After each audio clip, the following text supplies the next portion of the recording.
which are brighter than yesterday. The streets have never been so quiet. The squirrels found a new hideaway. Tomorrow will never be the same. There is so much hope in our hearts. Brick by brick we shall overcome and walk right into a new start. Welcome to the brand new world. With the children of a Mother Earth, reach out your hands, let us lead our earth together. Welcome to the brand new world. With the children of a Mother Earth, reach out your hands, let us lead our earth together. We will heal the earth, heal the earth, heal the earth. We will heal the earth.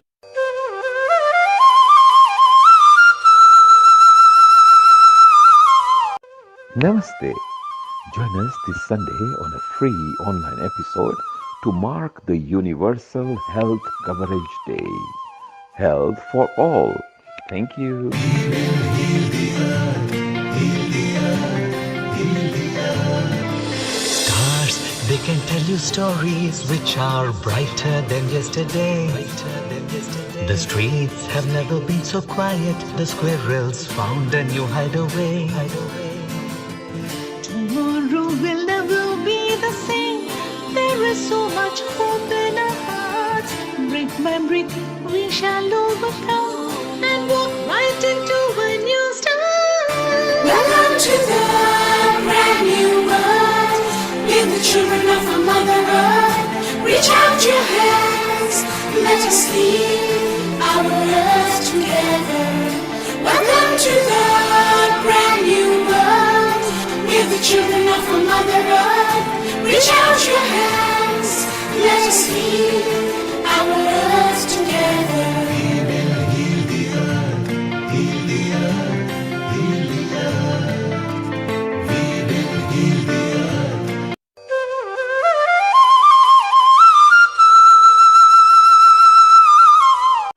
Namaste. Join us this Sunday on a free online episode to mark the Universal Health Coverage Day. Health for all. Thank you. We will heal the earth, heal the earth, heal the earth. Stars, they can tell you stories which are brighter than yesterday. The streets have never been so quiet. The squirrels found a new hideaway. Tomorrow will never be the same. There is so much hope in our hearts. Brick by brick we shall overcome and walk right into a new start. Welcome to the brand new world. With the children of a Mother Earth, reach out your hands, let us lead our earth together. Welcome to the brand new world. With the children of a Mother Earth, reach out your hands, let us lead our earth together. We will heal the earth, heal the earth, heal the earth. We will heal the earth.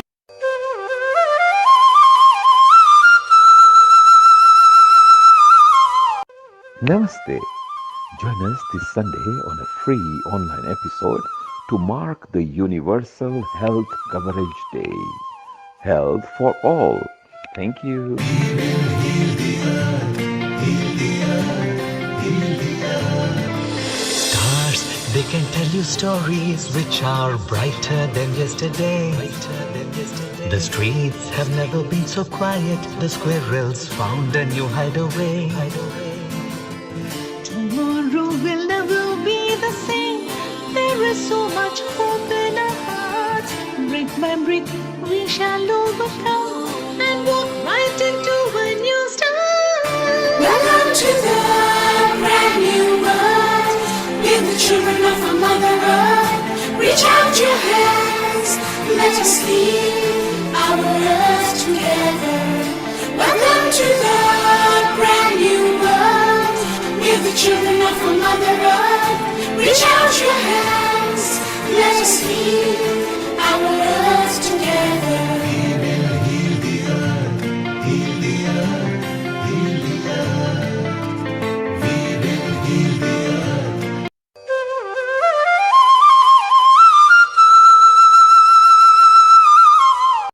Namaste.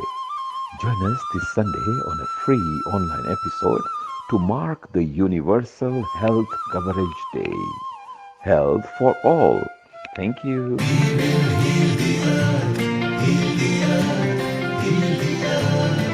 Stars, they can tell you stories which are brighter than yesterday. The streets have never been so quiet. The squirrels found a new hideaway. Tomorrow will never be the same. There is so much hope in our hearts. Brick by brick, we shall overcome and walk right into a new start. Welcome to the brand new world. We're the children of a Mother Earth. Reach out your hands, let us lead our earth together. Welcome to the brand new world. We're the children of a Mother Earth. Reach out your hands, let us lead our earth together.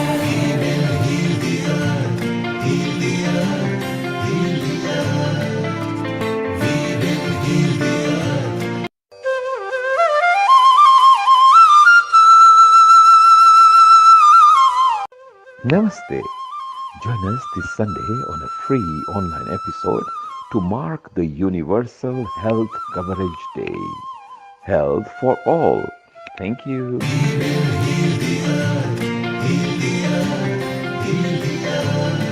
Stars, they can tell you stories which are brighter than yesterday. The streets have never been so quiet. The squirrels found a new hideaway. Tomorrow will never be the same. There is so much hope in our hearts. Brick by brick, we shall overcome and walk right into a new start. Welcome to the brand new world.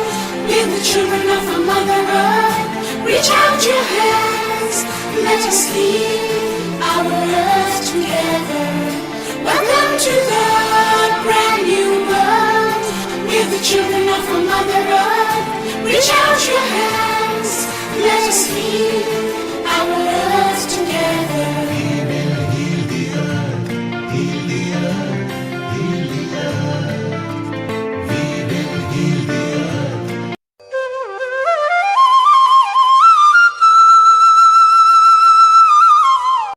Namaste.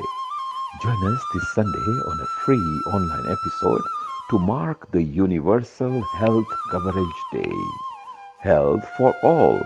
Thank you.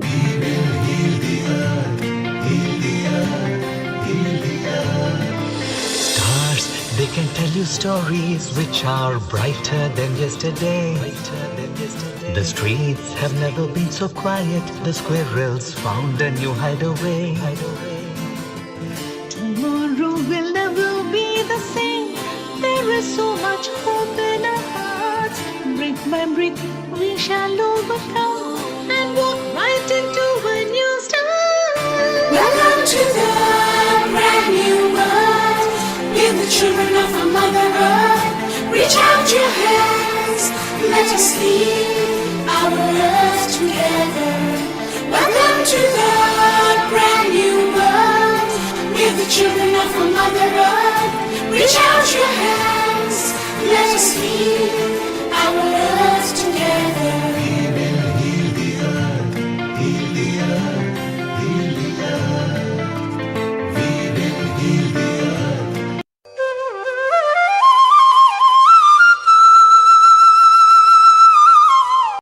Namaste.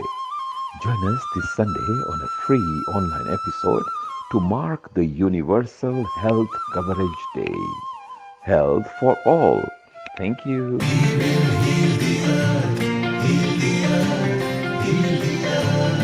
Stars, they can tell you stories which are brighter than yesterday. The streets have never been so quiet. The squirrels found a new hideaway. Tomorrow will never be the same. There is so much hope in our hearts. Brick by brick, we shall overcome and walk right into a new start. Welcome to the brand new world. Let us heal our earth together. Welcome to the brand new world. We're the children of a Mother Earth. Reach out your hands. Let us heal our earth together. We will heal the earth, heal the earth, heal the earth. We will heal the earth.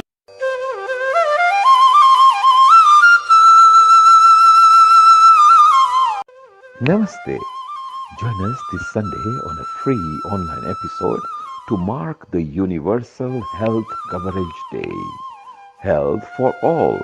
Thank you. We will heal the earth, heal the earth, heal the earth. Stars, they can tell you stories which are brighter than yesterday. The streets have never been so quiet. The squirrels found a new hideaway. Tomorrow will never be the same. There is so much hope in our hearts. Brick by brick, we shall overcome and walk right into a new start. Welcome to the brand new world. We're the children of a Mother Earth. Reach out your hands. Let us heal our earth together. Welcome to the brand new world. We're the children of a Mother Earth. Reach out your hands. Let us heal our earth together. We will heal the earth, heal the earth, heal the earth. We will heal the earth.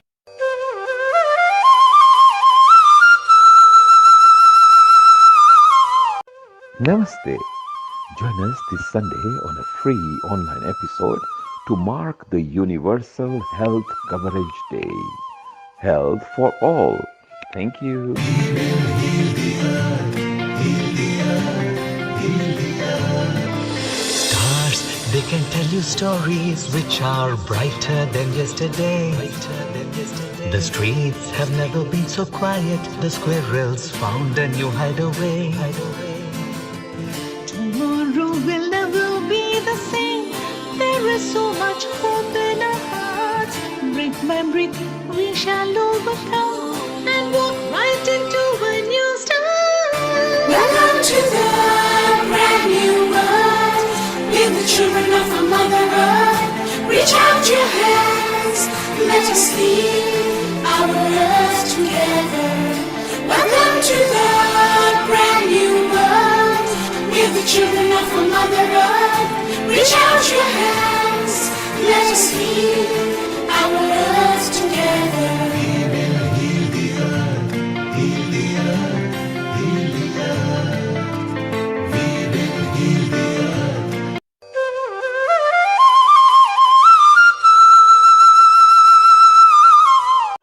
Namaste.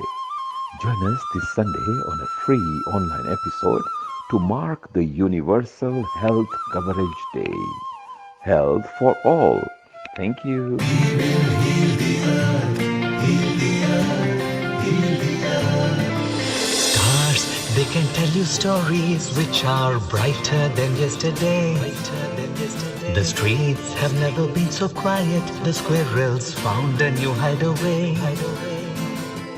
Tomorrow will never be the same. There is so much hope in our hearts. Brick by brick, we shall overcome and walk right into a new start. Welcome to the brand new world.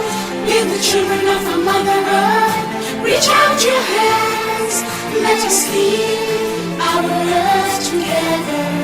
Welcome to the brand new world. We're the children of a Mother Earth. Reach out your hands. Let us heal our earth together. We will heal the earth, heal the earth, heal the earth. We will heal the earth.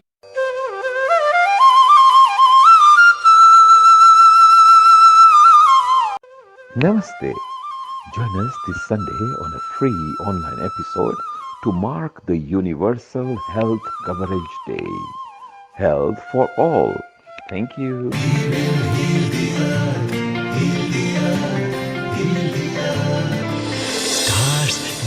tell you stories which are brighter than yesterday. The streets have never been so quiet. The squirrels found a new hideaway. Tomorrow will never be the same. There is so much hope in our hearts. Brick by brick, we shall overcome and walk right into a new start. Welcome to the brand new world. We're the children of our Mother Earth. Reach out your hands, let us lead our earth together. Welcome to the brand new world. We're the children of our Mother Earth. Reach out your hands, let us lead our earth together. We will heal the earth, heal the earth, heal the earth. We will heal the earth.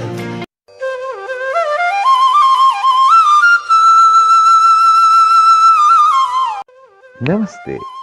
Join us this Sunday on a free online episode to mark the Universal Health Coverage Day. Health for all. Thank you. We will heal the earth, heal the earth, heal the earth. Stars, they can tell you stories which are brighter than yesterday. The streets have never been so quiet. The squirrels found a new hideaway. Tomorrow will never be the same. There is so much hope in our hearts. Brick by brick, we shall overcome and walk right into a new start. Welcome to the brand new world. We're the children of our Mother Earth. Reach out your hands, let us lead our earth together. Welcome to the brand new world. We're the children of our Mother Earth. Reach out your hands, let us lead our earth together. We will heal the earth, heal the earth, heal the earth. We will heal the earth.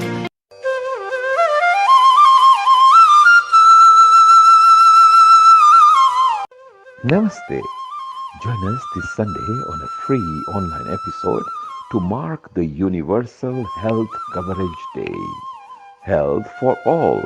Thank you. We will heal the earth, heal the earth, heal the earth. Stars, they can tell you stories which are brighter than yesterday. The streets have never been so quiet. The squirrels found a new hideaway. Tomorrow will never be the same. There is so much hope in our hearts. Brick by brick, we shall overcome and walk right into a new start. Welcome to the brand new world. We're the children of our Mother Earth. Reach out your hands, let us lead our earth together. Welcome to the brand new world. We're the children of our Mother Earth. Reach out your hands, let us lead our earth together. We will heal the earth, heal the earth, heal the earth. We will heal the earth.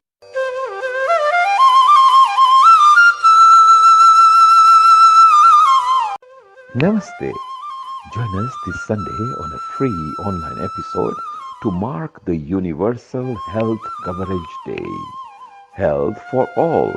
Thank you. We will heal the earth, heal the earth, heal the earth. Stars, they can tell you stories which are brighter than yesterday. The streets have never been so quiet. The squirrels found a new hideaway. Tomorrow will never be the same. There is so much hope in our hearts. Brick by brick, we shall overcome and walk right into a new start. Welcome to the brand new world. We're the children of our Mother Earth. Reach out your hands, let us lead our earth together. Welcome to the brand new world. We're the children of our Mother Earth. Reach out your hands, let us lead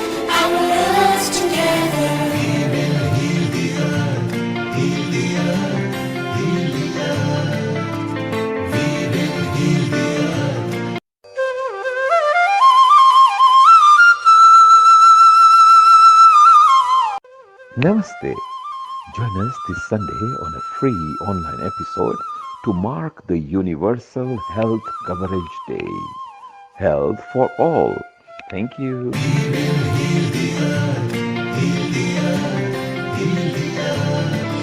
Stars, they can tell you stories which are brighter than yesterday. The streets have never been so quiet. The squirrels found a new hideaway.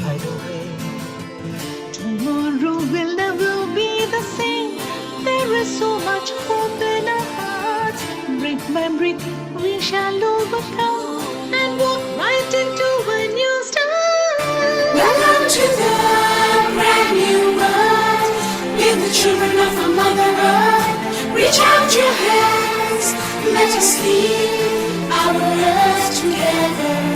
Welcome to the brand new world. With the children of our Mother Earth, reach out your hands. Let us lead our earth together.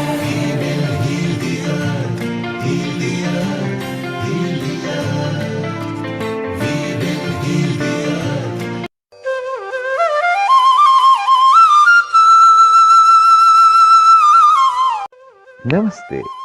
Join us this Sunday on a free online episode to mark the Universal Health Coverage Day. Health for all. Thank you.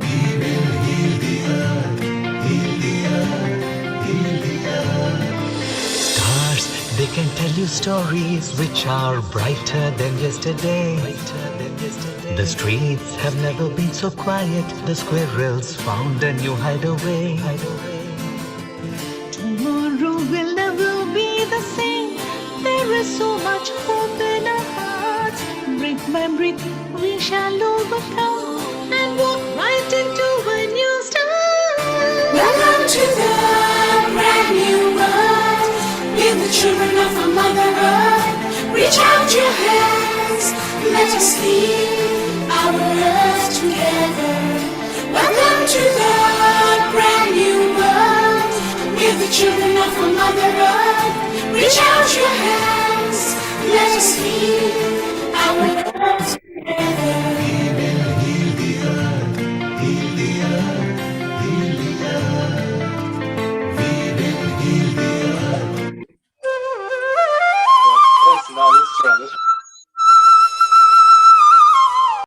Namaste.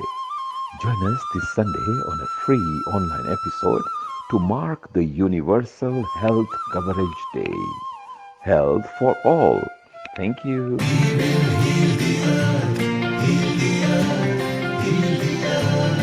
Stars, they can tell you stories which are brighter than yesterday. The streets have never been so quiet. The squirrels found a new hideaway.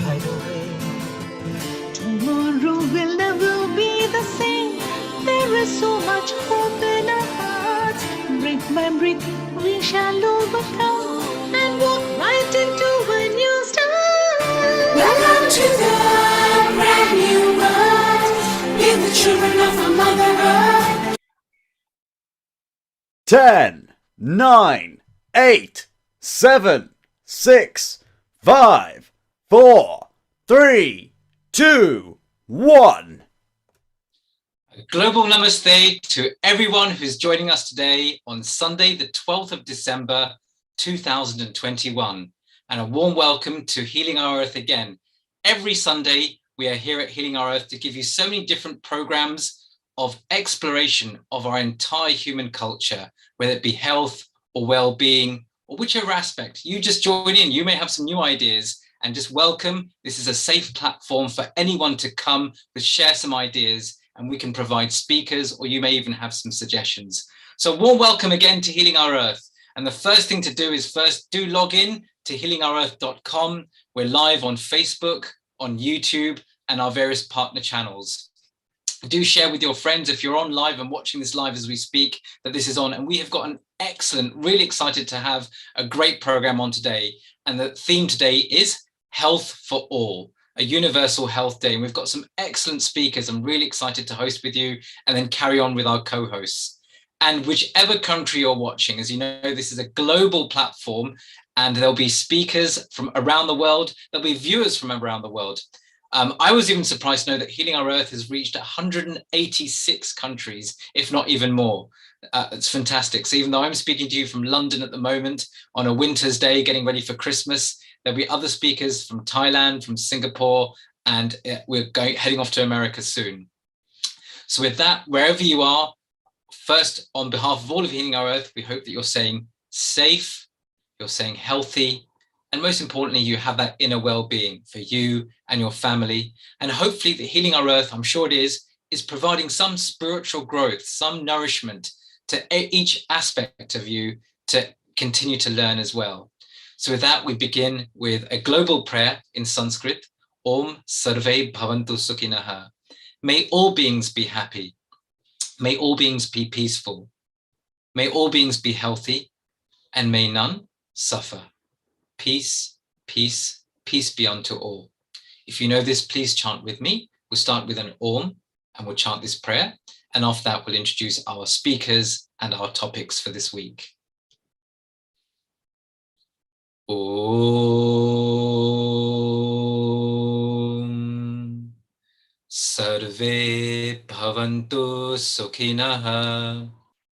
Sarve Santu Niramaya. Sarve Bhadrani Pashyantu. Ma kaschit dukha bhag bhavet. Om Shanti Shanti Shanti. And as we chant, may those vibrations echo around the world. As we've been learning, even that sound vibration, wherever we are, as we know, we live in a quantum universe, which means even that vibration can move wherever it may be in this entire world. And with those sound vibrations, may we even purify the house around us, our surrounding areas. As we know, we chant Shanti 3 times. Adi Devik, Adi Bhautik, and Adhyatmik. All those 3 obstacles, where they may be the surrounding cosmic forces, Adi Bhautik, our neighboring forces, or Adhyatmik, even within us. May all these obstacles, may they be removed, may we be in harmony with each other. And this, as some of you know, I work as a medical doctor in the NHS. This is my first prayer before I walk into my consulting room on a daily basis. Anyway, enough talk. We're here to hear our speakers and so on. So with that, I'm just going to share screen to tell you who's with us today as well. So with that, let's bring up our slides for today. So hopefully you can see that. And this is our 107th event. Unbelievable. Healing Our Earth started now 2 years ago, and it's still going strong. Well, a year and a half, in fact, it feels like 2 years, a year and a half ago. We're in December 2021. And as you can see, here are our speakers for today. Hopefully you can see on your screen, with myself hosting you. In a moment, going to introduce Amarjit Kaur. We've got Keith coming on, Keith Sharp. Dr. Tariq is going to be with us briefly as well, soon as well. And lovely, I've got Dr. Wei Ching Lee with me as well as a co-host in a moment. Dr. Lee, I'm going to introduce you, and I'm sure you've got some thoughts to share as well. But there you can see your program coming on still. So in UK time at 4 o'clock, Dr. Kalaria Honey will take over, and you can see the speakers going right until 7 o'clock UK time, which will actually be going, so from Australia, will be 11 o'clock in Australia at that point. So with that, healingourearth.com. Have a look at the website. There's now tabs to get involved, to our social media pages as well. What is Healing Our Earth? To promote happier, peaceful, healthier, and inspired global communities. How? By delivering multicultural online edutainment.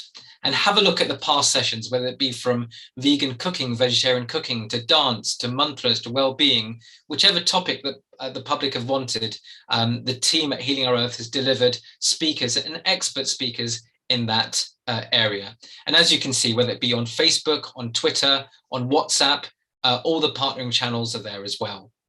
Briefly about me, so my name is Dr. Milan Shah. I'm a GP, I'm a family physician in North London, been practicing for nearly 20 years now, and that's me sort of working at the moment. Actually, that's me vaccinating, so we're busy vaccinating with our boosters at the moment, and that's what I've been busy doing. Not much, actually, I've been much more looking after lots of patients.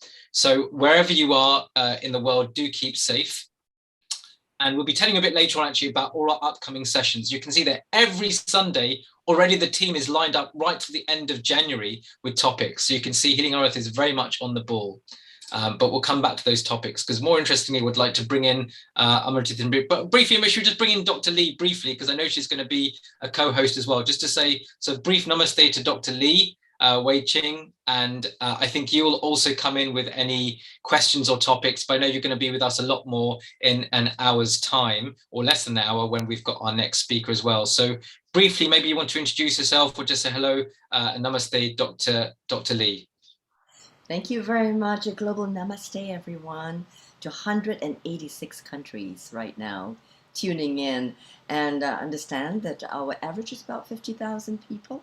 So a global namaste to everyone. And it's my delight and privilege to be with all of you and to be a panelist co-host this time and to perhaps span the whole spectrum of this evening's, or rather today, this is evening here, program, and to perhaps comment and highlight, and perhaps at the end to weave together a cohesive plan for our health and healing the earth and healing our earth, and to see how we can move forward with some action. So it is really a great pleasure, Dr. Milanji, to be with you and to really meditate and to chant with you for peace and for healing for our planet and for humanity. Thank you. Thank you so much. So I think it's you're in Singapore at the moment. I'm somewhat in between. I'm in Malaysia and Singapore. Okay, so I know it's around about 10 o'clock at night. So I think you're going to be doing an all-nighter, like a proper doctor's shift. Yes, exactly that. I get calls in the middle of the night as well. I'm sure you do. Right. Okay. Try and switch off the phone at that point just to get such a well. My doctorate is actually also in philosophy and healing, as is Amarjit as well. And I am also a medical intuitive and a practitioner of healing.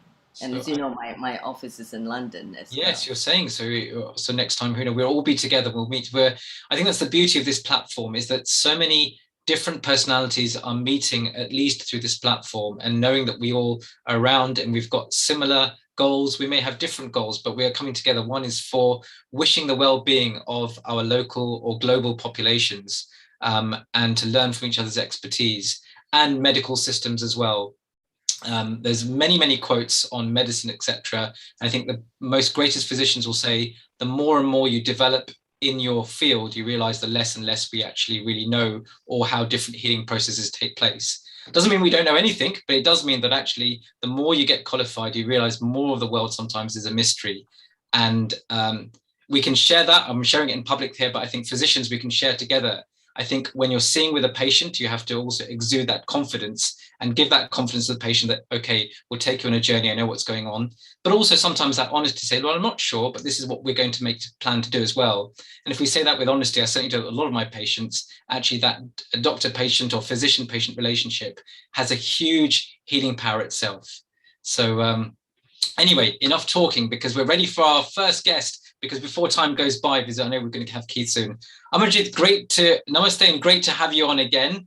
And I'm going to just say a brief, as you come up on the screen, just say a few brief words about you, so the audience know who you are. So, this is coming up even on the screen. I had it ready for me. Our host is excellent here. So Amarjit Cordua, as you can see, is going to speak a little bit about the effect of Raj Yoga of the Brahma Kumaris for increasing happiness and life satisfaction and overall health and wellness. And this is a case study in Thailand. Amarjit is a universal spiritual guide for over 25 years, an English teacher holding a master's degree in education from Australia, and is completing her PhD, which we were just talking about offline just before, a PhD in philosophy from America. And her particular specialist topic will be that of Ayur Yoga, alternative healing for overall health and wellness. Amarjit studied the Sikh scriptures, the Sri Guru Granth Sahib Ji, with a true thirst and yearn, which led to serving as a Sikh religious teacher in Thailand and abroad, especially with youth and children. And along her life's journey, she's also studied and practiced Reiki, the art of living courses, and supported many of these projects in prisons and public programs as well. She's also studied sort of Osho sessions and associated with the Radha Swami Satsang as well for some years. So really interesting. You've got lots of varied backgrounds in your spiritual journey, as we all are. And now I think you're really ready to share a lot more with us. The Thailand case study, really highlighted a lot of things. So Amarjit, namaste, and really great to have you back. I know we were together when you were chanting, I remember the Ikonkar mantra together during mantra healing. And so, Sat Shri Akal and namaste to you. Om Shanti. Om Shanti, Namaste, Sat Shri Akal.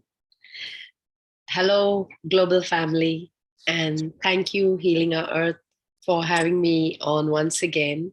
And this time I'll be presenting actually my PhD paper, which is very close to my heart. And at this age, I wouldn't be bothered studying or doing anything if it wasn't for world service and for my own inner growth.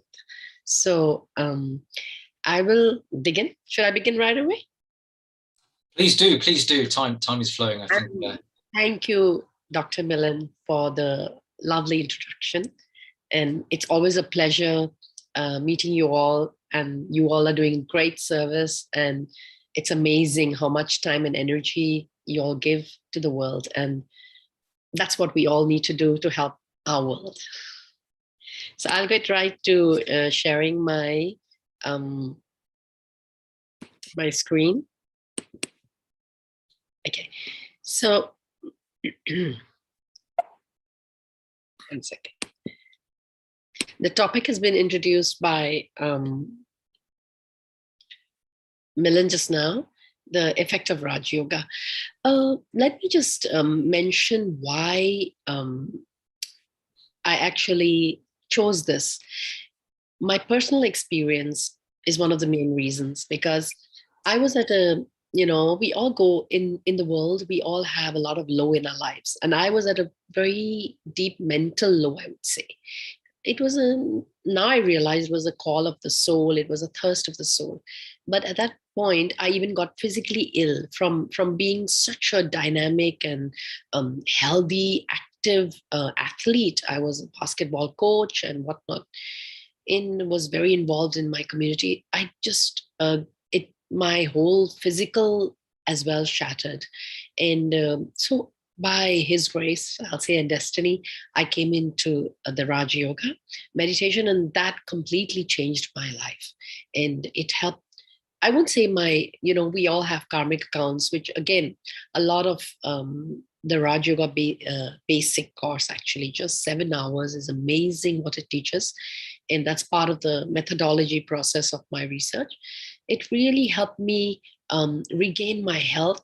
And even though I still go through a lot of tests in terms of health issues, but I'm fine here. And I can bring back happiness anytime, all the time. And I do it all the time. And people always ask me, why do you forgive and forget easily? And I'm like, I don't forgive and forget anybody. There's nothing to forgive and forget. I just connect. Anyway, let's look at. So, when I got into this Ayur Yoga, I was very surprised because Professor Dr. Ithikon, who approached me for doing this paper, and he said he would be able to serve in Thailand. And because, the Ayur Yoga is about, Ayur means life and yoga means connection. So yoga is connection as well as good health. And Ayur is life. So life connection for good health. And today, and we're doing this for Health Day, so it's perfect. So when I happened to get talking to Nil, I said, I'm doing my PhD thesis on Ayur Yoga. And he said, okay, well, you're on then. So this is actually my first public presentation of it. Now, as you will know, the health approaches, there are many, we talk of the physical, as most in today's world, we just go for medication and diseases, and but there's a lot of health approaches nowadays: complementary, alternative, integrative.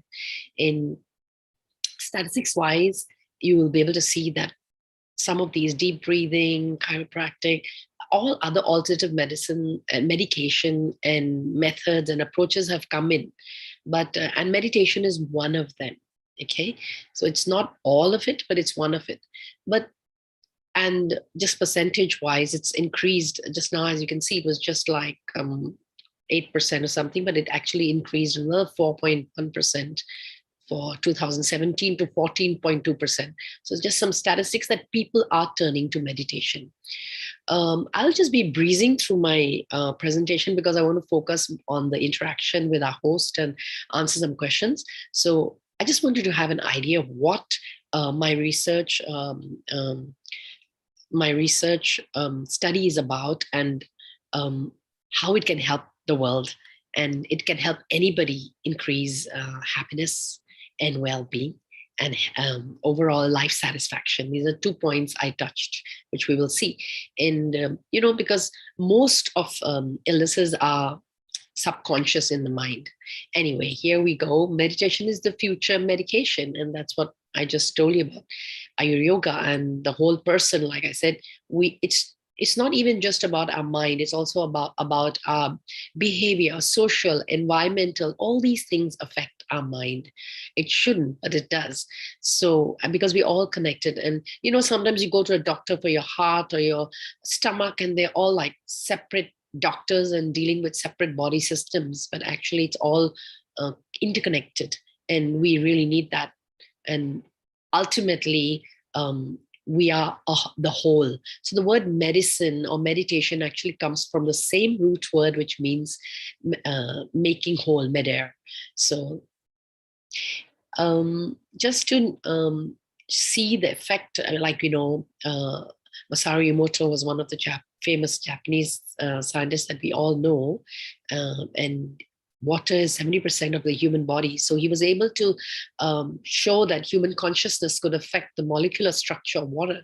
And, when you have thoughts of disgust, you actually can affect water. And since your body is 70% water, you actually affect your mind, and so your health as well. So this just to touch. I'm just going to breeze through some of the literature review. And of course, Dadi Janki, the head of the Brahma Kumaris, and she was diagnosed as one of the most stable mind in the world. And all this presentation will be available, of course, and on my website, on my Facebook, and or through Healing Our Earth. You can request it. It's nothing personal. It's for the world. And some popular and famous propagators of peace and inner peace and world peace. As you can see, Sister Shivani, and she's more popular on TV, and she's the loudspeaker and public figure of the Brahma Kumaris, but there are a lot of highly elevated souls. And I've quoted a lot of Brother Jagdish in my paper, and these are a few souls that really affected my life personally. And I had the fortune to interact with them personally, most of them, and few of them through listening to their words. And Brother Jagdish is one of them. He passed on before I entered the Brahma Kumaris, but his words through my ears reached my heart and mind. He's amazing, and he's written over 150 books. And so that's one person. Anybody who's a Brahma Kumari or interested in Brahma Kumaris must listen to him, and he's a scientist as well. And I've just put in some famous, popular, and very good teachers that of the Brahma Kumaris that have I'm grateful to for having touched my life and my soul. Dr. Nirmala, Sister Vedanti, Sister Moini, Sister GMT, Sister Sudej, Atman Prakash Bhai, Mrithajan Bhai, Karuna Bhai, and Nirvair Bhai, of course. He was in the picture earlier. And of course, all the dadis.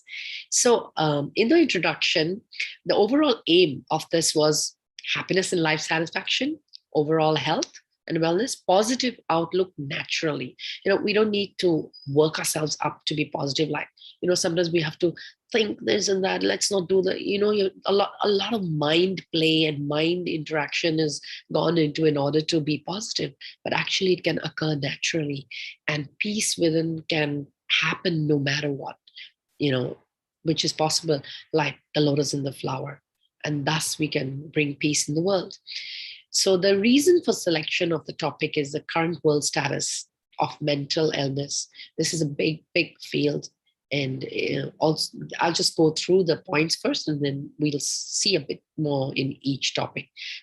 It's the first study of its kind in Thailand, and the spiritual quotient, the awareness and importance of the importance of mind in the field of education is there's a gap there.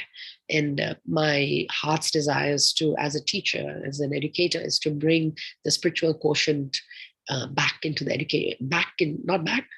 I say back because in the early, long ago era, when Dharam started, Dharamshala, the education started with Dharam. And now we've forgotten it. So I want to bring that back into the education system, because that's where we will gain our happiness. Because no matter what we do in life, how successful we are, if we don't get that control of our mind, or that understanding of, if you're not happy, then there's no use. You can, just like a very famous and healthy person and rich person can be sad and commit suicide, or a beggar can be happy and be at peace. So the spiritual quotient is really important. And of course, the mission of the Brahma Kumaris for holistic healing, and my personal life changing experience, which I shared with you guys earlier. The current world status of mental illness is staggering. It's 80 to 90% of diseases across all age groups. And this is a global issue. And of course, we know the reason for that. Fast pace of life, technology, pollution.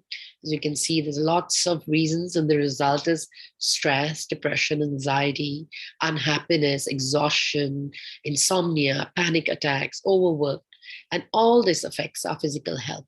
And if you notice, all are subconscious mainly, and it results in loss in happiness and life satisfaction. So when we ask ourselves, what is happiness? And we'll realize that it is the core virtue of the soul.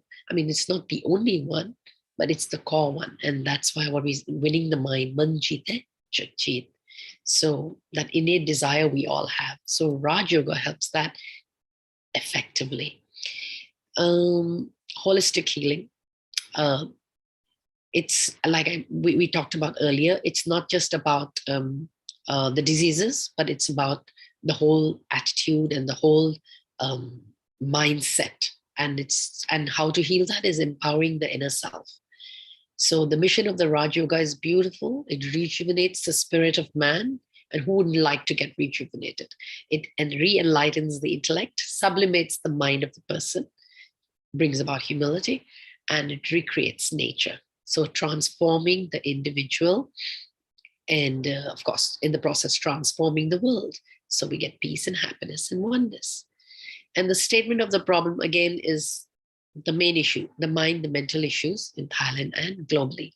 So in Thailand, the statistics that I found, I was asked, why did I do this research, since it's already quite popular in the world. A lot of research has been done on Raj Yoga. And well, there's none done in Thailand. So, we can see that Raj Yoga, even though the name sounds very Indian, it is actually for every part of the world. It doesn't, irrespective of language and background and culture. So in Thailand, more than 7 in 10 young children have mental illness, worry, stress, and anxiety. And around 20% of Thais, or about 1 in every 5, suffer from some form of mental illness. That is really, really sad. And globally, 1 in 4 children live with a parent who has a mental disorder. Did you know that? 1 in 4 children? I mean, that's sad for the children and sad for the parents, of course. So half of all the mental disorders developing before the age of 15, and 75% by early adulthood. So, children are always close to my heart. And so these are the main issues. The purpose and objective of the study, of course, to help people learn Raj Yoga, to help people understand the mind, the soul, to be able to empower themselves, to know the effectiveness, of Raj Yoga, and to help heal all the mental issues and increase overall health and wellness. And, like I said, it's not just about happiness. Happiness is something we think, but there are other virtues that come along, and that's peace, love, knowledge, power, purity, bliss, just a few of that.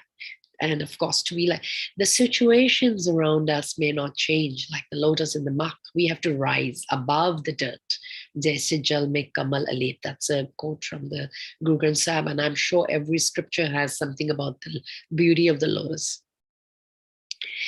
I will not go into the literature review, except Okay, Hippocrates was one of the old ones. Natural forces within us are the true healers of disease. So, and the root of all illness is in man's own mind. And of course, the ultimate healer is God and God nature. So, in the research book, in the research study, I went through, I wrote a brief on the schools of psychology, and then on the topic of happiness, meditation, and Raj Yoga, which I won't go into deeply, just breeze through it. So, Robert Moore, these are famous people, Bernard Shaw and Sigmund Freud. And Sigmund Freud's compared the mind to an iceberg, and meditation taps into the 90% that is subconscious and invisible. So, and happiness is, when we search for it externally, it can be really exhausting. And this is on the topic of happiness. So a few more researchers. And of course, I put in 55 academic research on happiness. Meditation, also there's plenty of the positive effect of meditation on health. And Raj Yoga is the topic that I've picked because it's something that we can measure and see, and it's helped me personally. Practiced by actual kings from the 11th century, Swami Vivekananda. These are names and things we've heard of. And of course, since 1936, Dada Lake Raj. Now, the Spark research wing of the Brahma Kumaris, actually, I just watched this today. They're doing an amazing job with the technicalities and the equipments to measure the peace or the mental status of an individual, and they see the brain, which is amazing that Raj Yoga, they're focused on Raj Yoga as well, that reach the alpha and theta stages, and how the brain waves actually change with meditation. You become more peaceful and more happy during Raj Yoga. So there's a lot of research studies, and in my study you'll see it. Plenty that has been done in other parts of the world, a lot in India, and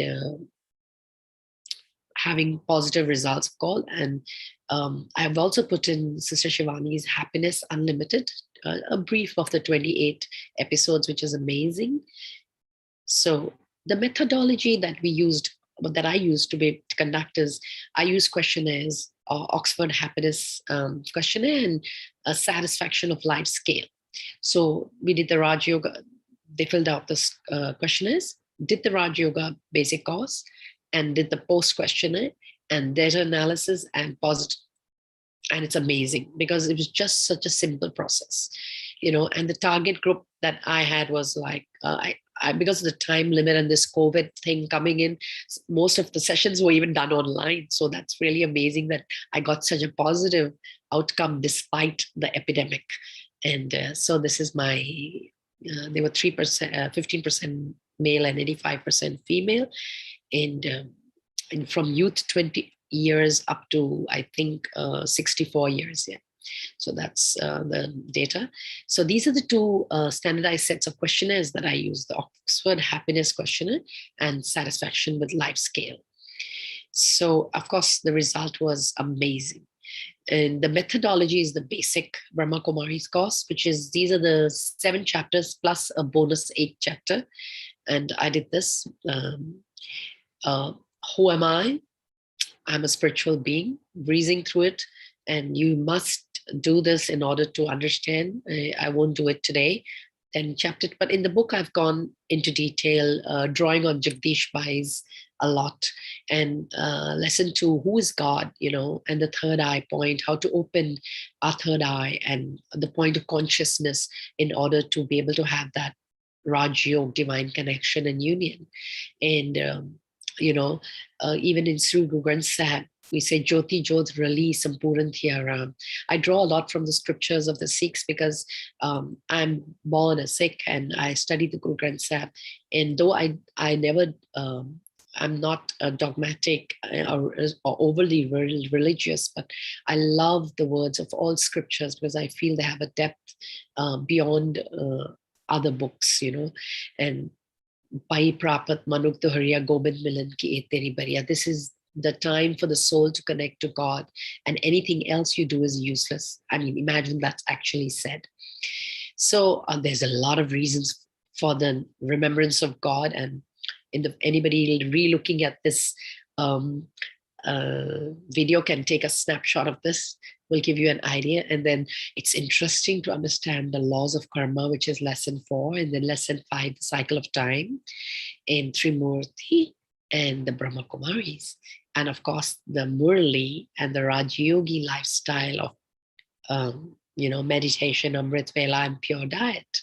So, and the symbols of Vishnu is what we need to become: the lotus, the mace, the conch shell, the chakra. Amazing. And Dadi Janki, this is how she meditates. She connects to the divine and she sends light to the whole world every day. And we can all do that. We can all do this. This picture is beautiful and we can all do that. So it's, and the 8th lesson is beautiful. It's an extra bonus lesson about the powers of the soul, because we all need the power to cooperate, to tolerate, to adjust, to accommodate, to withdraw, to face, to judge. We need these powers, divine powers. And the recommended practice, I was asked to put, though I say Raj Yoga is every second, anytime, anywhere. It doesn't need a mantra. It doesn't need anything. It's just, once you know it, it's just that. It's just putting a full stop to your mind, literally.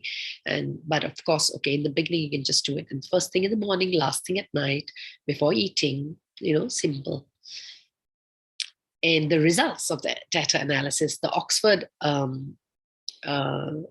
happiness questionnaire, as you can see, before doing Raj Yoga was 59.2% and after was 85.9%. So according to the statistics, every candidate was actually unhappy. And that's not, they were actually quite well-off people with good background, and most of them had good jobs and everything, and still they improved. And satisfaction of life scale improved amazingly as well, from 49% to 84%. And so I put it in the graph, so it's easy to see. And this is individually each candidate. So the orange one shows the improvement. And some of the candidates actually, in their comments, which I interviewed, were depressed and I understand that, because I myself went through that, some sort of mental depression or insecurity or surge or thirst. That's you don't know why you have it, and everything seems fine outside. So they all had that as well. And same with the satisfaction with life scale. I chose to do two so that there's no question of doubt. So both tallied, which makes the research even more effective, because I have two standardized tests, not just one. And anybody seeking these statistics can get from me anytime. And so the result of the study was, of course, that irrespective of age, gender, profession, language, culture, cultivating and sustaining a positive mindset is possible. And lifestyle is improved, and overall health and wellness. The purpose of the study was definitely accomplished. And I will say that this helps in self-transformation, divine attributes, social benefit, world transformation. Suggestions that I gave, of course, like I mentioned, I hope that it outreach to hospitals and critically ill people, disabled people, so that they can have peace of mind and happiness before they leave the body or while they are useless on the bed, disabled. I have a disabled father, so I keep making him do that as well. And such studies need to, and the SQ, I've mentioned these before already. Yep, the cows don't give milk, you have to milk it. Likewise, God's powerful energy is prevalent all around us, but we have to make the effort to tap into it.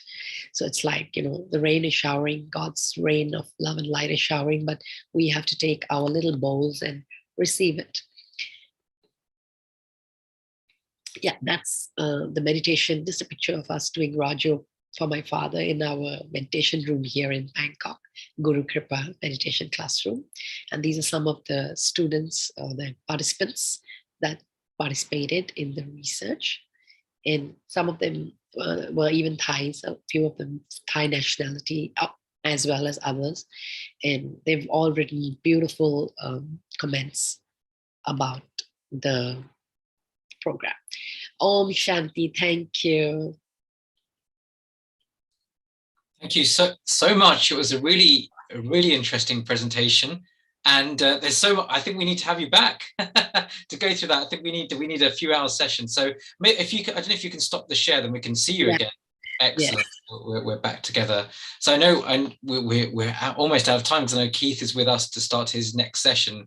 But that was excellent. So I think, just to summarize, I think for those who are watching, that you found at least 20 individuals who went through this program, these 8 sessions, and 7 hours, and the extra bonus that you did. You did a pre-screening questionnaire.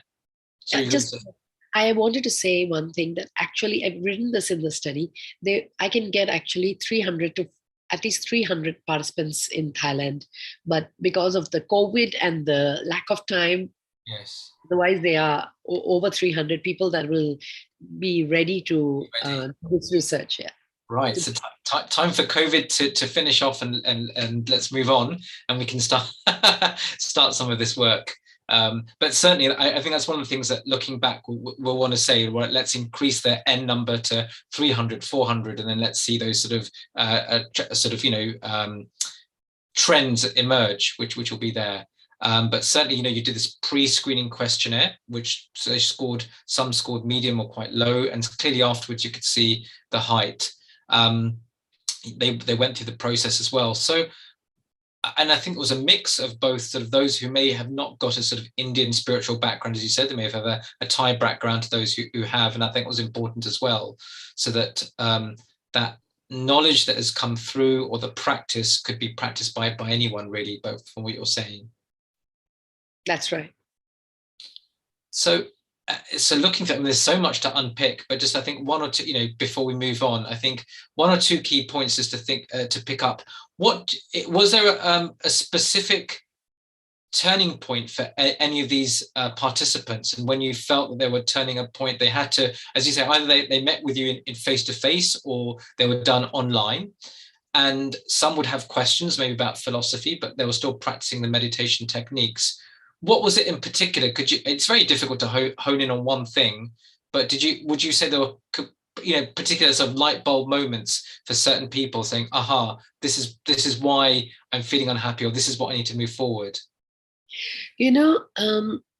It was beautiful to watch, and it's always beautiful to keep seeing this, how participants just like get amazed and get wowed by the experience. It's experiential. You actually feel the love of God, and you actually feel the happiness, and then the knowledge gives you the understanding. Like, we say we are soul, but the knowledge actually helps the realization and the experience of soul consciousness. And so you are able to shift from the drama around you and be detached, and so you can, in a way, conquer the 5 vices. It's a daily effort, of course, but at least you have the trick to do it. It is just a key, and there's a secret. And the moment you just put that in your mind, in your vision, we use the third eye point. So that's why I put a bindi there, because to remind myself I'm a soul, and I put this pendant always, which people love, to remind that I have to take power from God.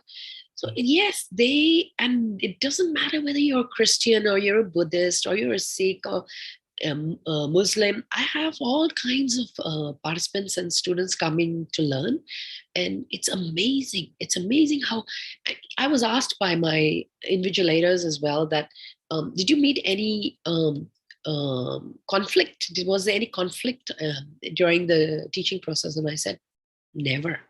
Strangely, never.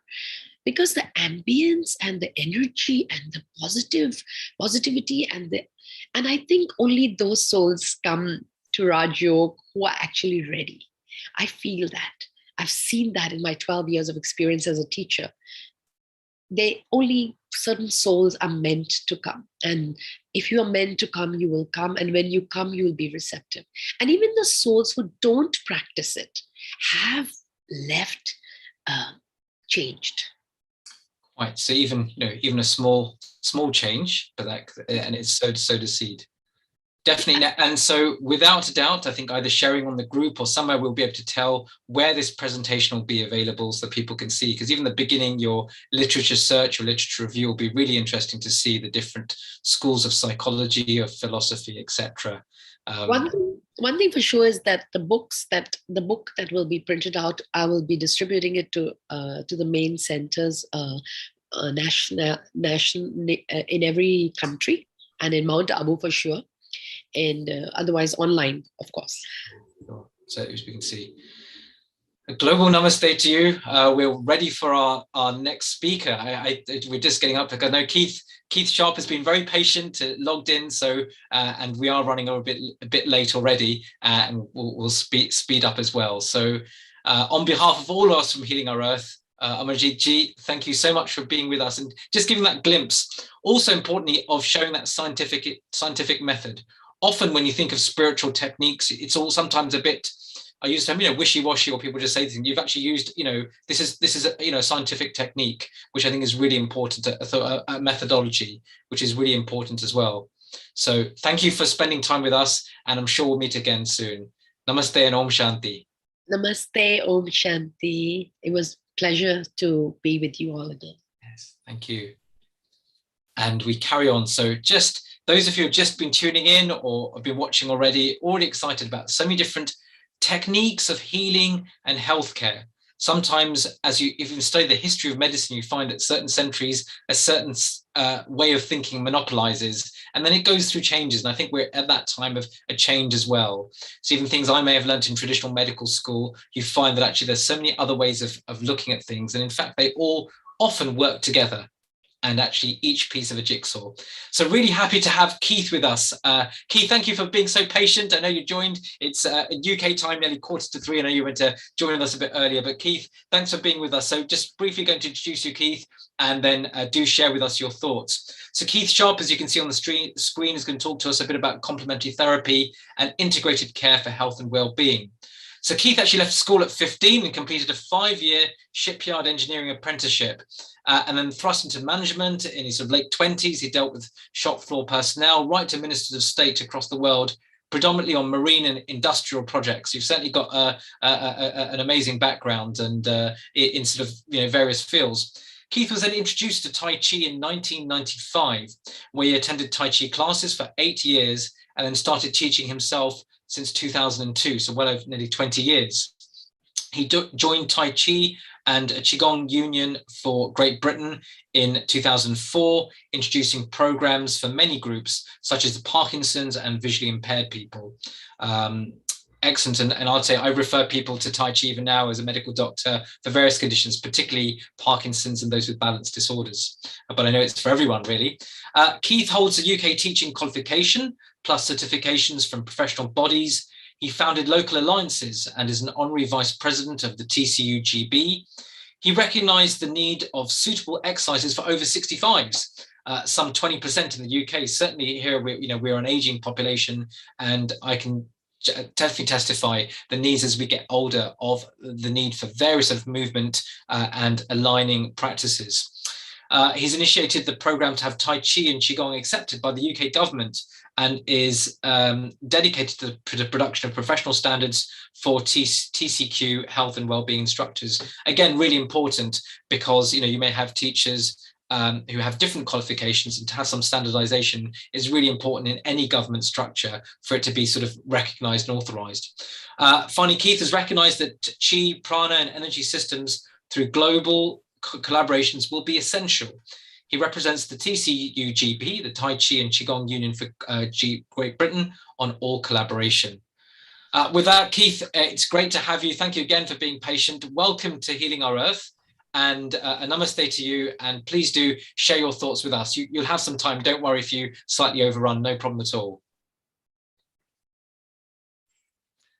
Well, good afternoon.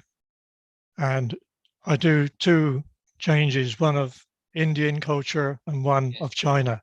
Excellent. Okay.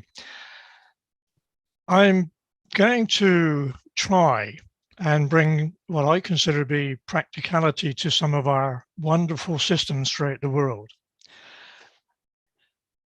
I'd like to thank you for the invitation I've received from Healing Our Earth.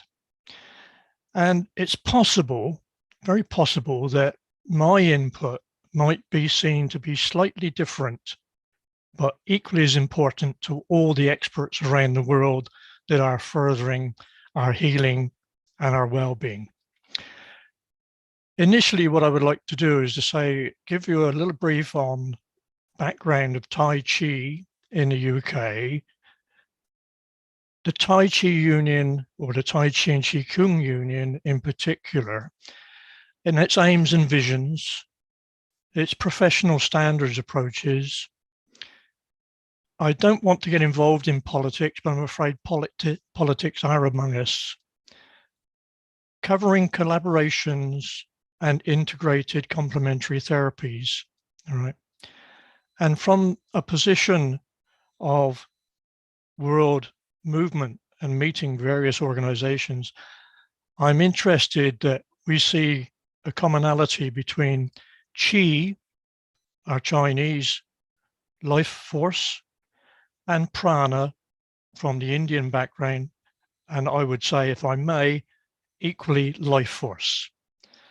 Tai Chi, which is a very well-known statement, is just translated as supreme ultimate. In detail, Tai Chi and Qigong Union for Great Britain has around 1,000 instructor members, and it was founded by martial artists in 1991. And it will go very, very well, I think, to say that those people that started up with that vision in 1991 have to give thanks to a gentleman called Dan Doherty. Dan Doherty, I have known since 2006. He was in the Hong Kong police force. And the reason I bring it in without having it listed is that Dan sadly passed away 2 or 3 days ago. He has been a leader in martial arts. He has been a strength. And I first met him in 2006 in Scotland. And I come from a no-nonsense background. And Dan put me into my place in as much as he comes from Glasgow and doesn't take fools gladly. We got on very, very well, right? So we think that the Tai Chi and Qigong Union is probably the largest and the leading organization in the UK for Tai Chi and Qigong. And because it was founded on martial arts, we've had to recognize in recent years the importance of having health and well-being, because many of us took up Tai Chi and Qigong at a late age and said to our sifus, our teachers, we're not really interested in fighting, we're interested in preserving and preventing our health. Along those lines, the commercial or community interest company, the Tai Chi Union is now formed, has added health and well-being to its structure of graded instructors. I work very closely with the chairman, a gentleman called Mark Peters, and he's a highly experienced worldwide international internal arts specialist. In 2016, I proposed to the Tai Chi Union board at their annual AGM that Qigong and Tai Chi needed approval by the Department of Health and Social Care for these complementary therapies to be working in harmony with the National Health Service. My particular experience is that as a non-qualified professional, the doors that are slammed in my face by the NHS have been many and varied. So I noticed that we needed something a little bit more positive. The Tai Chi Union aims and visions are based on the above, and they've been clearly stated over the last few years. However, it's interesting to know that at my age, and I'm not going to ask you to guess, but let's just say it's rather mature, is that I have enjoyed many, many benefits from our National Health Service. Their mantra is free at the point of delivery. We will focus on this later.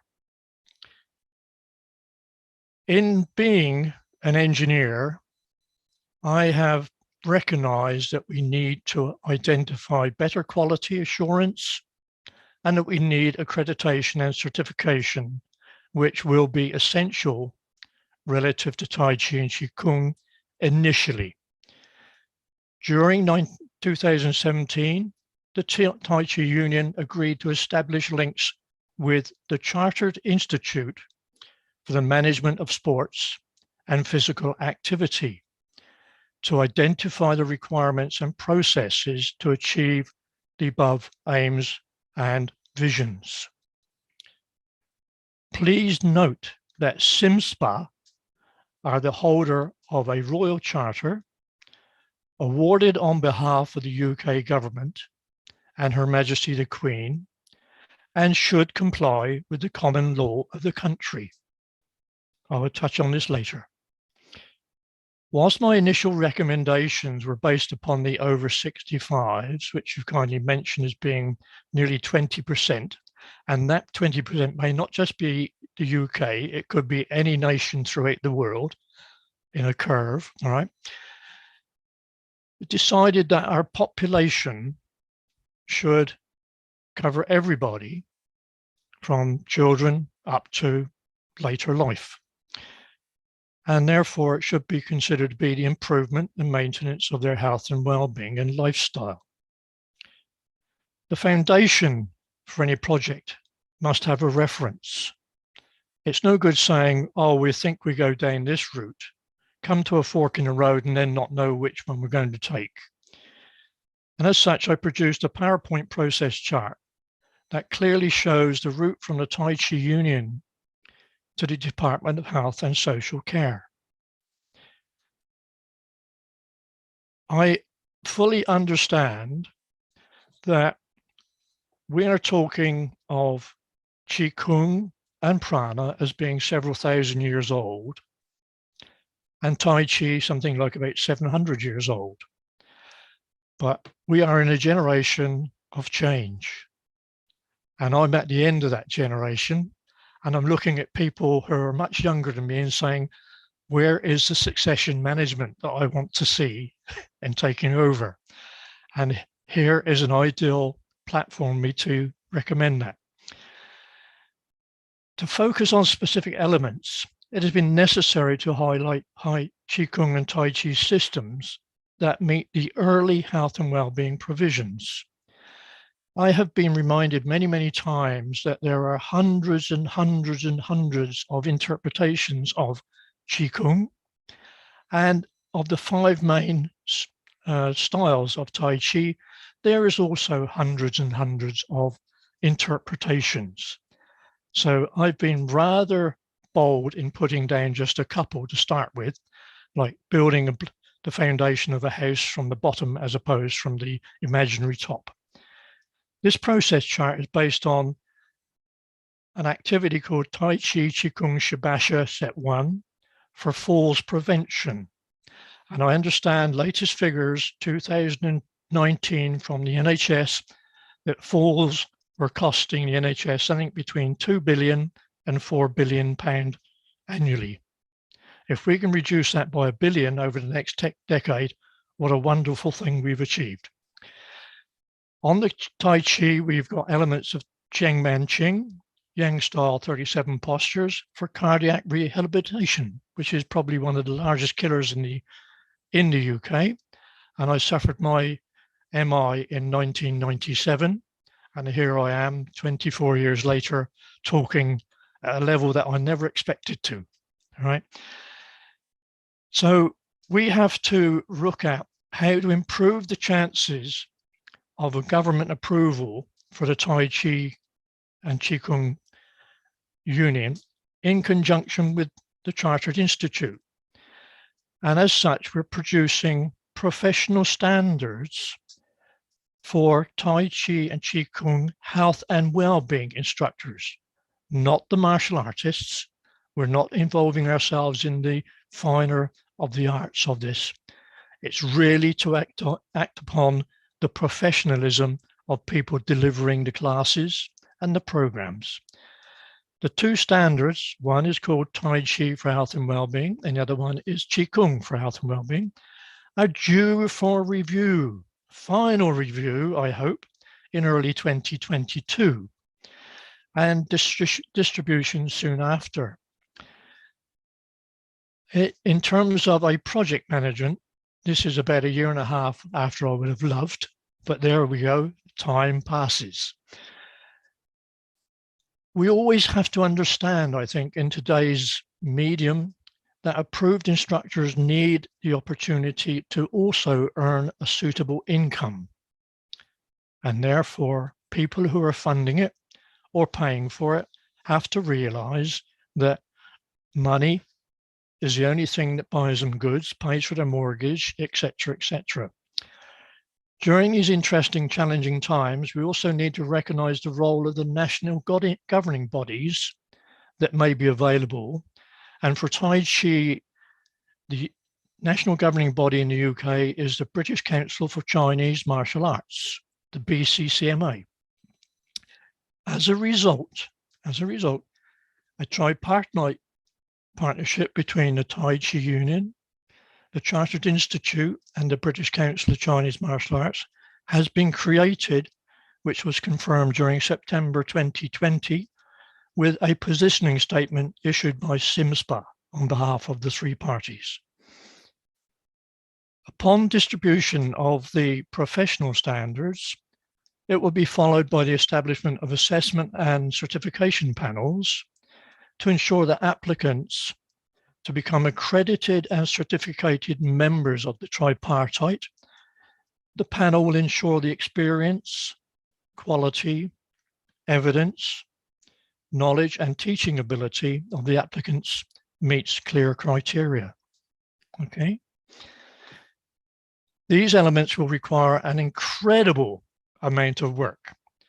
And if I'm looking at a gentleman called Mila, you probably spent 7 years in your learning before you were allowed to actually poke somebody or do something, right? Okay. So we have a process that has been evolving over hundreds of years, and yet we're now facing a period where we need to act. At the appropriate time, I'm expecting that the tripartite will form a parliamentary focus group to ensure we have the correct influential personnel who are equipped to deal with members of parliament and the respective government departments. Great emphasis will need to be placed upon the current lack of prevention funding. And I repeat that, great emphasis will be placed on the current lack of prevention funding by the NHS, especially as they now offset work to subcontractors such as UK Care or Care UK, Spara, and Nuffield Health. I've just had the 6th operation on my fingers for Dupuytren's, and it was carried out under National Health, but carried out by Spire privately on their contract. So we're seeing an offset from the National Health. What is difficult to understand from people like myself is that Public Health England commissioned a paper from York Forum for Health and Costing. And in that paper, they looked at the return on investment of exercise. I have this paper and I've read as much as I can, and it includes over 50 references to Tai Chi, none on Qi Kung, so they've not really done what I consider to be a full investigation.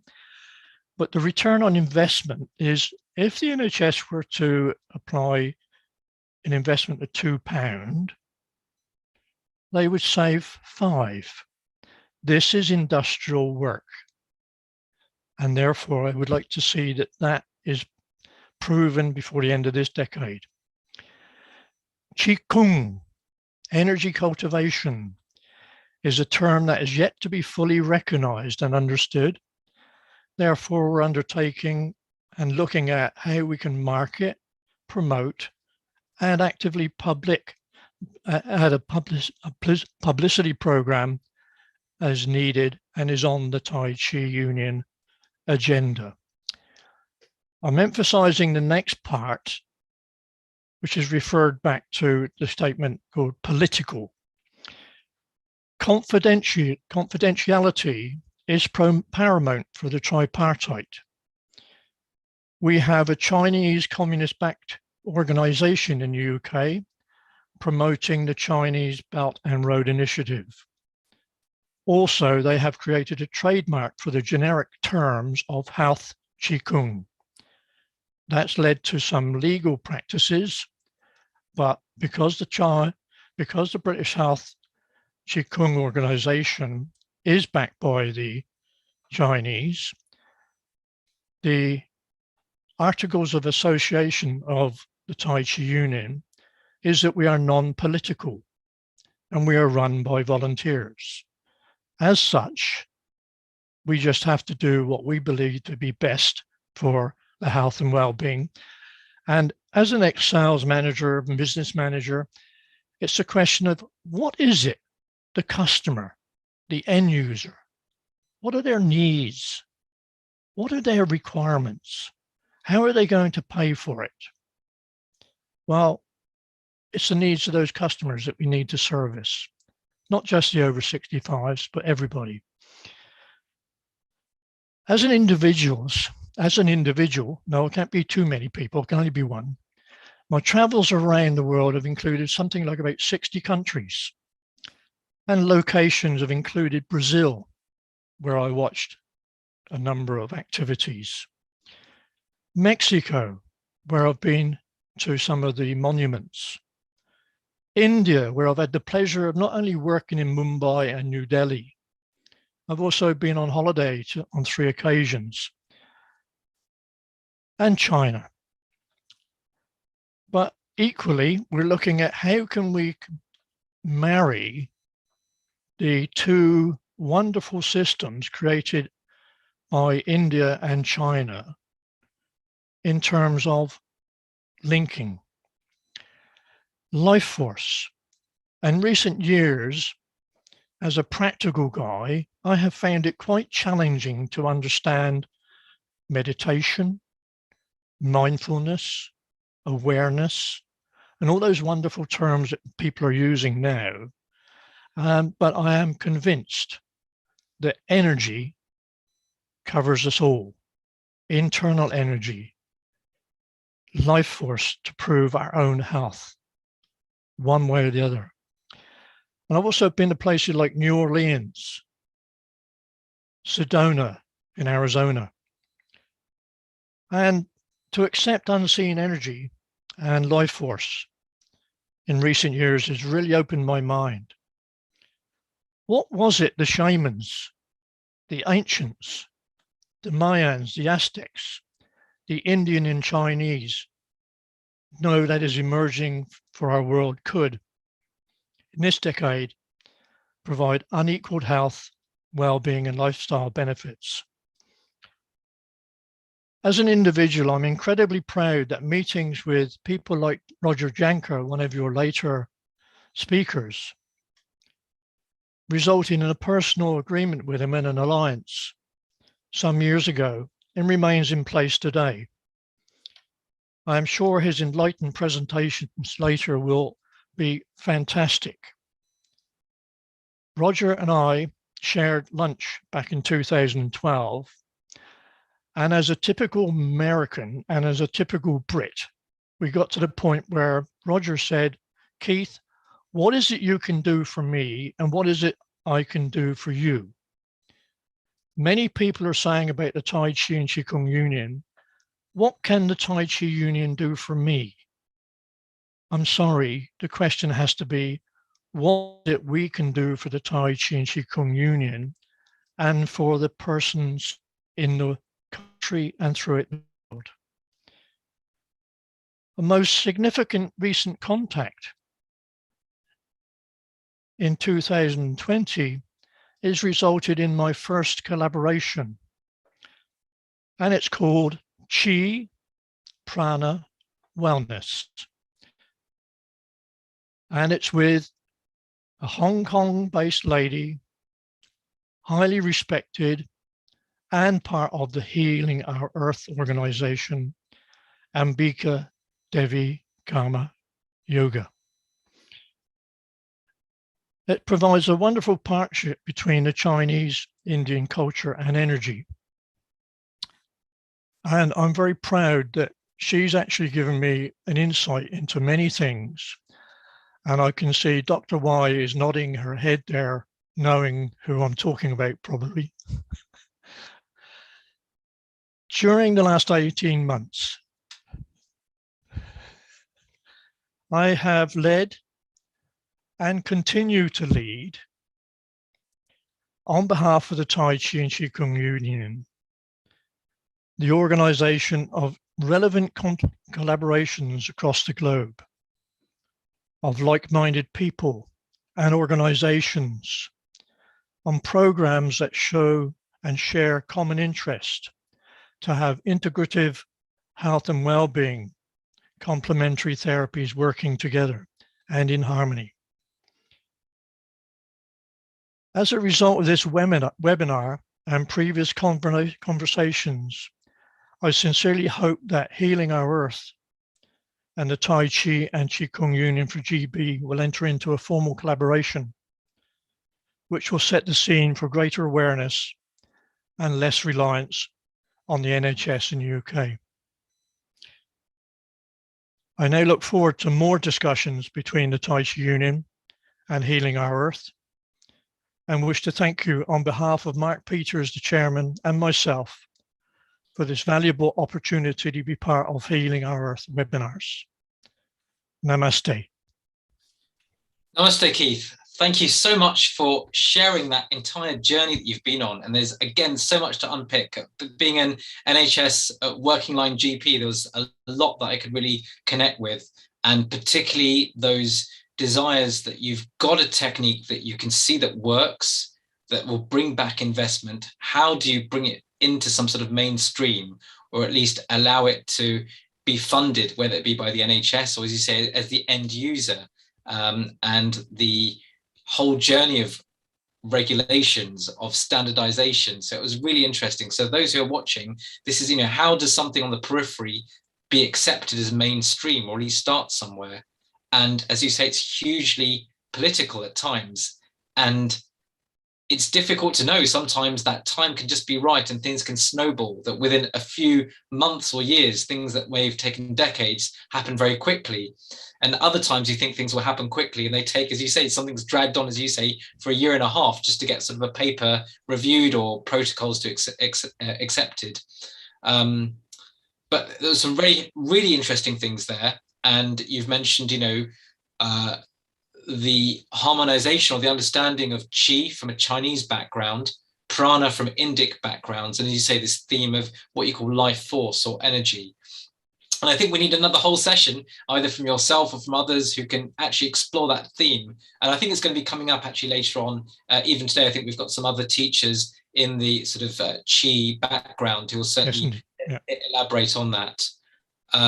Keith, we're actually running out of time, but I think there's so much to take up on. But I think particularly what resonated with me was your work on looking at some of the papers that were done, particularly with balance and with falls. So again, being a working doctor, that is a lot of my day-to-day work. I work a lot with the elderly and seeing when the elderly fall and what the consequences of that are and how we could prevent that. And it's a huge challenge, I think, with preventative medicine, because how do you prove sometimes preventative medicine works? You almost prove it, you're trying to, prevent the, something, and, if it hasn't happened, can you really project those gains? But without a doubt, I know that locally where I work in London, Tai Chi classes were there, then suddenly they disappear and they no longer, I can't refer to them anymore, and people have to self-fund those. But Keith, I know we're running out of time, but I've sort of reflected on what you've said. So any passing words or thoughts? I think you've been on your journey. I know you haven't revealed your age. You look fantastic. Considering you've done, you've suffered from a heart attack before. You've had various work done to you, but you're doing great. I know one parting message for the audience that, in terms of your journey in health. Right. Well, let's just give you a clarification. I was born in 1940. Okay. That's one. Okay, excellent. The second one is that I asked myself, why am I doing this? And I can't find an answer. I'm just being led by, I don't know what. But the person that I relate to most is a lady who passed away a few years ago called Linda Chase Broder. She was one of the founding members of the Tai Chi and Qigong Union. And she started up an organization in the early 2000s called Tai Chi for Special Needs. I feel that I have a connection somehow with Linda because I now have the advantage of not only knowing her and what she was trying to do, but we now have social media, which she did not have.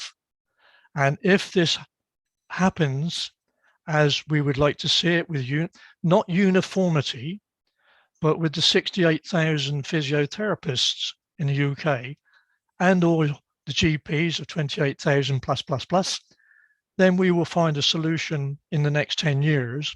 And when I've reached the right old age of 91, I'll be looking back proud and saying, I know some of these people who are going to help our future generations.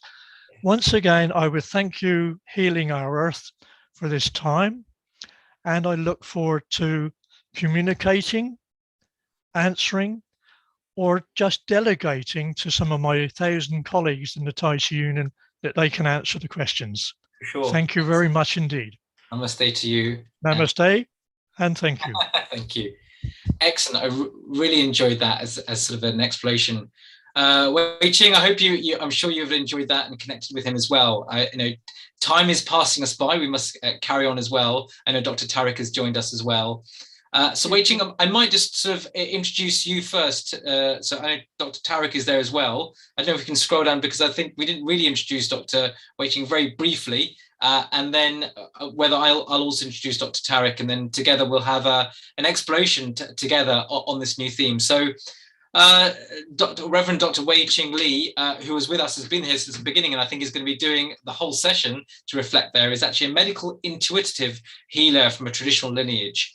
She's also a US qualified holistic health counselor and holistic bodywork therapist. As a principal of Earth Heart Holistic Consultancy, she's been collaborating with medical doctors in the field of integrative medicine since 1992.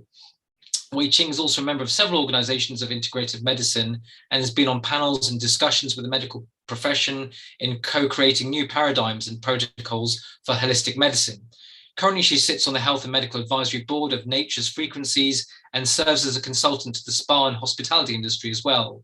She provides leadership in many other humanitarian and environmental organizations, as well as her own program of Living Healing Arts Vortex. So Wei Ching has synthesized several cutting-edge evolutionary modalities in the field of energy or vibrational medicine. She's developed infinity quantum qigong and accelerated restorative treatment and multidimensional healing, and is the associate producer of the Quantum Key or Chi movie with Sharon Rose of Sacred Mysteries.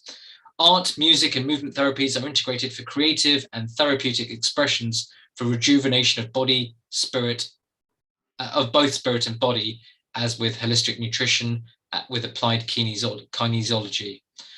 Lots to there. I think you've got huge background. So just moving on. So Wei Ching, I don't know if you want to introduce Tariq. I'm happy to read sort of in a moment Dr. Tariq's background as well, because I was really interested to see this, because I saw him being at medical school long ago when I was a young lad, and this was a theme that I really enjoyed, which was psychoneuroimmunology.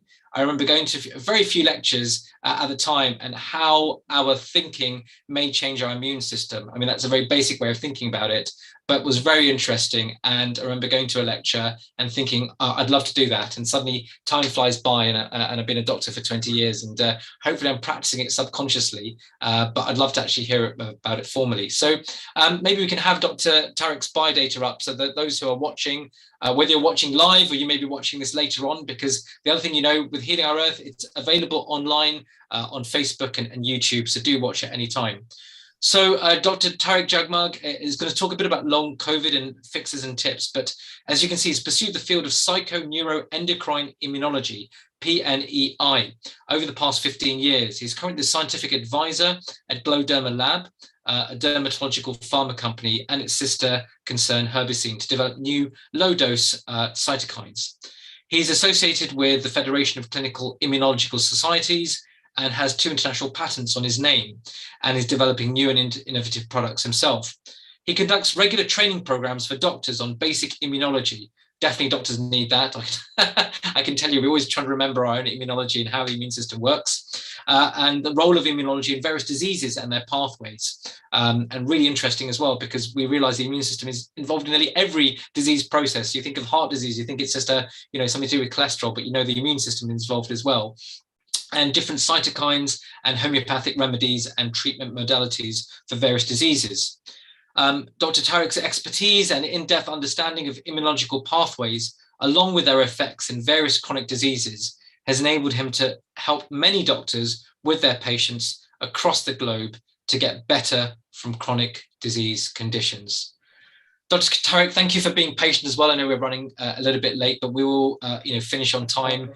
UK time, we're 3:15. We're going to finish just before 4, and we're together. So please do share with us, and Wei Ching will be with us as well. So a namaste to you and welcome. Hi, namaste. I hope y'all can all hear me, right? I'm audible and clear? Yes, you are. All right. So this, the lecture that I'm going to give, if I can call it a lecture, is going to be on long COVID. And I'm basically going to explain how me and our whole team of doctors across the world are treating this. Mostly, there's so much of focus on the treatment of COVID that people have actually forgotten that around 26% of people suffer from long COVID. Even those patients who've had mild COVID, who just had a mild fever or mild cough, almost 26 to 50% at times of them suffer from long COVID. So the first thing I'd like to do is to talk about what is long COVID. So the definition of long COVID is if you've had symptoms of COVID which have persisted for over 12 weeks after you've got a RT-PCR negative, that is called as long COVID. And I'm just going to do a share screen now to talk about a few of the symptoms and how we go about treating them. Just give me a second. Where is it?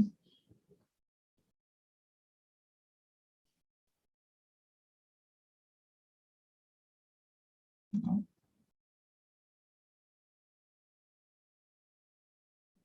Just give me a second. I'm trying to do this on my phone. Oh, yeah.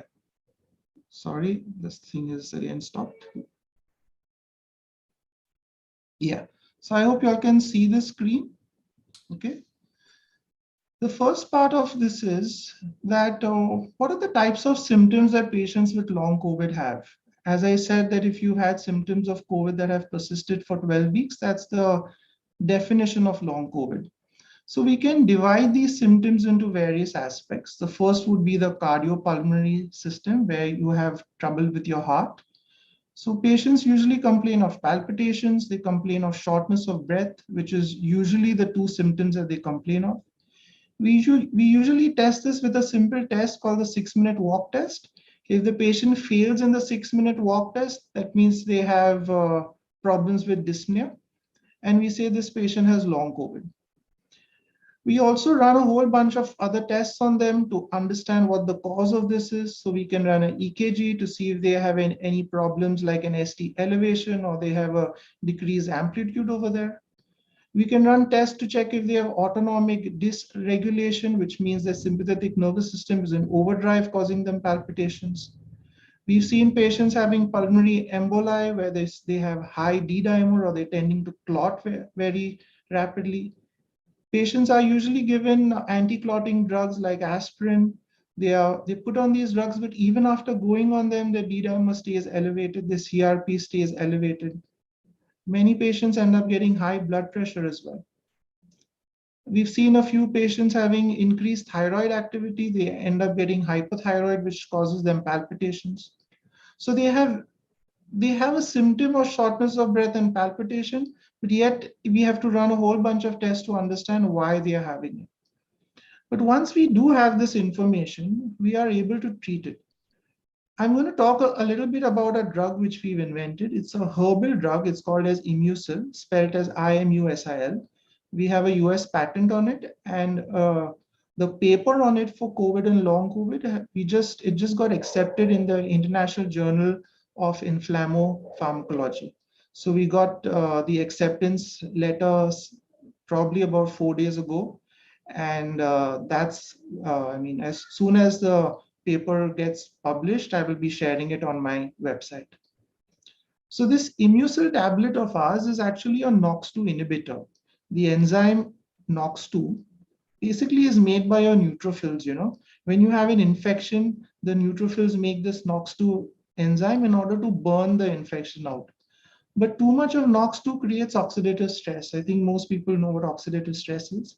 It increases and it actually burns the infection. But after the infection is gone, that burn causes you damage to your body. And it is that burn actually which leads to most of the trouble in COVID, the shortness of breath, the persistent cough, the autonomic dysregulation where they have sudden palpitations, sudden arrhythmias, the rapid increase in blood pressure. When we start our patients out on Imusil, we find rapid improvements on them. Within a couple of days, they start finding that the shortness of breath has improved. They start finding that their cough has decreased. Many of my patients have had improvements in their blood sugars as well. That means they were previously diabetic and their blood sugar starts to drop. This is because the enzyme NOX2 is even responsible for causing diabetes. But there are many other things that we do. So besides using Imusil, I will give you an example. We had a case who lost a few of their parents in COVID. She had severely high blood pressure and she had persistent cough and dyspnea. So along with giving Imusil, we gave her this homeopathic called Ignatia. Ignatia is useful when you've had like loss in your family, you're in grief. Whenever you're in grief, your immune system actually hyper accelerates. You start having catabolism, your enzymes start to break down. And when we gave this Ignatia, it basically inhibited that cytokine storm that was happening in her. So just the Ignatia and Imusil within a period of a week not only cured her anxiety, but also treated the shortness of breath and persistent dyspnea. We have had another case where the patient was having the same symptom, palpitations with cough and dyspnea. But this patient was having a fungal infection in the mouth. They were having candidiasis and they were persistently sweating. Their palms were sweating all the time. The skin had become dry. This is because they were having sympathetic dysautonomia. The sympathetic system was upregulated. So this patient, we gave her homeopathic lycopodium, which downregulates the sympathetic nervous system. And we gave her Imusil to treat the palpitations and the dyspnea. And lo and behold, within a few days, it went off. We've had one other case who had shortness of breath and dyspnea. She had severe COVID. And after COVID, she suddenly developed palpitations. Now, in this patient, we checked her hypothyroid and we found that she actually had developed hypothyroidism. We had checked her thyroid. She was normothyroid all these years. And after COVID, she developed hypothyroid. So here we gave her a specific homeopathic called lithium carbonicum, which helps to treat hypothyroidism in such cases, along with Imusil. And lo and behold, again, the palpitations and the dyspnea went off. So just that one symptom of palpitations and dyspnea can have so many different types of etiological factors. One of our neighbors, after the vaccination, developed severe fatigue. He wasn't able to get up from his bed. We checked his D dimer. We found that his D dimer had gone high. It had reached around 10,000. So we gave him a homeopathic called as sulfur. The homeopathic sulfur helps to bring D dimer levels down. And lo and behold, within a few days, he started getting up from his bed. He started walking around. After a week, when we checked his D dimer, it had gone to normal. Even in long COVID patients who have elevated D dimers, it's the homeopathic sulfur along with Imusil that treats it. Dr. Tarek, just sorry to interrupt, just 1 second.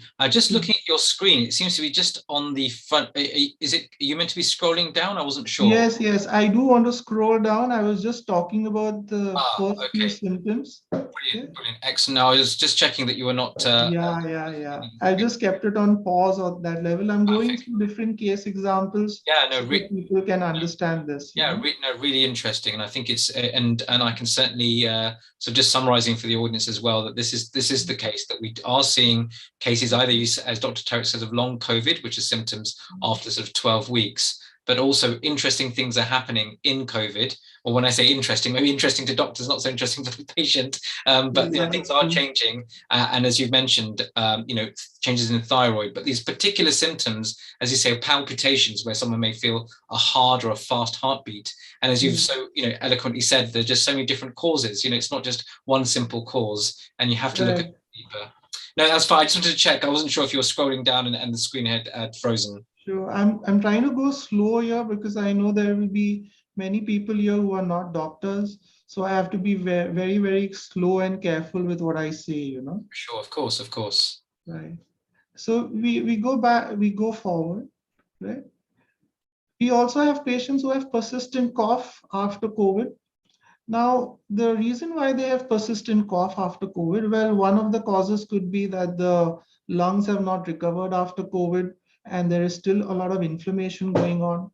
But many patients who have persistent cough after COVID actually have a type of asthma, which is known as cough variant asthma. So the immune system goes into a hyperreactive state, and because of this, they end up getting cough variant asthma. So these patients are usually controlled by using inhalation steroids.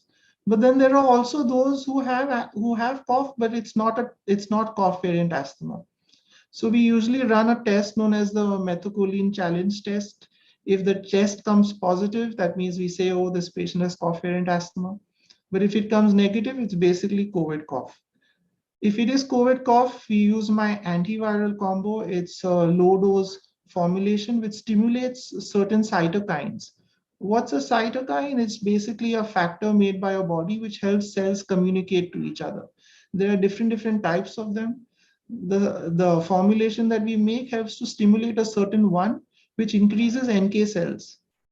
The moment you start having symptoms of long COVID, your NK cell number actually has dropped really low. So when these cytokines are given, they actually upregulate NK cells, and we found that the patient's cough recovers very rapidly. Then you have symptoms which are not cardiopulmonary, but the patient has somewhat of a issue where they start having excessive fatigue. You know, they get very tired. This is one of the most common symptoms we have. The patient has severe fatigue. They have brain fog. I'm just going to go down to this part where you have ACTH tested. So what is the cause of this fatigue? What we found is that there are basically three causes of the fatigue. The first cause is that during treatment of COVID, patients are usually given dexamethasone.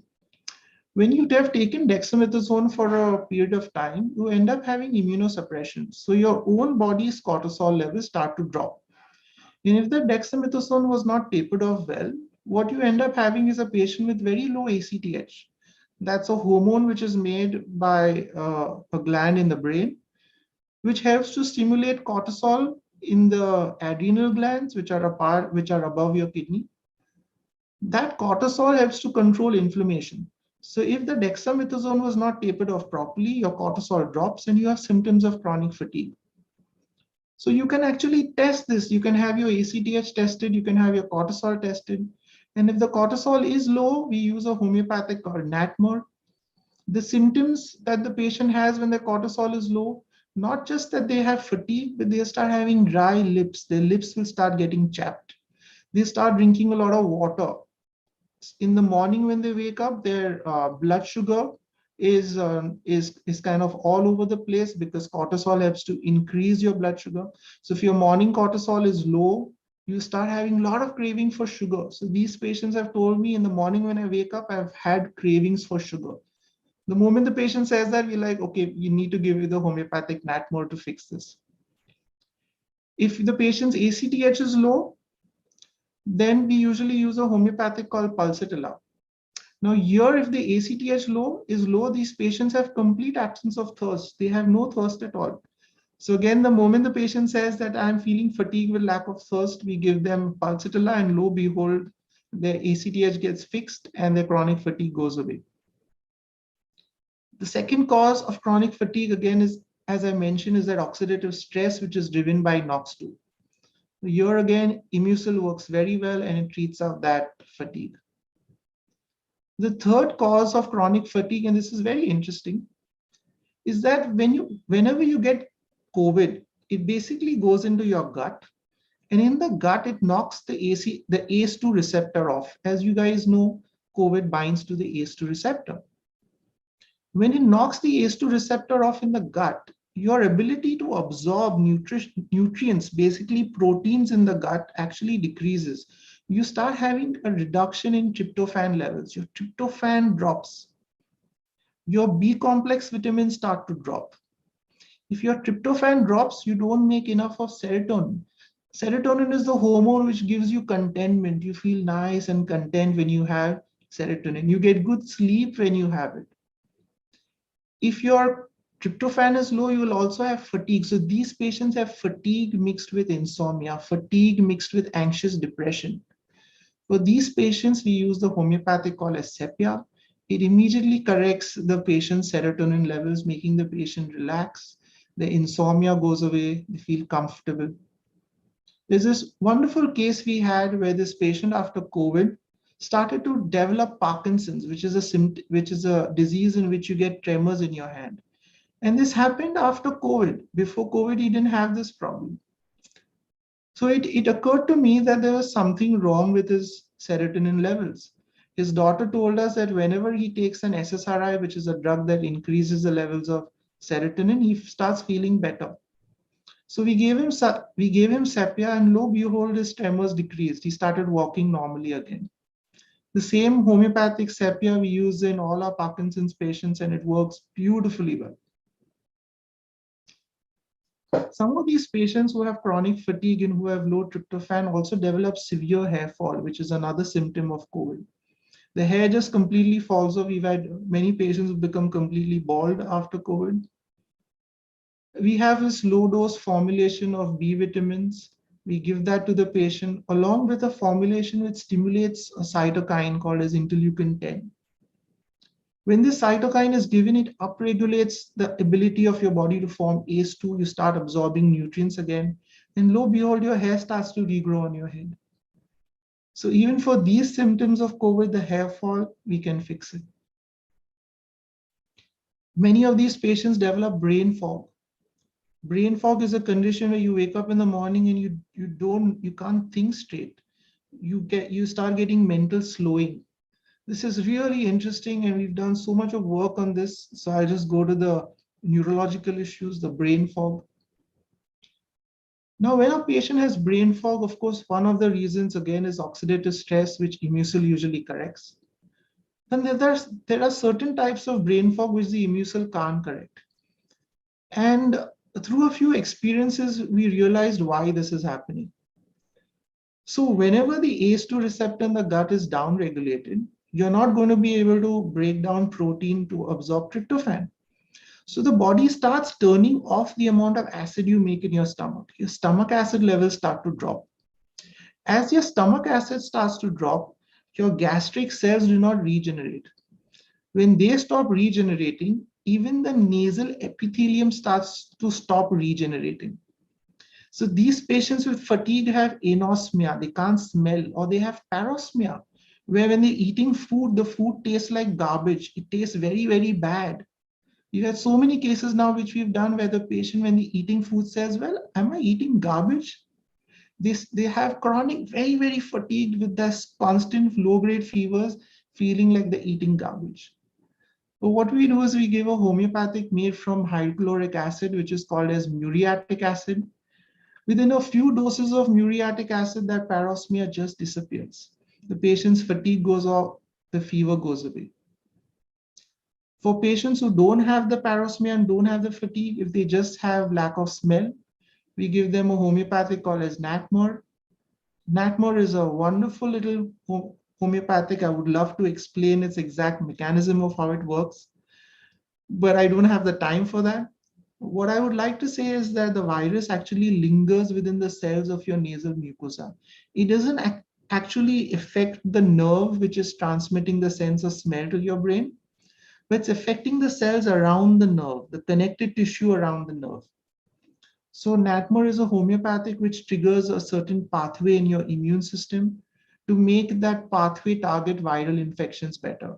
And it particularly targets viral infections where your immunoglobulin levels are low. So when you have low Ig levels, which are your immunoglobulins, NATMER will stimulate your immune system to remove that infection out.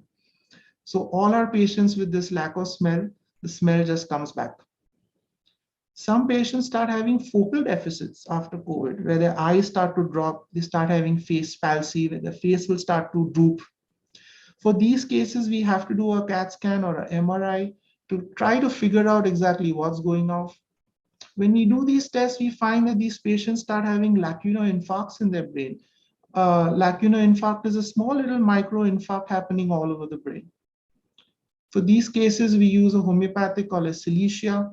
Again, I would love to explain exactly what it does, but it's really complex. It modulates a factor called as epidermal growth factor in the brain, and it actually treats these patients off.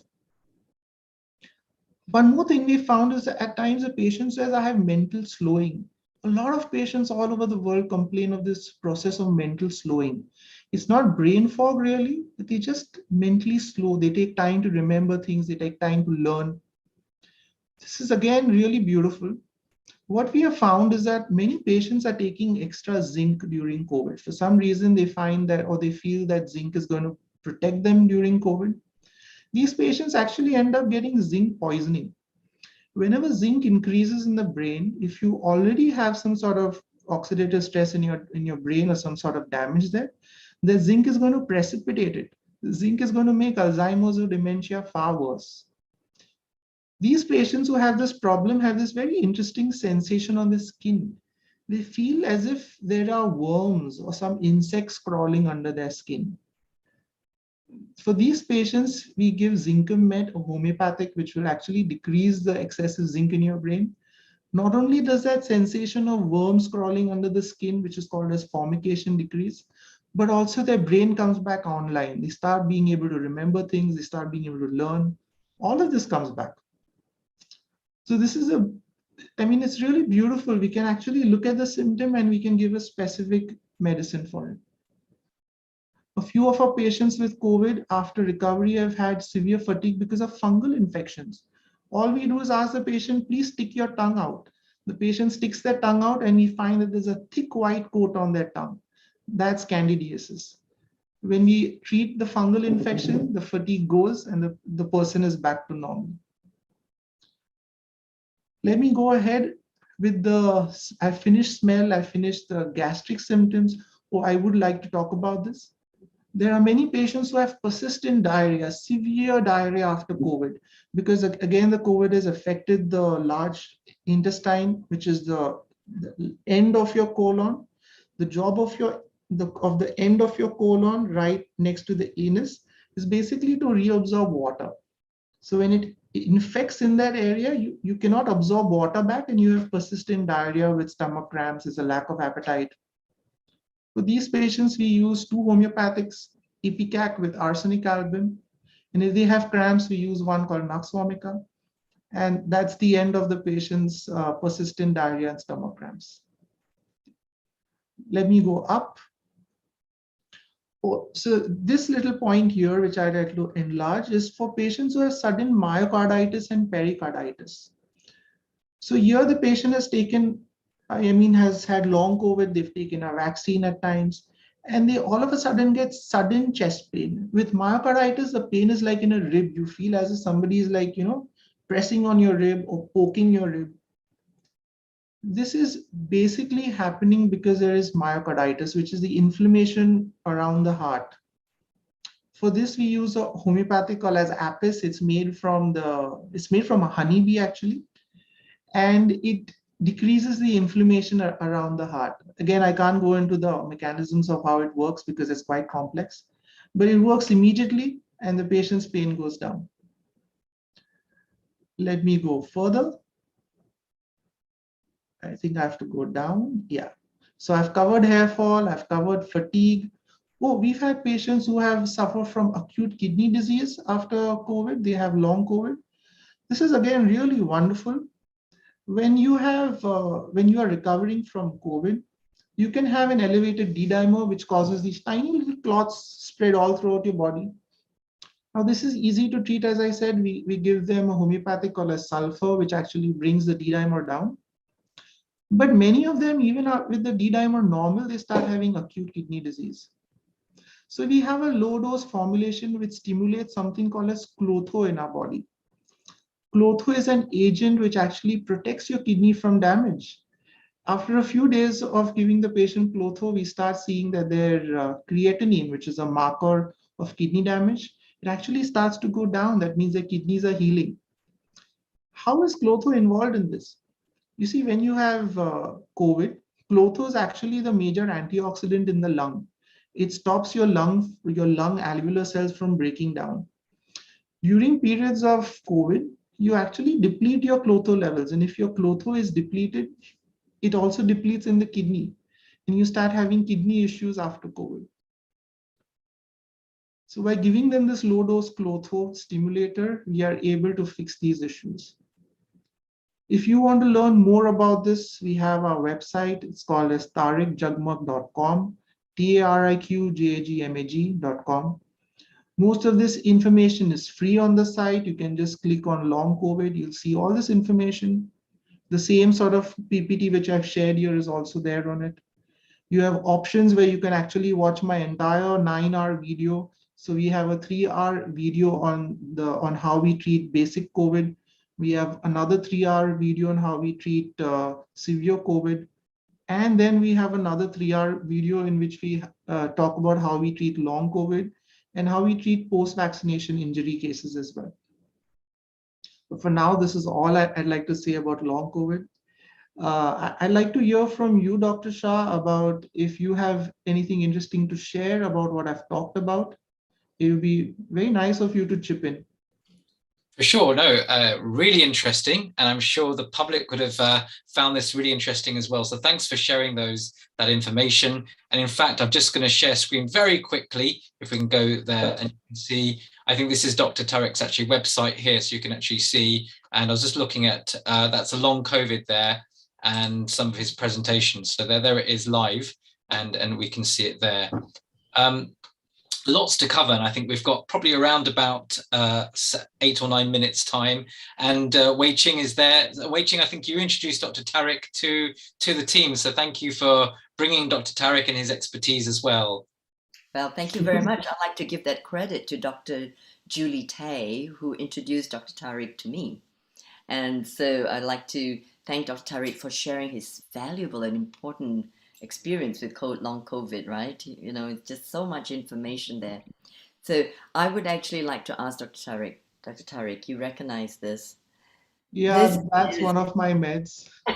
Yes, I just picked it up from our beloved Dr. Aziza here in Malaysia. Yeah. And it's called the COVID combo, Dr. Millen. Okay. So, Dr. Tariq, could you just enlighten us on this and how Right. to use it? Because So I have a published paper on this. I also have an international US patent on this. And basically what this is a combination of various factors which actually increases your ability to kill COVID off. It basically increases interferons, which are factors in our body which are required by your innate immune system to knock off any viral infection. So we have used this in patients who are as young as 4 months old, 6 months old, to all the way. We have a patient which we did who was about 101 years old. You can use it for any age group, and it stimulates those cytokines which are required by our body. Again, I have a free video which will be posted on my site where I've spoken about this in depth in a different conference. It took me around 1 hour to just explain what this is and what it does. So I can't get into that detail. But it basically is just a low dose cytokine milieu, which is helping the body to fight off all different types of viral infections. We are able to target dengue also with it. We are able to target COVID with it. We're able to target the common influenza with it. I mean, all types of it. Yeah. So what I think what Dr. Wai Ching is talking about is she's using this as a prophylactic to keep increasing that antiviral state in her body so that if she gets a viral infection, she'll be able to fight it off. Indeed, yes. Yeah. Yeah, good preventative. Because I think what I'm picking up as well are what you've got as an armory of treatments, and that's something that currently, certainly in the medicine that I practice, and my role, particularly being a family physician, is first to sort of understand people's journey, their symptoms, to know what will take time to improve. I think you gave a really good overview from cardiac and respiratory symptoms to gastric to ENT to neurological. People will say, you know, I've got this in a brain fog, but I think it was really interesting how you said that it could be particular types of receptors or things that have gone down where people have slowed down. And certainly my job as a physician first would be just to take time to understand what may take some time and what not. What I did pick up was that certainly in Western medicine practice, that, you know, particularly in UK that we're practicing, we don't really have much else in terms of actually to prescribe or do, you know, in terms of certainly from pharmaceutical companies. Yet there are few things out there, but you've mentioned things like dexamethasone, etc., which are there for very severe cases. But you've also mentioned that this is maybe helpful when someone goes into, you know, quite significant COVID, but otherwise it can also cause some harm as well. Yes. And it's a fine line, you know, and certainly in early COVID, we were, you know, trying all sorts of things. And now certainly in the medicine I practice, mostly it's very, you know, what we call supportive or conservative management, which means that, you know, haven't really got much to do apart from supporting the patient, saying, look, just give it some time. I think what I'm picking up. And you know, Doc, that's actually the best way, because in all our medical textbooks, the first line is whenever a patient has a viral infection, just give supportive care. Don't do anything much. Yeah, do no harm. Yeah, do no harm. Yes. And I've got Dr. Julie Tay there as well. So welcome to Healing Our Earth. So we've got a whole panel here. I think if you're watching, you've got every specialty covered. I think hopefully the healing powers are coming through to you. But yeah, so look, you've mentioned a lot of different homeopathic preparations as well. So are these preparations you've mentioned, are some maybe you've formulated with your team, or some are more traditional ones? No, so the ones which we have made are very, very different, but the ones which are spoken about, like things like, you know, the Natmor for lack of smell, this is commonly available. A person can just go buy it online or buy it from a homeopathic shop. So if you have mild symptoms of long COVID, you can just go to my site, check out the symptoms and check out the drug for that, and you could simply take it. But if you do want help with your problem, there is a area where you can ask for help, and you will find you a doctor anywhere in the world who's close to you will be able to help you, because we have a whole team of doctors working with us now. So we can find a doctor closest to you, and he can basically take your case history, run a few labs, get you a proper diagnosis, and then be able to help you. That's really helpful. And then also your website, I think with all our speakers today, if you do go onto the healingourEarth.com website, you'll see, so for example, tariqjugmug.com is there. So, you know, so those who are watching at home or you're watching later on, please do go to the website and read all the profiles are there. Along with each profile, at the end will be some sort of post, either their website or some sort of further reading. So, I mean, it's now going forward with this. I think, as you say, long COVID, you mentioned, you know, 15, 25% of patients certainly can have some symptoms. You've mentioned some improvements with patients. Do you want to give some sort of more challenging cases? Because, I mean, it's sounding great, it's sort of working in a lot of the time. What happens when, because I find particularly we try something and it doesn't work, what do you do then? How long do you give it? Because obviously I have not that experience with homeopathic medicine. You've mentioned some cases where it works quite quickly. Yes, it works very fast. Yeah. So I think the best person to talk about this is Dr. Julie Tay and her experiences. If you could put her on, she was actually a person who said, oh, this can't work, until it came time for us to actually treat her. Okay. Hi. Yeah, I know what's funny. I had a symptom of you talked about a grade 5. By the way, Dr. Tariq, actually a dentist, which it's like it amazes me how much medical knowledge he knows more than me. And I had a grade 5 how do you say, a cavity at the edge of my tooth. And I think I took some floss, and after a few days, I noticed it wasn't so sharp anymore. So they do work very quickly, and I've had different cases of that I've done with Dr. Tariq and Dr. Aziza over the last few months. But I would really encourage any doctor or health practitioner that's interested in expanding your armamentarium, other than diet supplements and our usual drugs, to explore this modality, because Dr. Tariq has really synthesized the information and catered for us allopaths, and to fill in that gap of what we could do other than the regular drugs that we use.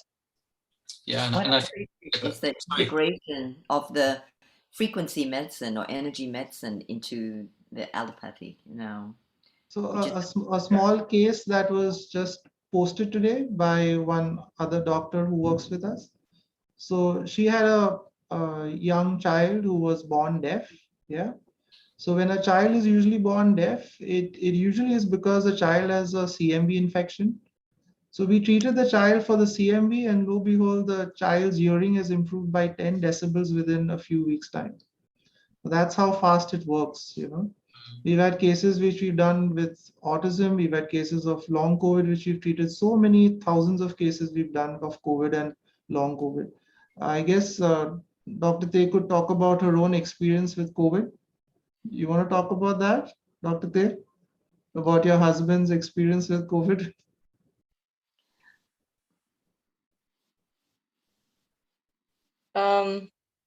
My husband got a second round of COVID. He's got COVID at the beginning of and then he got he's a frontliner, so he got again, I think just 2 months ago, a positive COVID test. And so we were all worried, and I immediately started the antiviral drops at a very low dose, actually, only twice a day. And he basically went through the whole thing asymptomatic. He didn't even have symptoms, which I was so relieved. And the rest of us in the family also were negative. So yeah, I just thank you, Dr. Tariq. You could also share a few of these cases which you have done with the other doctors. The long COVID cases, the stage 5 cases of COVID that you've seen in front of your eyes recover. I think Dr. Aziza will be better equipped to talk about those cases. But it does I seem have like seen antiviral work very fast. Yeah. Good. It looks like we're due another session, then I think we need to bring in and develop that, because it is. I think I know we're running out of time. In fact, we've got a last minute now.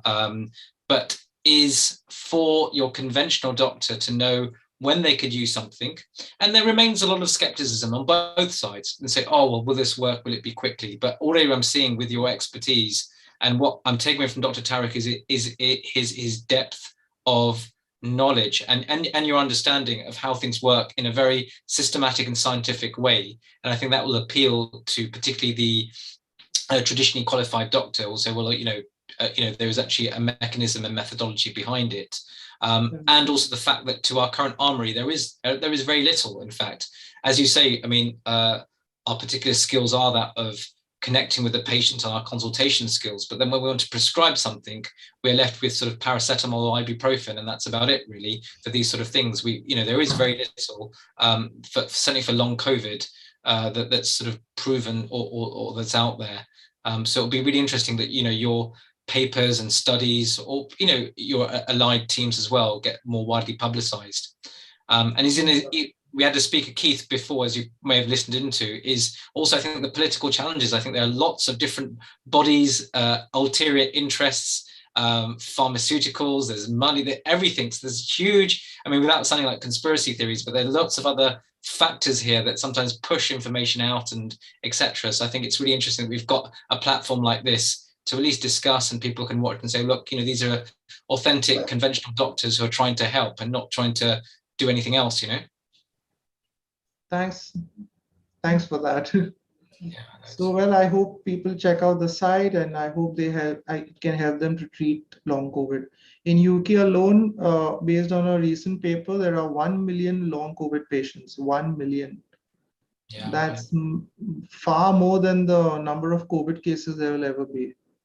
Yeah, I wouldn't be surprised. We're seeing a lot now. And so, Dr. Tariq, thank you for coming on. And I know in India it's getting to the evening, and Dr. Wei Ching is sort of a panelist with us who's very dedicated, going through the night, really. I don't know what time it is there now. And Julie also, I think it must be pretty midnight for you at the moment. Midnight, but we'll be on till the end. Yes, no, good. There'll be Dr. Roger Yanka coming on. Yes. And, yes, amazing. And Clara Apollo, who teaches Qigong in UK. Yes, So I was going to say there's a lot to listen into. Everybody stay on with Healing Our Earth. Stay on, exactly. So wherever you are, try to stay on live. If not, you know, you can always come back to it as well. Dr. Tariq, namaste, and thank you for being with us. Thanks a lot. Namaste. Namaste, Dr. Tariq. Thank you so much. Thanks a lot, everybody. Bye. Thank you. So why don't we have a look again? Let's come up, let's share that to what we've got coming up again, actually. So I'm hoping that our next host is coming very soon on with us as well, Dr. Honey Kalaria. Those of you can see on the screen, it's actually our 107th event. And on behalf of our sort of director, Nil Kumar, who's really envisaged and takes forward Healing Our Earth, although it's a team effort, we particularly do credit Mr. Nil Kumar with his work in sourcing speakers, hosts, and working through. And on behalf of him, all the speakers here, so you can see on your screen, we're only sort of not even halfway through. That's how far we're getting. So we've had at the beginning with Amajit Kaur Dua talking about the Raj Yoga and her PhD study. We had Keith with us, Keith Sharp, talking about sort of Tai Chi and Qigong and his work to try and get that more integrated. And then Wei Ching introduced or has brought on Dr. Tariq, who talked to us a lot about long COVID and some of the homeopathic treatments and how they particularly affect the immune system and the endocrine system. So coming up, we can see, hopefully, Dr. Honey will be on very soon, and I'll be handing over my hosting to her. And you can see, if you can see on the screen, we've got Miss Philippa Blackham coming on. We've got Dr. Pradap, Dr. Midha, who's going to be speaking as well. So there's going to be some sort of hosting between them before then Dr. Sheila Dobby comes on at 5 o'clock. And then, as Wei Ching, you said, we've got sort of, we've got Sharon Rose coming on, we've got William Douglas, Clara Apollo, and Dr. Roger Yankee coming on as well. So we've got some really interesting speakers as well, and Pedram Shojai as well. So we'll carry on there. Healing Our Earth is here, as we said, to promote happier and peaceful, healthier and inspired global communities by delivering this education, or edutainment as it says. Do go to healingourEarth.com and have a look at the past effects. There's me still working, and working as a frontline doctor, really. So briefly, here are the upcoming events coming up. So every Sunday lined up, even from next week onwards, we've got a vegetarian kitchen. Then the next 2 weeks will be sort of festive activities. I think a bit of singing and music and various things to uplift us all. Into the new year, we've got sort of well-being and wellness, some of the COVID latest things, a session with the Rotary International. 23rd will actually be the Indian Independence Day, or around that time, so some themes on Indian culture, and a women empowerment and self-care event at the end of January. So you can see every Sunday's already lined up as well. It's time for me to sign off. I wanted to share just a few projects that I'm involved in, and particularly one, if you do search on Google, is the Chinmaya University. Imagine a university that's particularly been acknowledged by the government of India to actually restart the investigation and study of ancient Indian sciences, such as Sanskrit, such as Ayurveda, such as yoga, such as management. So you've got this graphic here. Imagine studying management, but actually also studying the Bhagavad Gita along with it. So with that, there's a new campus being built in Kerala in South India. And this is the theme here. So I hope you can see that. And the Chinmaya Vishwa Vidyapeeth is there. And a brief plug for those who live in London, an actual place where you can study a particular form of philosophy that I'm particularly studying called Advaita Vedanta, the science of the self. There are many forms of philosophy. This is a particular one, which is the heart of ancient Indian culture from the Upanishads. And the center where I study is somewhere called Chinmaya Kirti in London. And do have a look, because Chinmaya Kirti is going through a multi-million-pound renovation at the moment, and funds are being sought. But do have a look at when it reopens next year with a hall, classrooms, and a bookshop and a meditation area. So this is like a home to me. So I did want to share that. So apart from my medical work, this is where I help and also teach the next generation. So with that, I can see that Honey is, or Dr. Honey Kalaria is with us. So Honey, I can see you there with us. Warm welcome. I hope you're doing well. Hello, global namaste to everybody. Hello. Oh, it's wonderful to see some lovely familiar faces. And Milind, you are absolutely wonderful. What wonderful guests you have, been speaking to today, and what great tips we've received to improve our health, which is fantastic. And I think we had some really interesting speakers. We had Dr. Tariq with us, you just see before, really interesting, very academic and very specialized person talking about sort of long COVID, etc. And prior to that, I had Keith Sharp talking about Tai Chi, and prior to that was Amarjit talking about her Raja Yoga. And these are high-level presentations, sort of her PhD thesis, etc. So I really enjoyed. I thought that was really, really brilliant, because, when somebody goes through an experience themselves, then they can really, speak from their hearts, because sometimes there's book knowledge, but when there is personal experience, it normally is much more powerful as well, isn't it? Yeah. And Milind, I have to actually do a really wonderful introduction to you. Oh gosh, there's an introduction to you. No. I've already introduced myself. Please don't worry about me. I think in interest of time, I think we need to keep moving. But I'm absolutely fine introducing myself. Just saying I'm here to help every patient. That's what a GP does. But I think we need to know about you, Honey. And very briefly, Dr. Honey Kalaria is a mind, body, soul coach, and award-winning creative dance expert. That's how I first came across you. I think you've been teaching dance for a long time, over 35 years in the field of art, culture, and entertainment.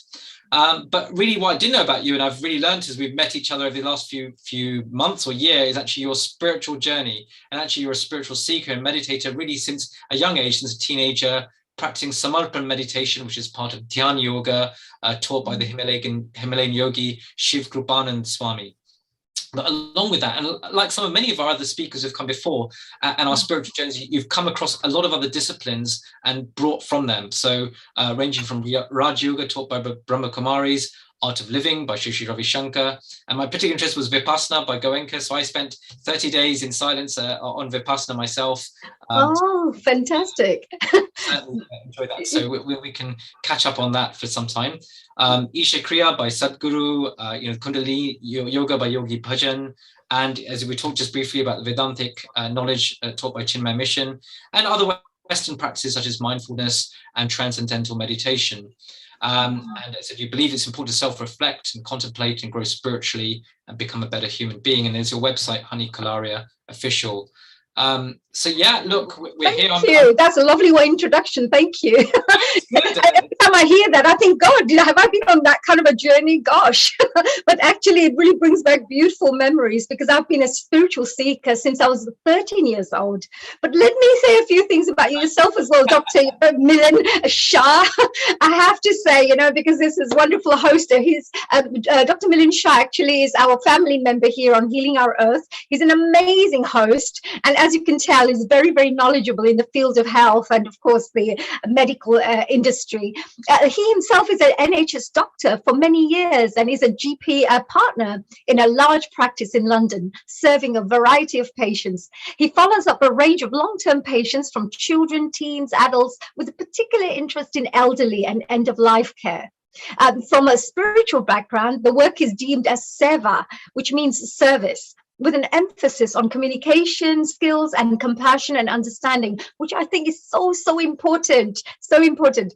Milind is also a volunteer and student of Chinmaya Mission. They do amazing work, as I've always said, really fantastic organization, learning about the Vedanta philosophy, and of course in facilitating classes for toddlers and parents on the theme of Hindu culture. So Milind, you've been doing amazing work too for the community, isn't it? Yeah, and so I actually teach toddlers more, so I'm sort of bending down trying to just sort of make faces about Krishna.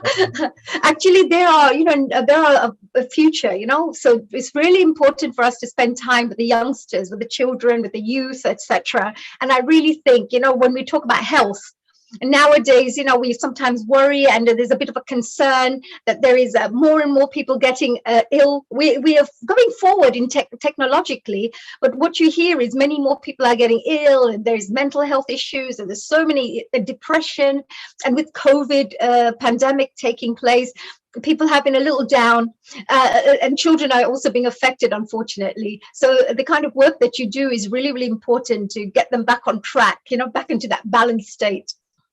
No, quite. So look, we must carry on. So I know you've got exciting level speakers coming up. I can see Philip is already online as well. So with that, those who've been watching, I really enjoyed being part of this time. Do look back at the sessions and even the previous sessions, and be well, keep safe. As you know, cases are going up. I'm seeing that as well. So do stay at home where you can, or do wear your mask, keep yourself hand washed, maintain your space if you do need to go out, maintain your mental and well-being as well. And do keep connected with your friends and family. Keep out for the loved one. Even sometimes that small call to someone that you haven't spoken to can make that difference.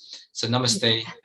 Thank you, Milind. And before you go, was there any tips from your side that you'd like to share? I was going to also share some of our forthcoming events, actually. But before I mention that and share those, is there any tips from your side that you'd like to share before we say goodbye? Any global namaste?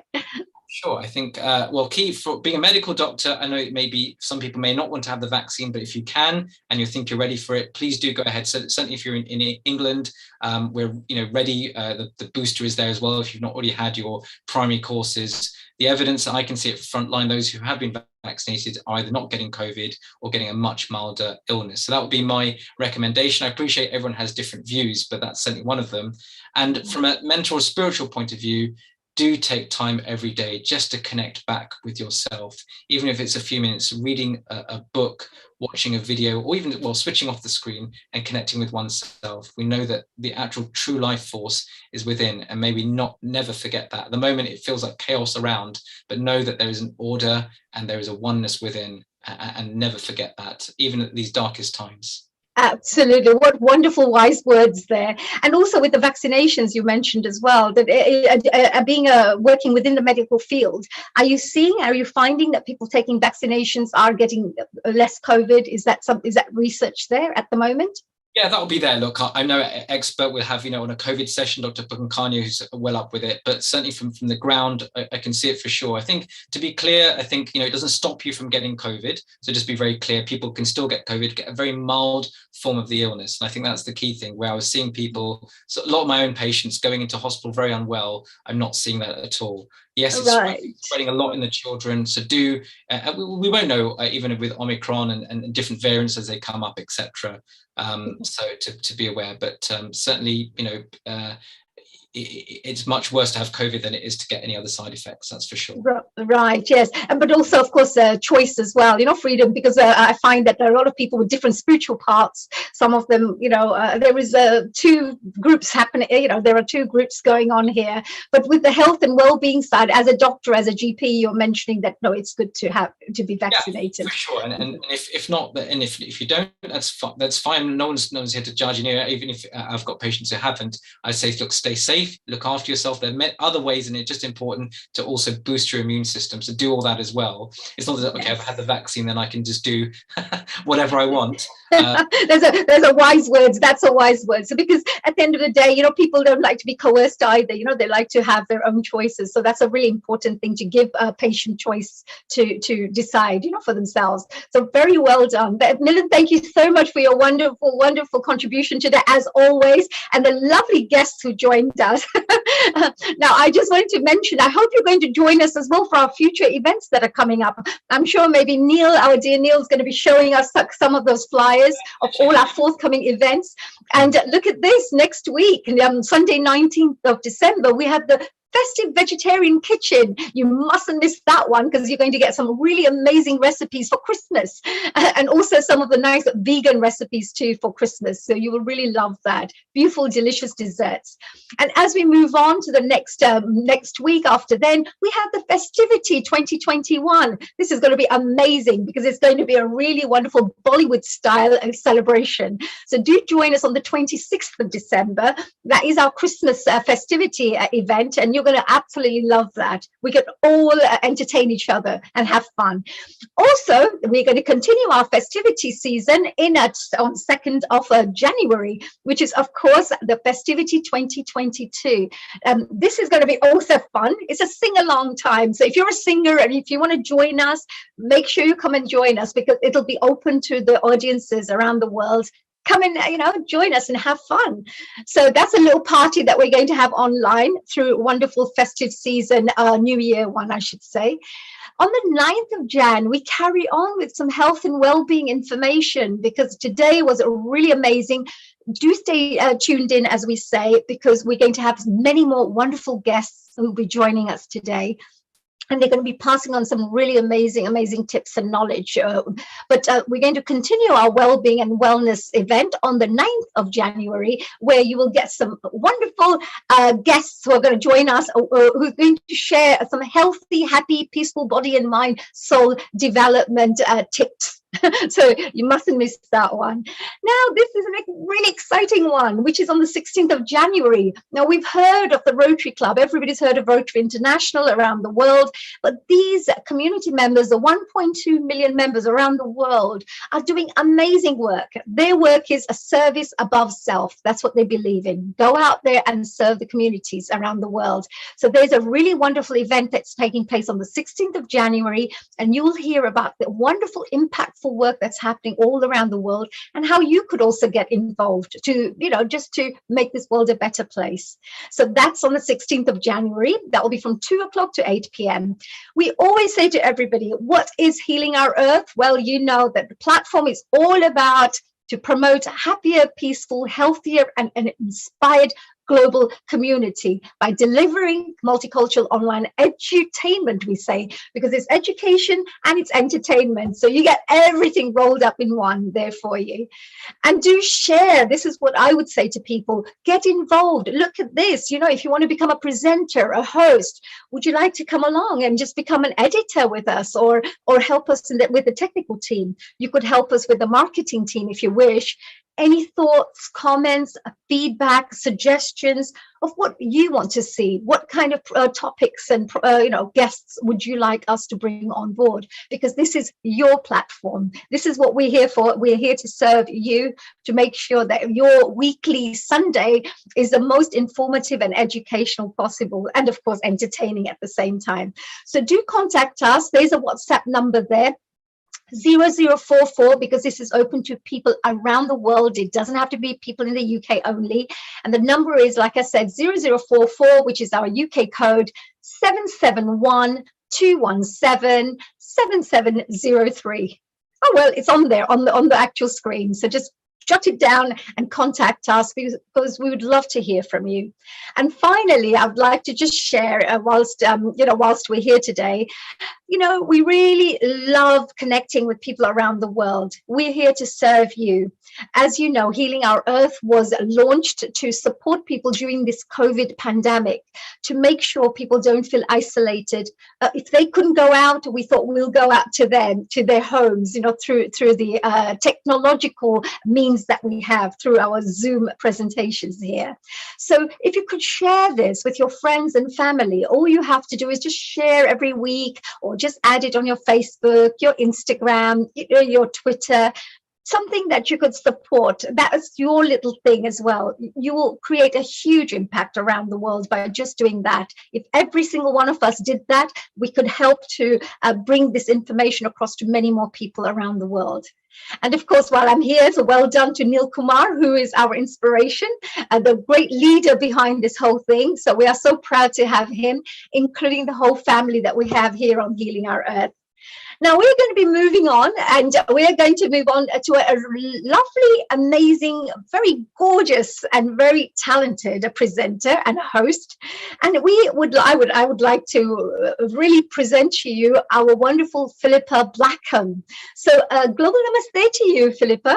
Hello there, honey. We must stop meeting like this. We can't. We're just loving this, aren't we? This Healing Our Earth has become like a little party for us. It's a little family, loving spending time with each other. And Philippa, you did an amazing job last week as well with your, wonderful panel discussions that you had. We had fantastic messages coming back and really great comments for your, for your contribution. So well done. And I just wanted to do a quick little introduction to Philippa, just in case you've joined us for the first time and you haven't met Philippa previously. Well, Philippa Blackham is a former staff reporter and presenter for BBC Radio 4, including working for 7 years as one of the voices of Women's Hour, and an award-winning radio documentary maker. She is the coordinator of 100 Women of Spirit, which recognizes the spiritual contribution to society made by women. She's ordained as an interfaith minister and currently works as a celebrant.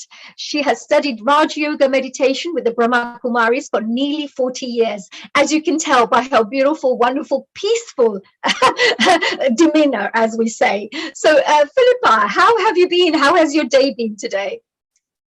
I've had a lovely day, actually. Yeah, just sort of beginning to get ready for Christmas, tidying the house, gathering all the decorations. It's quite a special time of year. And of course, you have to make the most of daylight because there isn't much of it. So, yeah, I've been out and about doing a few jobs. That's nice. All the shopping, all the Christmas, all the, with coronavirus, it's nice, to at least feel that Christmas is there and we're all able to, enjoy the festive season as well, which is very, very great. And Philippa, I had a question for you because before you move on, and I know you've got your wonderful guests who'll be joining you just now. But Philippa, you've been part of Healing Our Earth for some time now, for quite a long time. And the Brahma Kumaris have been a real integral part of our organization, always supporting us, always coming along, being part of our family here and spreading their love and joy to others around the world. How has it been for you, being here on Healing Our Earth and being part of the family here? It's been amazing to see how Healing Our Earth has grown from what it started out as and what it is now, and the sheer range of topics that you cover. You just ran through a few for the next sort of 6 or 8 weeks, and you're getting together a really interesting, varied program. There really is something for everyone, and we're just honored to be a part of that. Brahma Kumaris very much like to collaborate and cooperate with all sorts of different initiatives. And this one feels very closely aligned to our heart. So it's always a delight to come and be with you and share some of the stories that we've come across.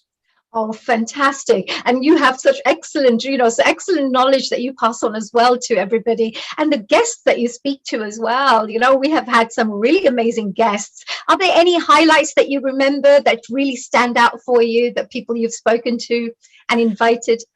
Well, I think today's guest is probably going to be one of those highlights because we're sharing with you a very special story, which is really perfect for this topic of health for all.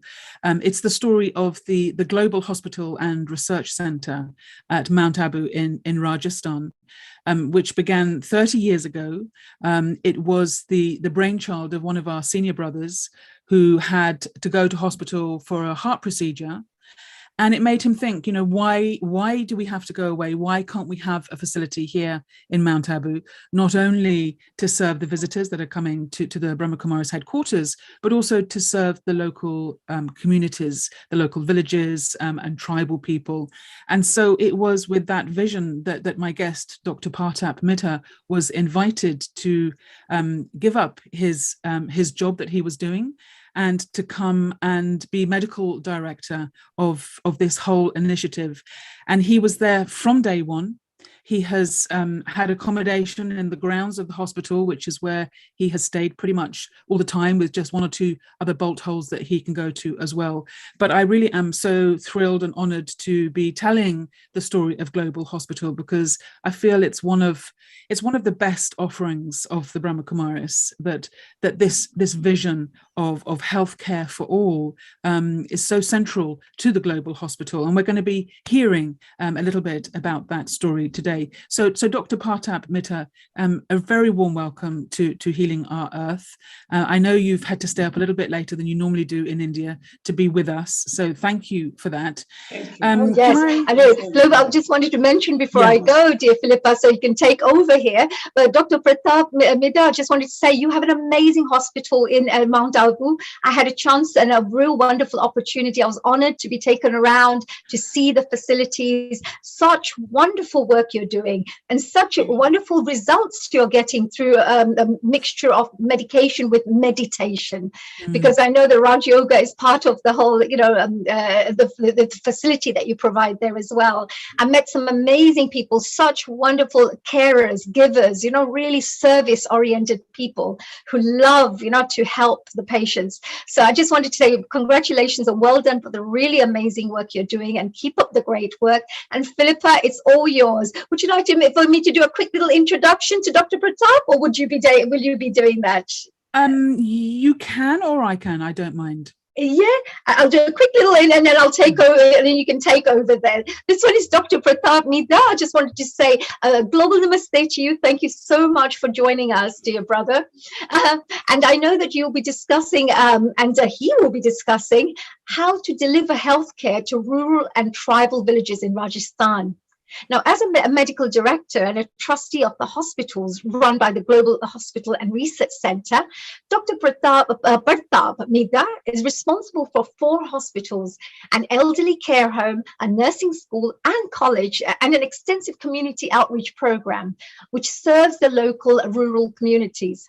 The GHRC, as it's known, has a policy of making basic healthcare accessible to everyone, regardless of their socioeconomic background. The hospital offers a unique holistic approach, including Ayurveda, homeopathy, in addition to spiritual practices, all under one roof. And it's absolutely amazing. Western Rajasthan is one of the least privileged areas of India, and much of it is desert, water is in short supply, and the literacy rate is very low. The majority of the population is deprived of basic health services.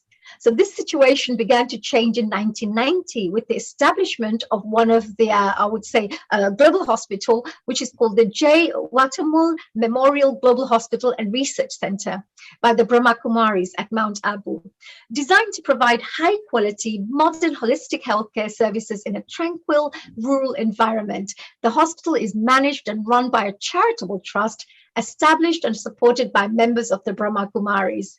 So it offers a free or subsidized treatments and, of course, medicines to about 100,000 people every year, of whom about 54,000 are tribals living in the district's 855 villages. Wow, a real global namaste to you. And I will leave you at the good hands of dear Philippa. Dr. Pratap Mida, welcome to our Healing Our Thank you very much. Thank you. I appreciate your inviting me. And Om Shanti and Namaste. I'm very happy to be part of this theme. I'm sure we all together can bring a message of some kind of awareness, some kind of self-responsibility to the people of the earth, that they need to take charge of their lives and they need to take the charge of the healing the earth. A beautiful message, and that's great, Honey, that you've been to Mount Abu and visited the hospital that we're talking about, so you've got a first-hand experience of it. But Dr. Partap, I mentioned that you got a call inviting you to give up your job and come and be medical director of what at that point was really not much more than an idea. What was your initial reaction, and what do you think your original vision was for this venture? Thank you, Philippa. I was working in the management of a hospital, with a public hospital, for almost 12 years before I came here. And my vision was to reach out to the people. We normally have constraint in public health system We cannot innovate ideas. We cannot bring in what we feel should be taught to the patient. And as I initially shared, that our focus was to particularly educate, to provide health education to the tribal people, even to the educated people, people who are, professional. They also need health education about how to take care of themselves. So lifestyle was a major issue for us. And when we started, we were just 30 people. And today we are almost 600 people, covering almost 3 districts in the state of Rajasthan. And our focus has been that, people should receive what they need. So that's how we have evolved over the years, starting from just providing them medicine, surgery. Then we went into ophthalmology, ENT. People here need the most is they need to know that they can access healthcare, because when we started the hospital, it was quite imposing. From the day one, we started to reach out to the community because they should feel, otherwise people are hesitant to come to a modern hospital. Because these people, they would go to their local doctors or local quacks, and sometimes they go to their witch doctors. These tribal people, they have their own traditions. To reach out to them and to break that barrier. And, basically we didn't even understand their dialect. And they were people who were, basically they thought that we might be preaching for them. But our purpose was basically to deliver them the message that their health can be managed, it can be taken care, and they're welcome to come to us. So when we started in 91, from the day one, we had one of our committed doctors. She had been trained in UK only, in Scotland, and she had passion to take care of the poor. As I recollect, she started taking care of the workers at the construction site when the hospital was being built. And then she moved to the periphery. Initially, we used to go in a hired vehicle. Now we have mobile clinics, properly structured. So the things have changed a lot. I know it is a journey, but it is an amazing journey. I could never imagine that I would be so busy. We didn't have phones here. Now you need to keep cell phone and other, not even one cell phone. Sometimes you have 2 cell phones. So it's like the things have changed so fast, but the journey is still not complete. We feel that people need to know, as we were mentioning, that it is the lifestyle which matters the most. It is not the tribal people, but even the people who live in cities, they also need to know about their diet, their sleeping habits, their, the addictions and other things. So we have been doing work, it's a multifaceted work, multidimensional work, which we have been doing. And the message is now going across through the Brahma Kumaris, through our mind-body medicine conferences. We feel that we have been able to deliver this message with a very sound presentation. You talk about a hospital without walls, which I think is a lovely idea. It's taking medicine out into the community and having no barrier for anyone to access it. Those of us in the UK are fortunate to have the National Health Service, and so we just take for granted, perhaps, or at least we're used to it, a basic healthcare for everybody. But just paint a picture for us of what the provision of healthcare was like in the rural part of Rajasthan where you're working. How did it operate, and how did people access the care that they needed back 30 years? I would say, particularly Mount Abu and surrounding areas, and even the surrounding districts, the care was very basic. There were public health facilities, but they didn't have the backup of secondary care or tertiary care. And we started developing this care gradually. I would say one area was eye care, ophthalmology. The other area was looking after the children, the children born with disabilities, born with difficult learning problems. We didn't have a good pediatrician. I remember when I used to come to Mount Abu as a student of Raj Yoga, even for toothache, you had to go to almost 60 kilometers away from here. It was such a situation. But we focused on those areas with those particular specialties which we needed the most. And then we wanted the care should be affordable to everyone also, not only accessible, but affordable also. So we didn't charge any consultation fee, but like the patient didn't have to pay anything to come for consultation. But people who were poor, they were provided all the facilities. But people who could afford, we used to encourage them to pay. But that proportion has almost remained constant, that about maybe 25 to 30% patients are paying, and rest 70% are privileged to we provide them the totally free care. Tell us about the mobile units that you have that go out into the villages. How does that work? How do you organize those teams? See, the mobile teams, initially, as I shared, we used to have hire vehicles, but then supported by Rotary and other philanthropists. Now we have proper mobile clinics, and each mobile clinic is staffed by an assistant, a nursing assistant, and a doctor, qualified doctor, and a driver. And then in the villages, we have field workers or health workers, what we call them. So they are in touch with the community. They become as a kind of liaison. Sometimes they even translate for the village people who don't understand our way of speaking. So these doctors, they would go to the villages on a fixed time, on a fixed day, so that the program is all structured. So no one is kept guessing when would the mobile clinic come. So they know the place, they know the time, they know the day. So the patients, the field workers would also tour and see who's sick, who's lying in the house, who needs to be seen at the home. So the doctor would, after attending the clinics, they can even visit, they do the home visiting. So this is how, and sometimes if the patient requires hospitalization, the same vehicle would transport the patient to the hospital also. So now we have 3 mobile clinics. Each mobile clinic covers almost 20 to 25 villages. So in all, we are covering about 80 villages in all, in surrounding Mount Abu. And most of these villages are tribal. And these people, still we need to really motivate them to come for care, particularly for eye care. Like if we look at when we started screening for cataract patients, these patients were lying at home. They didn't have anyone to escort them to hospital.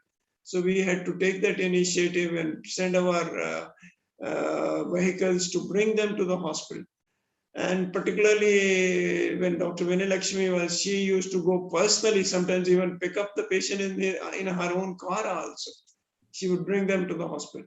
So now it is fairly well organized. People know us very well.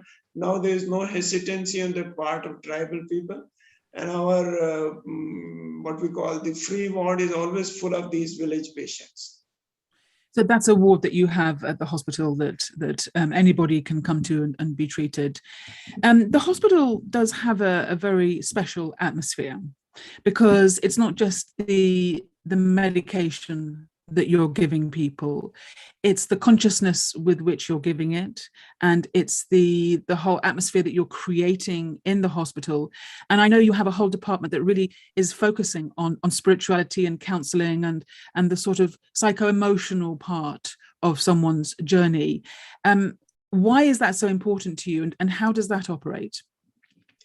Well, initially when we started, I had someone, it was a makeshift arrangement. Someone would go to the wards, and one of our Dutch sisters, she took the initiative. She was teaching positive thinking to the patients. Meditation came later, but she starts, let's make beginning, because we didn't want to really impose on someone's belief system.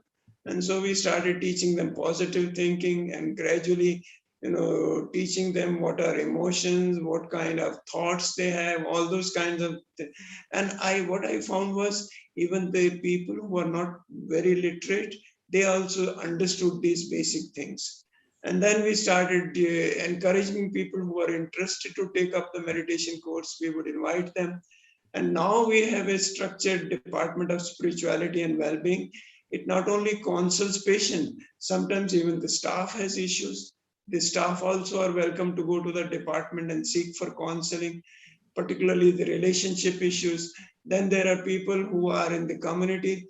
they come there for maybe some kind of family issues, the marital disharmony, and even the drug abuse things, the young people coming for alcoholism. So all those kind of issues, now we are being handling them at one department is taking care of that.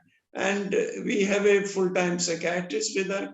So whenever a psychiatric support is required, the professional support also comes to rescue of the patients. And sometimes we do admit these kind of patients and suicidal tendencies and other things, because more and more issues are coming up. These are coming up in the community. And as I said, it is also important for us to be aware. In the hospital, we play music every hourly so that people are able to recollect themselves, refresh themselves, recharge themselves, and they can stand still for a few seconds, a few moments, and then they have. And then we do have meditation rooms in the certain areas, like we have a meditation room in the outpatient area, then we have a meditation room in the inpatient area, and anyone can walk into, be in silence, can practice meditation, can be guided if he requires to be. So people have taken a lot of help. And even there are some communities, some people in the community, like people who come from the police or from the army, they are hesitant to come to the Brahma Kumaris as such, but they're willing to come to hospital for counseling and meditation and change of lifestyle. So we do have success stories as I when we go across, particularly using meditation as medicine, what Hani was sharing in the beginning. And it is combining meditation with the modern medicine, like, integrating the two systems of medicine and helping diabetics, helping heart patients, helping alcoholic patients. These patients, because they need something to fill in the vacuum which is created in their life. So meditation does do that. Meditation does empower people to take charge of their own lives. It is quite a strange experience being in the hospital and seeing signs for meditation room, something that we just don't see over here in the West, and beautiful gardens that you have. And I know wonderful food that you serve to all your patients as well. So you almost end up feeling like, how do I check myself in here? Because it's such a lovely space to be in. It's reminding me of something that Daddy Janki, one of our senior teachers, used to say, which was that happiness is the best medicine. If you can create a sense of happiness, then that will do a lot of the work of the medication. And I wonder as well, because it's not just the allopathic, but the homeopathic and Ayurveda treatments and others that are available as well under one roof. How did that side of things come about? Well, it was quite a bit of challenge. People were skeptical in the beginning, but now people accept. We have homeopathy. We use even magnets for treating depression patients. We use magnets for treating mobility disorders, and we found amazing results. And they tell it, the taste of the pudding lies in eating. When people feel good about it, then no one asks questions. Homeopathy or Ayurveda, we have even a yoga instructor on the field, on the board. So all these combined together, many people are sometimes they feel that medication it's a double-edged sword. It does cause some problems, some painkillers particularly. So if they can get better with the magnets, if they can get better with panchkarma, which is part of Ayurveda, they feel good with it, so that they don't have to consume medication or painkillers, which would put when they put their stomach to risk for gastritis or indigestion. So it has always been a slow process. We have even published research on heart disease and meditation, and people come across the country to this place to learn, integrate. We call it coronary artery disease regression through lifestyle intervention. And initially we started with just 10 patients. Now we have people on waiting. Every time we invite 50 patients. But during COVID, when we couldn't actually invite them, we were doing online programs for them. And then we have a program for diabetic patients, which is again, they come and stay with us for 5 days. And during those 5 days, we teach them what is diabetes, how to really they look after themselves, how meditation can help them to be more resilient and more follow doctor's advice. Because many times what happens, the doctors do advise people, but they don't follow the advice. To be compliant, you need to be really responsible for your own health. So that So, kind of so there's quite an emphasis on preventative medicine as well, by giving people the right information and educating them. As you say, with diabetes, you can really turn a situation around in a fairly short space of time with quite dramatic results. You mentioned COVID there, and of course we can't talk about the work of the hospital without mentioning how you had to swing into action when the pandemic hit. What has it been like for you, and what have you had to do to cope with the COVID cases and respond to the waves of illness that were coming to you? How have you coped with that? Well, we were lucky that during the first wave, we didn't have much of issues. And during the first wave, we were able to train our staff, prepare them to face any eventuality like this. But the only problem was the constraint of the infrastructure. We didn't have, separate hospital or separate buildings. So those kind of things were. And the other plus point was during the first wave in the month of January and February, we were able to vaccinate our whole staff. So when the second wave came, actually in month of March 21, March, April, May, these were the 3 crucial months for us. And, we started within a small way. We converted our eye hospital into a COVID hospital.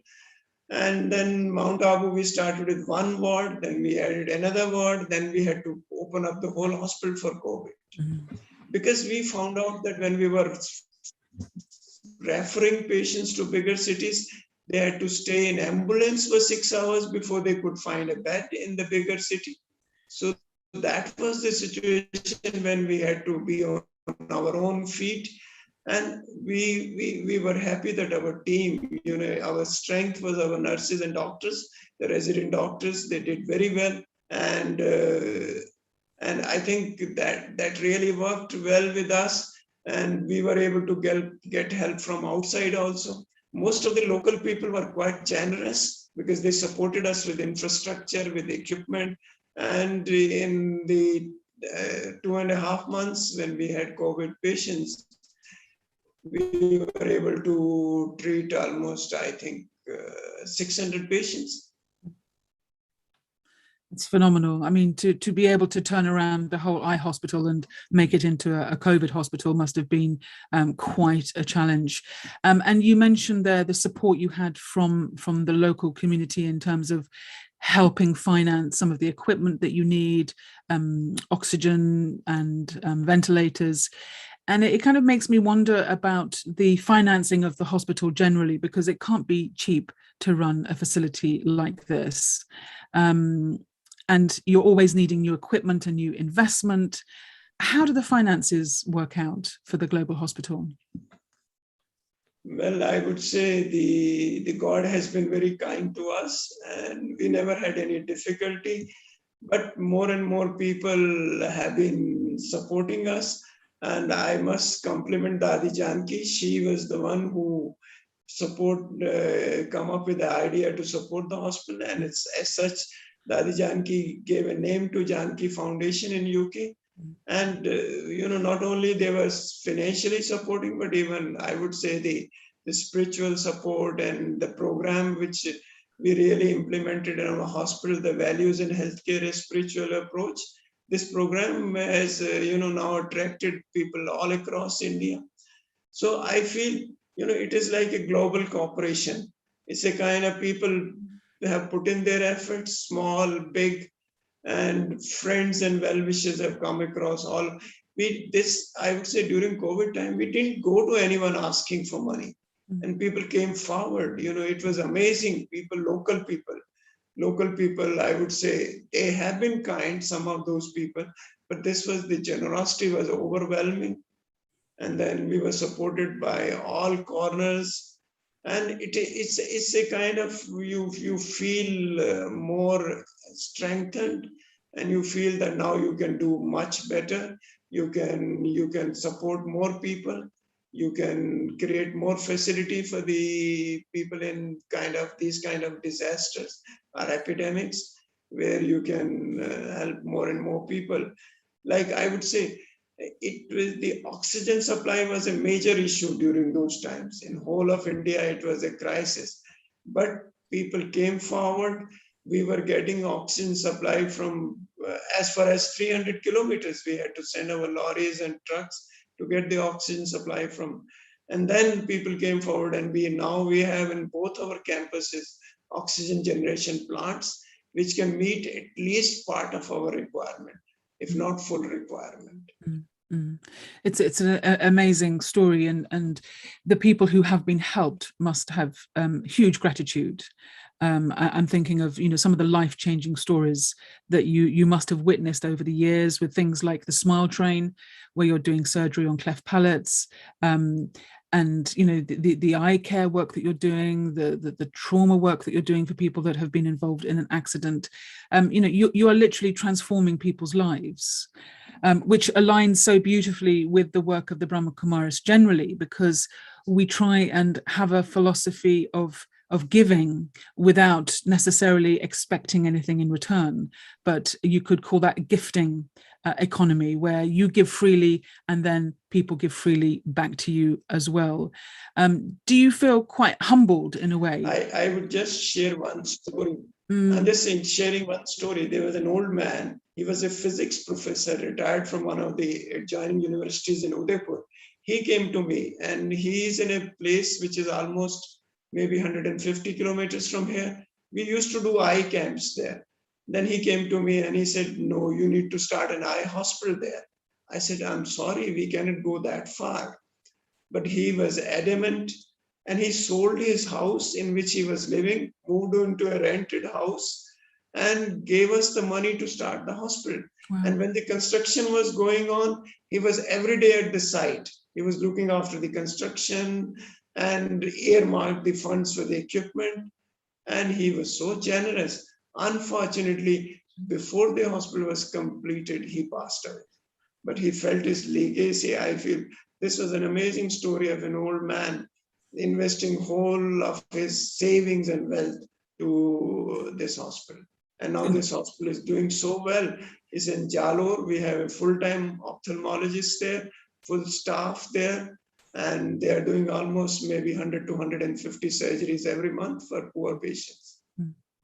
Incredible. We were hearing from the previous guest about the idea of service, that you give to humanity, whatever is your gift to share with others. What for you personally has it meant to be able to share your medical knowledge and expertise with so many hundreds and thousands of people over these 30 years? What do you think it's given you personally? Personally, I feel, this is an opportunity for me to serve, and I feel blessed. It's something, and then living in a community where you have like-minded people. The team is so good. In a staff of almost 250 at Mount Abu, I have 80 people who are totally committed, who don't draw any money for their living. They support themselves, but they only do service. And that's an amazing thing. And the other part has been, my learning has been, it's an enriching experience. We can work without constraints. We can work with, kind of a open system, where we can help. Sometimes a patient who comes to us, he may require a costly medicine or a care to a tertiary care center. We are able to provide them vehicles. Like I would say recently, one of our friend, he went back to Australia and floated a foundation there, and they were able to donate ambulances to us because we needed ambulances, and he was able to raise funds to donate ambulances to us. So people have been very kind to us. I feel it's like when you work without inhibition, without constraints, the resources, they keep flowing. I know it's a challenge. We are able to, sometimes people say that you're providing care, and some people who really don't deserve free care, they also get free care. I said it's for up to them. And I've seen old mothers coming to Brahma Kumaris and they fall sick suddenly, and they would expect they are provided free care. But next time when they come, they would always bring some money to be contributed to the hospital care. People do understand, even the poor people I've seen, they do understand that everything costs money and they need to contribute. So you don't have to say, we haven't gone for fundraising in a formal way, but it has always been flowing. And people, particularly the BK family across the world, has been very generous and kind. We've touched on the meditation aspect, and I know that some of your patients can tell when the people looking after them are meditators and those who are just visiting and they're not particularly meditators. Are you able to put into words what that special ingredient is that the BKs are able to give to their patients? How would you define that? I think it is their peaceful aura and their sense of stability in their personal life, which the patients sometimes are very demanding. The patients can be very impatient and they really test you. But when you are stable within, when you have you feel you understand that patient is in pain or a patient is in distress and is likely to be irritated. Sometimes patients' attendants can be aggressive. These days, many of the hospitals in India face aggressive relatives of the patient. If sometimes, death is part of, the journey, but some people don't accept death, sudden death.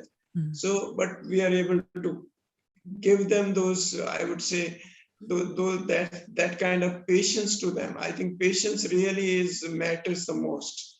And if we are able to withstand that pressure for some moment, then people are able to understand. I've seen, sudden death can really be very challenging for people. And I have been able to go to the crowd and talk to them. It's like you require courage. You require courage and conviction that you have done your best. You don't need to have doubts on your own working capacity. So once you are able to, you have that self-confidence about yourself, I think then you can handle patients, difficult patients very well. And of course, the families are welcome to come and be with their loved ones.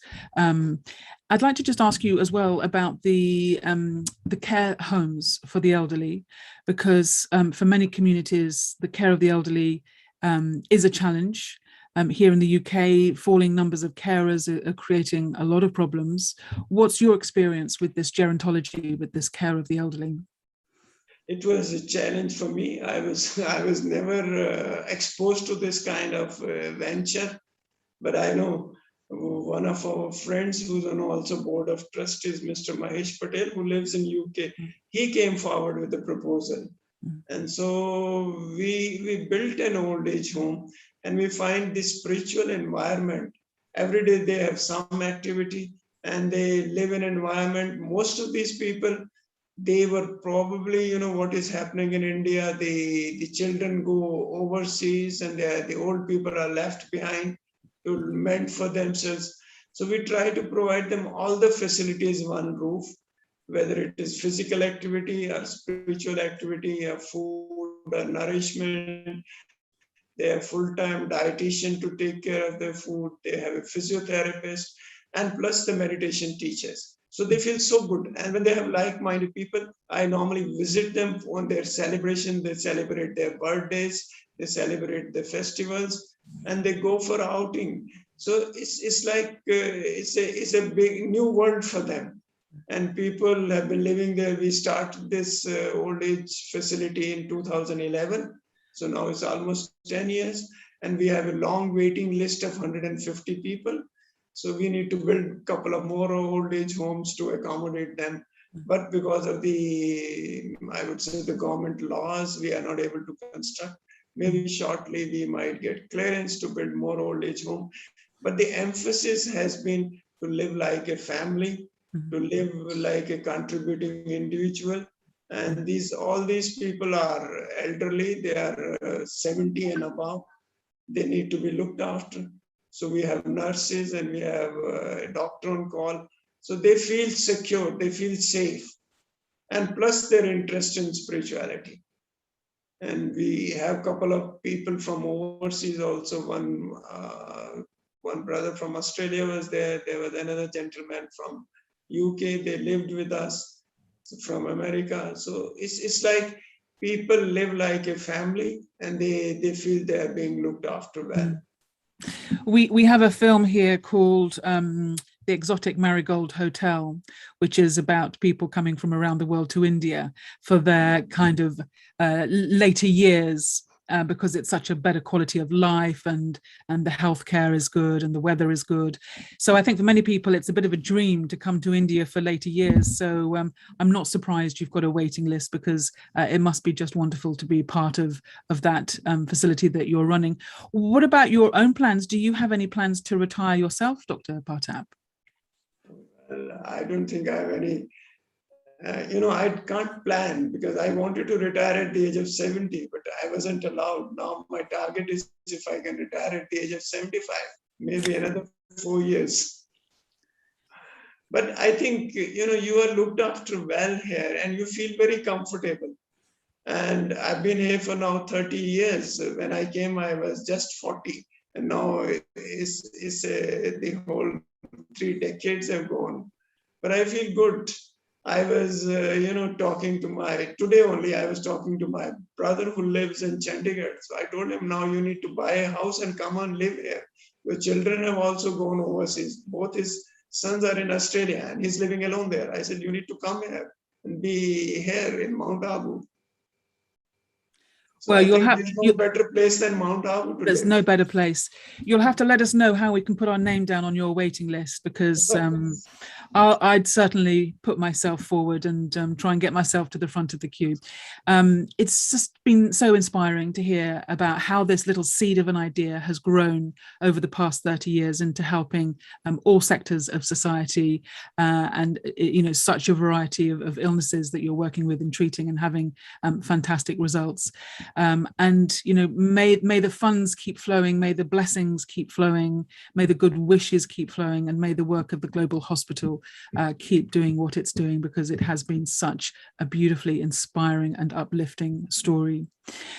Before we let you go, which I know we must now, can we just invite you to share with us a few moments of meditation and some of that stillness that you carry so beautifully with you, that helps you in the work that you're doing, so that we can all have a few moments of experiencing that right here and now. Before that, I'll share that we have a vision that everyone should get what they need the most. And now we are in the process of putting a neurosurgical services center and trauma center. And we're planning to invest in equipment and to find a professional neurosurgeon. That's our vision for the next couple of years that we start. And because trauma is a major issue, and because now the roads in India have become good, they have speeding vehicles, so a lot of trauma happens. So we need to really invest in that. Very so important. That's part of the physical care. But as I said, that we need to really look after our own self.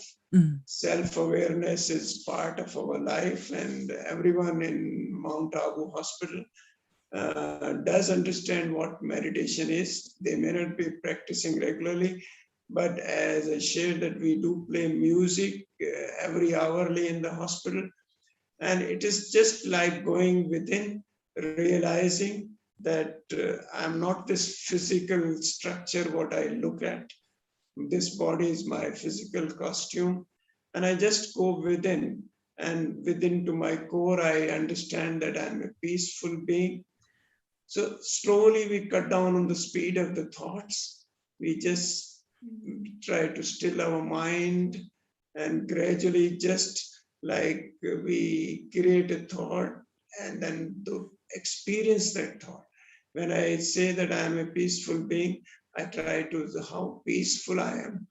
What is peace means to me? I need to really churn on that. And then I try to see what is the source of peace for me. Then I know that the source of life, peace lies in my true nature. My nature is peaceful. My nature is loving. I'm created to help others. It is part of my personality or my nature to help, to be sensitive to others' needs. And that then I really need to connect to that superpower, or what we call, in India, we call it Bhagwan or Paramatma. And we do understand, like, I am a soul, point of light. Paramatma is also a point of light. And those, when we are two alike energies, we are able to connect. And when we are able to connect, we are able to really let that energy flow into us. We are able to connect to that supreme source of peace, happiness, and love. And when we connect it to them, and then it becomes easy for us, because we do understand that thoughts, they create vibrations. Vibrations are energy, and energy can be transmitted to others. If I am peaceful, I'll be able to transmit peace to others. If I'm loving, I'll be able to, I don't have to speak, but my energy travels to people. And if I'm able to connect to that, I am able to make myself more of my original consciousness rather than my role consciousness. So when I come to my role, then I see that there are difficulties or problems or differences. But when I'm soul conscious, I focus on my own energy, my own strengths, and my own empowerment by connecting to God. And it becomes a daily basis. We all practice meditation. And in the hospital, we have a meditation room where anyone can walk. And we have music, which is specially played during those times. And I think the focus is on going within and finding that core of our own being, which is the peaceful being, which is the loving being. And when we connect, then we feel responsible for our own lives. Then we are in a sense of control. When I'm responsible for my life, I have a control over my life. I'm not guided, or I would say I don't sway with the emotions of others. I'm able to maintain my emotional stability. So this meditation can be practiced anywhere, even while you are sitting on a desk or walking during the hospital rounds. You can practice this meditation, and you really feel good about it, because then you are able to really help people. Because helping is not just physical, it is being peaceful and helping them.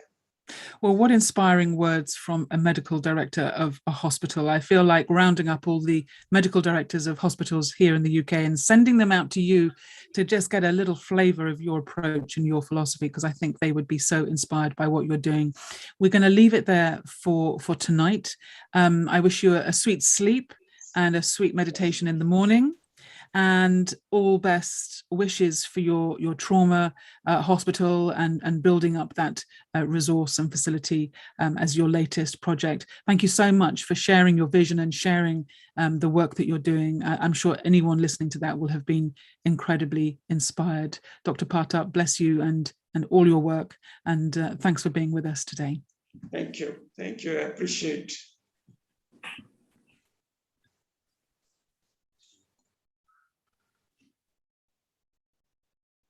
Dr. Sheila, you are in charge now. Thank you. Over.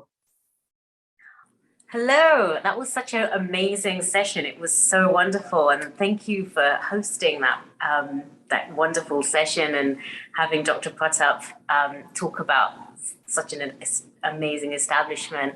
Thank you so much. And can I unmute you a little bit and say hello, Philippa? Absolutely. Hello, how are you? Hi, I'm really well, thank you. Such a pleasure to meet you. I haven't had a chance to say hello before. It's like arms stretching across the oceans. We're connecting from different parts of the world, and that's the beauty of this technology, is that we can feel so connected even though we're physically far away. So yeah, it's great to be with you. Whereabouts in the USA are you? I'm in California. What about you? So I am in the west of England, near to Oxford. I was reading your bio. You have such a wonderful voice. I can tell you've done a lot of media before. And as soon as I logged in, I was like, wow, this is such a beautiful, professional sounding voice. It was so nice to listen to. Well, you have the same. So yeah, wonderful for what you're doing. Thank you. And please do stay on so that we can kind of interact a little bit later if you get a chance. And Dr. Pratap, thank you so much for your wonderful talk. It was so inspiring, gives us some hope out there of such wonderful people are doing such great work. Thank you. Thank you. And I also want to introduce my co-host here, Sharon. Sharon is always with us here. She's amazing. She's like one of the wonderful senior hosts on our show. And she's always got such wonderful wisdom. She's got so much experience in this energetic realm. Sharon is an award-winning filmmaker of the year, and she is got a lot of experience with Tai Chi, Taoism, natural healing, and she's also the director and producer of a lot of the documentaries such as Quantum Chi, and she is also a very known lecturer. She's performed and presented a lot of her films in numerous universities, and she has written a lot of books, and she's currently working on The Nectar of Bliss, which is dedicated to the healing power of divine feminine cultures throughout the world. And if you want to know a little bit more about Sharon, please go to our website, Healing Our Earth, and you can see a lot more about her there. How are you, Sharon? Well, I was in bed for 2 days, suffering from some kind of exhaustion. You know, the world is so full these days, and it's been all these opportunities now have been coming at me, and I just went into some kind of a whirlwind, but I'm fine now. I'm so happy to be with you. And always being on Healing Our Earth is so healing. So I want to introduce to you all Sheila, my co-host, Dr. Sheila Dovey, who was born in England and moved to the USA. She's in California now. She is a whole health dentist, humanitarian, and entrepreneur. She is also a television host. Dr. Dovey is a recipient of the Bay Area's Outstanding Woman of the Year Award. She has also been the recipient of the California Patient Choice Award. Dr. Dovey takes a special interest in helping the underserved children and women in her local community. Thank you so much for that. On the professional front, Dr. Dovey was the past president and dental health chair of SACDS Dental Society. She is a graduate of the American Dental Association Kellogg School of Management Institute for Diversity in Leadership. Her current passion is working with #Kind20. Well, I'd like to hear about that. And you can find out more about Dr. Dovey from our website. It's just a global namaste to you all. It's a pleasure to be with you on our 107th show.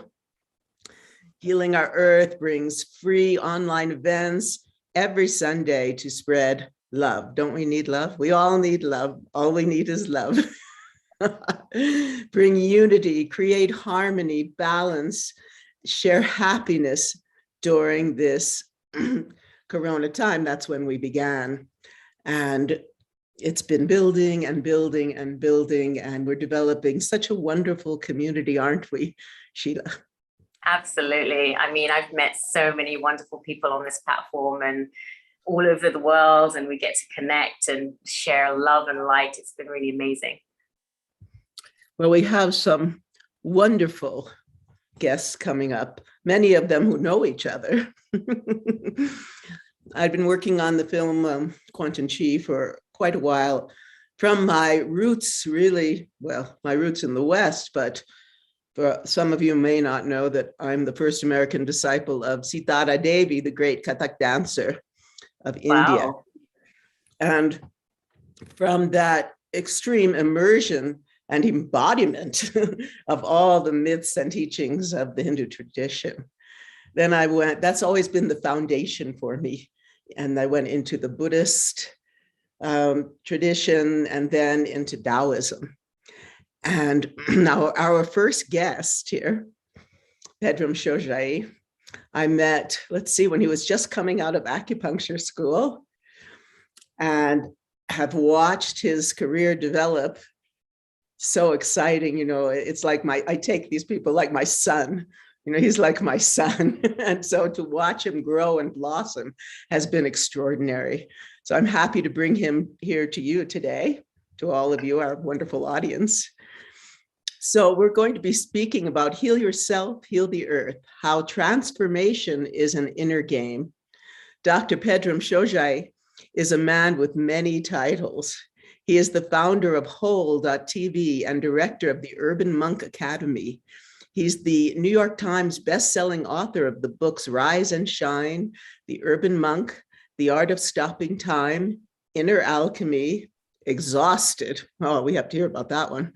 Trauma, another one. Focus, and Conscious Parenting. He's the producer of the movies Vitality, Origins, Prosperity, and The Great Heist, and the docuseries Interconnected: Gateway to Health, Exhausted Trauma, and Conscious Parenting. He is the host of the Urban Monk podcast and is a key influencer in the health and personal development space. Namaste, global namaste to you, Pedramji. Namaste. Hello, hello. Nice to be here. Nice to see you, Sharon. Nice to meet everyone else. Yes, when I was contemplating today, Healthcare for All, World Healthcare Day, we're in a very interesting place. And the first thing I did was look at the Hippocratic Oath,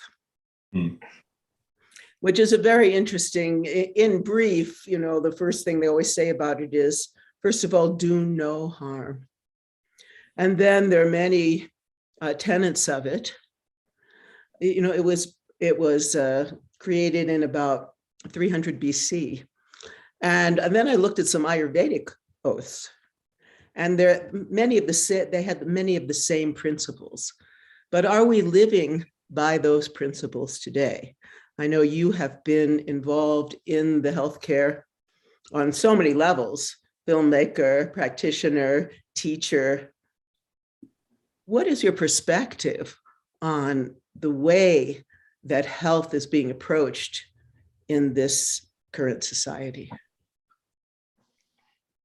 Yeah, I think it's great business if you're into that kind of thing, right? And that's the problem, is the business of healthcare has become a $1 trillion industry, and really the incentives are not aligned with healing, because then your customers go away, right? And so the models of health maintenance are designed to continue people along a trajectory that involves, pharmacology, that involves visitations and all sorts of things that keeps kind of the financial incentives model of healthcare running and working right now. Most of the traditional medicines, the roots of all medicines, heal this person, right? And then, a lot of it is prevention, prediction, lifestyle maintenance, all these things that would allow for people to stay healthy and not need their doctor. Those things aren't incentivized at all in the insurance model. They're not incentivized in the way any of it works. And so I found myself in the belly of the beast and realized that you cannot fix it from within if you are in that model. It's very difficult, right? And so, what was it? We were losing the propaganda game. And so, here I am, running multiple clinics and, doing everything, trying to, I had hair on my head, just running hard, trying to, fix things. Right. And, Larry, the cable guy, is on this famous TV commercial standing in front of a hot dog stand saying, I used to eat the stuff and it would destroy me. But now, thanks to Prilosec, I can still eat like an idiot. Right. And they're spending hundreds of millions of dollars pushing this messaging, saying it's okay. There's a pill for that. It's okay. I can scratch that itch for you and keep, feeding sugar cereal to children.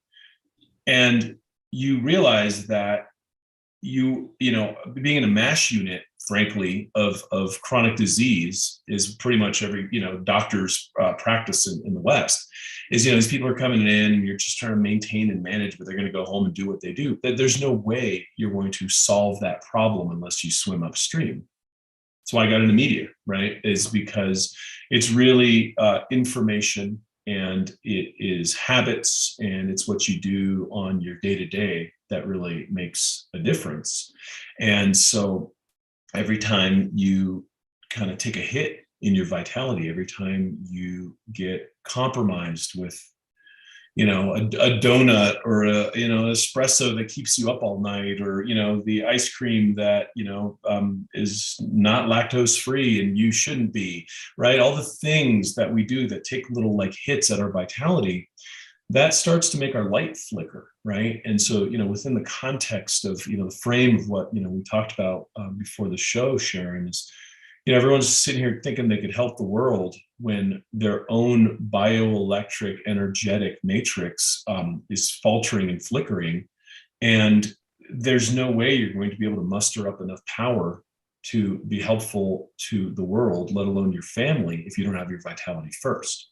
And so the primal kind of point of origin is here, right? Like you gotta take care of you. You gotta take care of, you know, the home base, if you will. And look, we know how to do that, but there is a multi-trillion-dollar industry that is developed around what's called the attention economy, which very specifically monetizes eyeballs.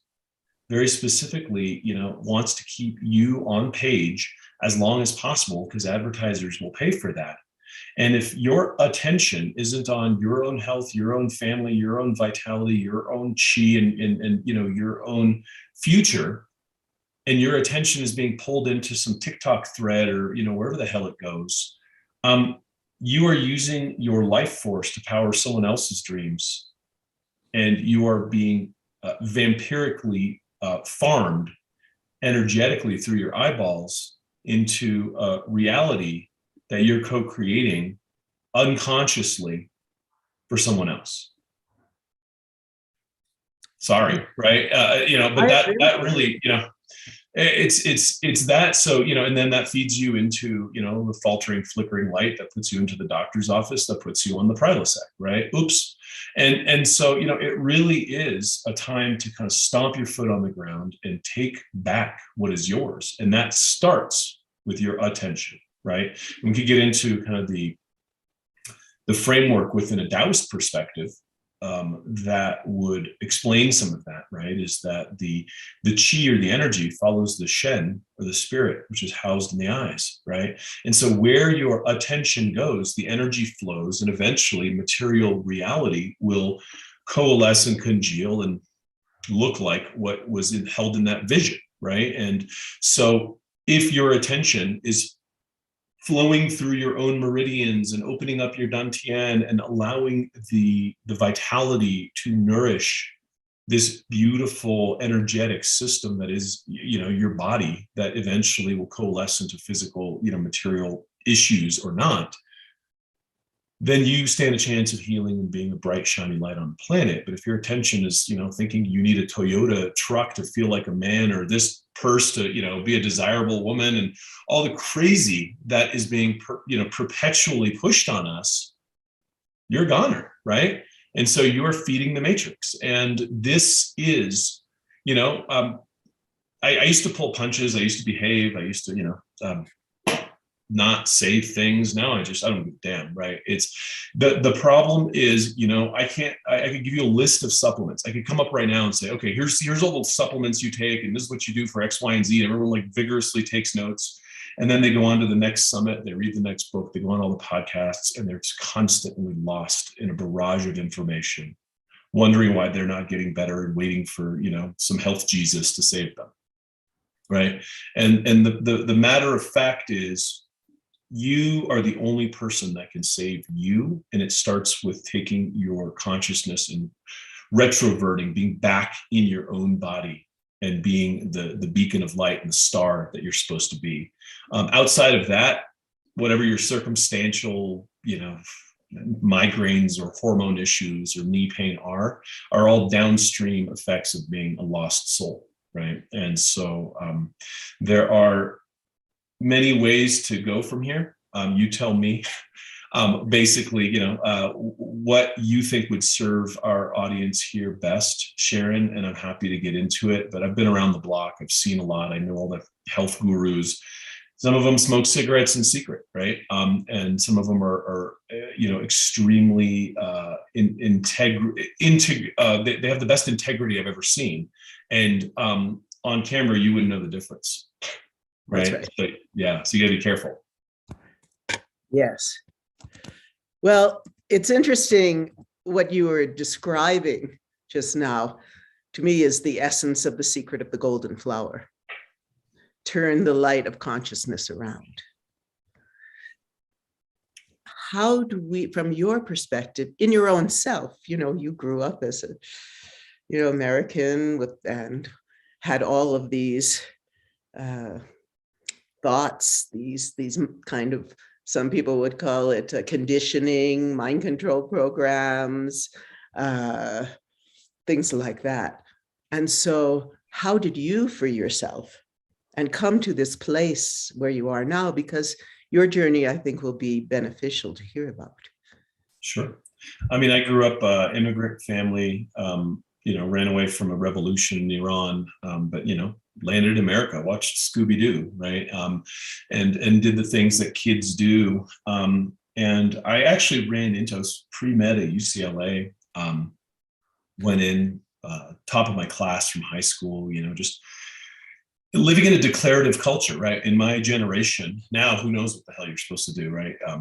Computers, I guess. But in my generation, it was doctor, lawyer, engineer, right? Those are your choices. Go get one.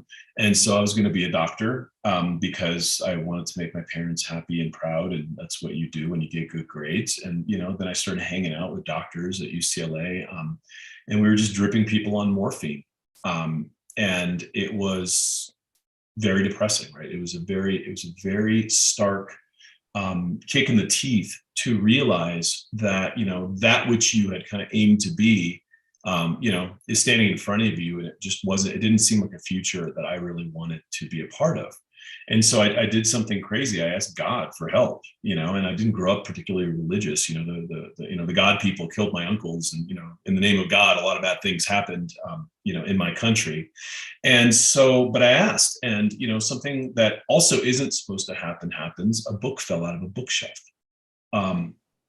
So, I was actually, intelligent enough in my, late teens to take that as a clue, right? And so I picked up the book, and it was a book about a Taoist master leading his disciples across this raging river by hooking up his lower dantian energy and towing them across.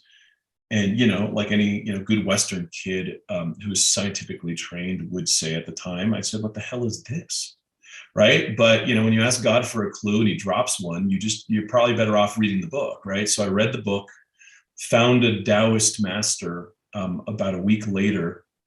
And it turned out he was a lineage holder, from the Yellow Dragon Monastery in China. And all of a sudden I'm like perplexed and enamored by all this Jedi stuff that's in front of me. Right. And it was just like, what is this? I could feel the chi between my hands. You can't explain it, but you can't deny the fact that you're experiencing it. So what is that? And so it led me down this path. And he comes out and goes, hey, I've been expecting you again, in the Chronicles of Weird. Everything just kind of went into this, kind of magic carpet ride of me becoming the senior student and disciple of a Taoist abbot. And I studied it's Lutong Pin School. So Secret of the Golden Flower comes from, the Dao Tun Pai system is a steam-based system. So it's like you take the fire and the water and you create steam, and you use that to open up certain centers and activate your pineal gland and all sorts of, internal alchemical cutesy stuff that only makes sense to people who practice, right? And I ended up in this lineage. And so now I'm an abbot of that lineage, and have been involved ever since. Now, I've taken a very stark stance to be kind of the anti-guru. And, I just make films and write books, and I'm not looking for followers, because I think that that's also a trap. And I feel like a lot of students are looking for a messiah. And I'm just a guy, right? I'm a flawed dude who, learned a few things, And it can help where I can help. But I think, again, when you talk about the kind of retroflexion and the turning of the light around inwards, as Lu Dongpin says, the central message there isn't look at Pedram, because again, now I'm taking the energy away from their eyeballs. It's turn the light around and look at yourself. Wake up to your own inner light and shine your own star. And I think that message has been circumvented and usurped and corrupted billions of times since the beginning of time, because it's the trap of the guru, right? And so, and I think that intermediation of let me middleman God or enlightenment to you also happens in healthcare. Like, oh, doctor, tell me what to do, right? It happens in for the police. Oh, please protect me. Like, my kids know how to protect themselves. My kids know how to make fire. My kids know how to meditate, right? I'm not trying to put the middleman in between here, right? And I think that is kind of the nature of the world, is the middleman has kind of stolen the show. And that's also part of where our information initiatives need to be, is to empower the individual to, again, do that one thing that one can only do on their own, right? Which is, I have to turn the light of my awareness around to the central truth that can only exist in the focal point of my own existence. What is that, right? And now those are questions worth asking. Yes.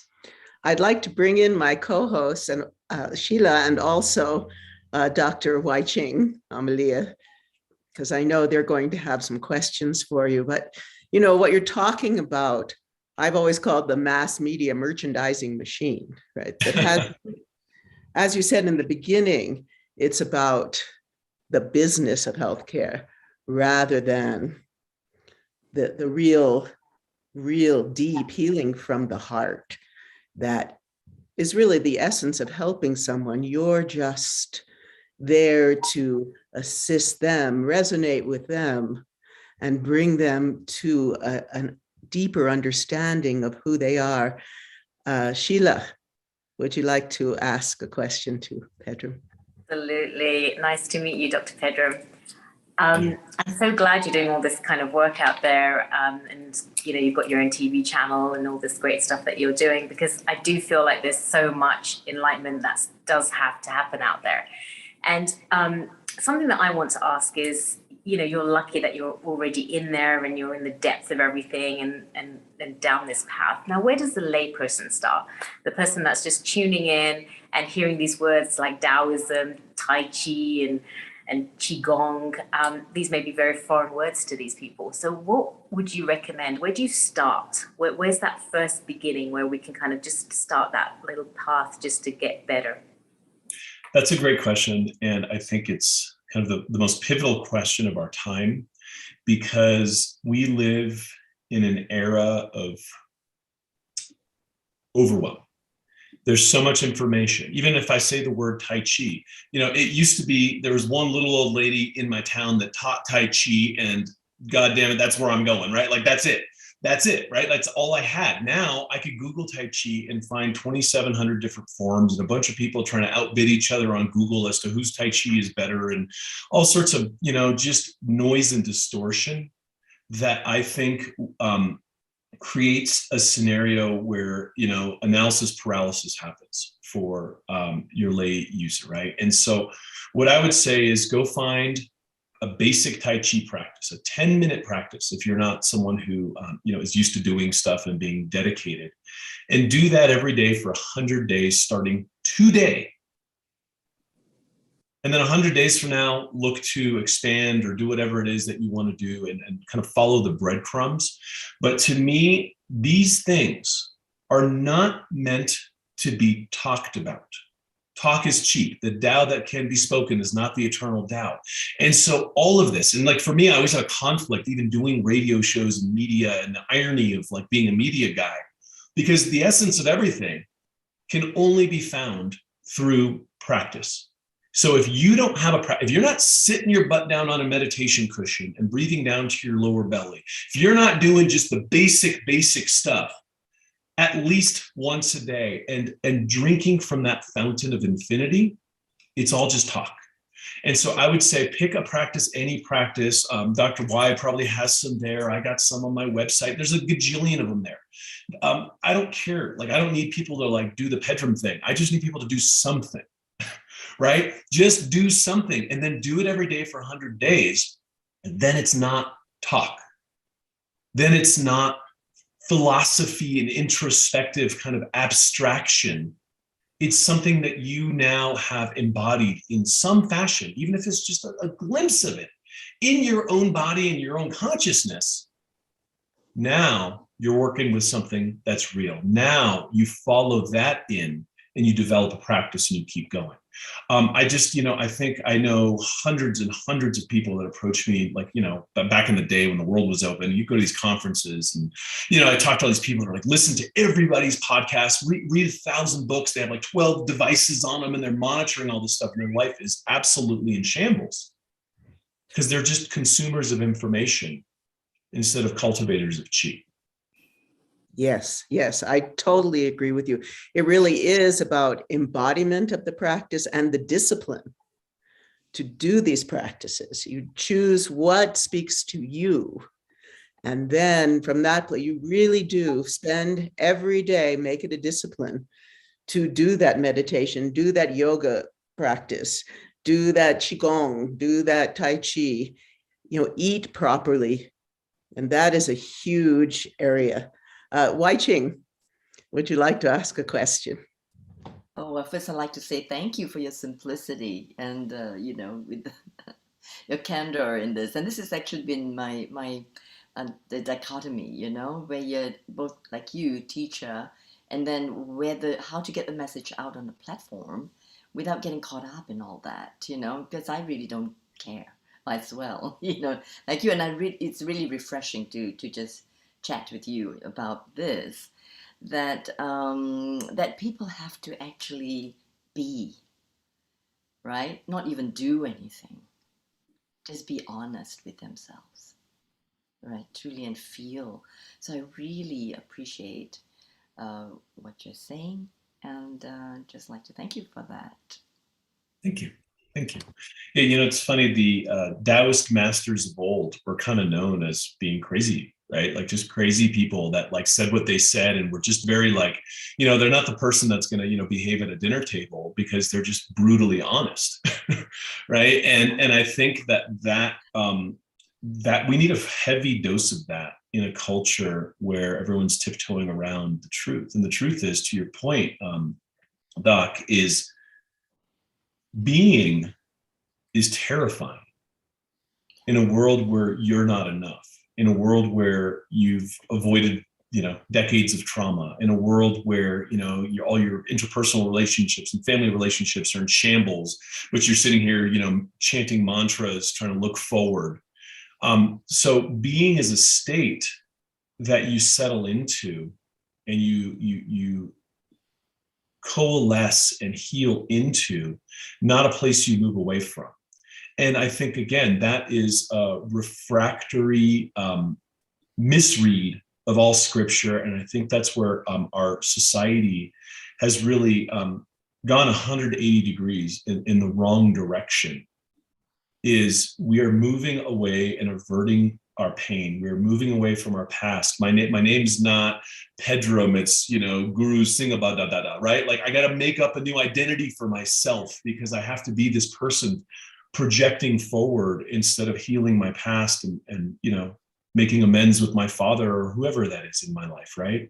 And I think being is what's missing. And again, when you look at what Buddha calls the hungry ghost, right? Like, and if we talk about this kind of consumer of healthcare or spiritual information, just people are being hungry ghosts, just wandering around trying to fill a void with outside stimulus, with information, with quote cards on Instagram. And if it worked, it wouldn't be growing and creating a world that has more school shootings and more chaos and more craziness. And so, as a group of people that live in a space where we can give some sort of spiritual counsel to the world, you got to stop the insanity. And if we see it going in a direction that is getting worse, then maybe we have to change our methodology, right? Maybe it's time to have a very different approach to our messaging. And that's what gets me up in the morning to do the stuff, right? Because the stuff is, it can be very frilly. Like, I hate social media. Like, it's a very love-hate relationship, if you will, right? Because a lot of it is very, the shadow lives in a lot of the technology. The shadow, operates in a lot of the stuff. Yet we can use it to shed light. We can use it to enhance consciousness, and we have to flip the tool back on it. And the question becomes, how do we do so, right? How do we do so in a raw, authentic way?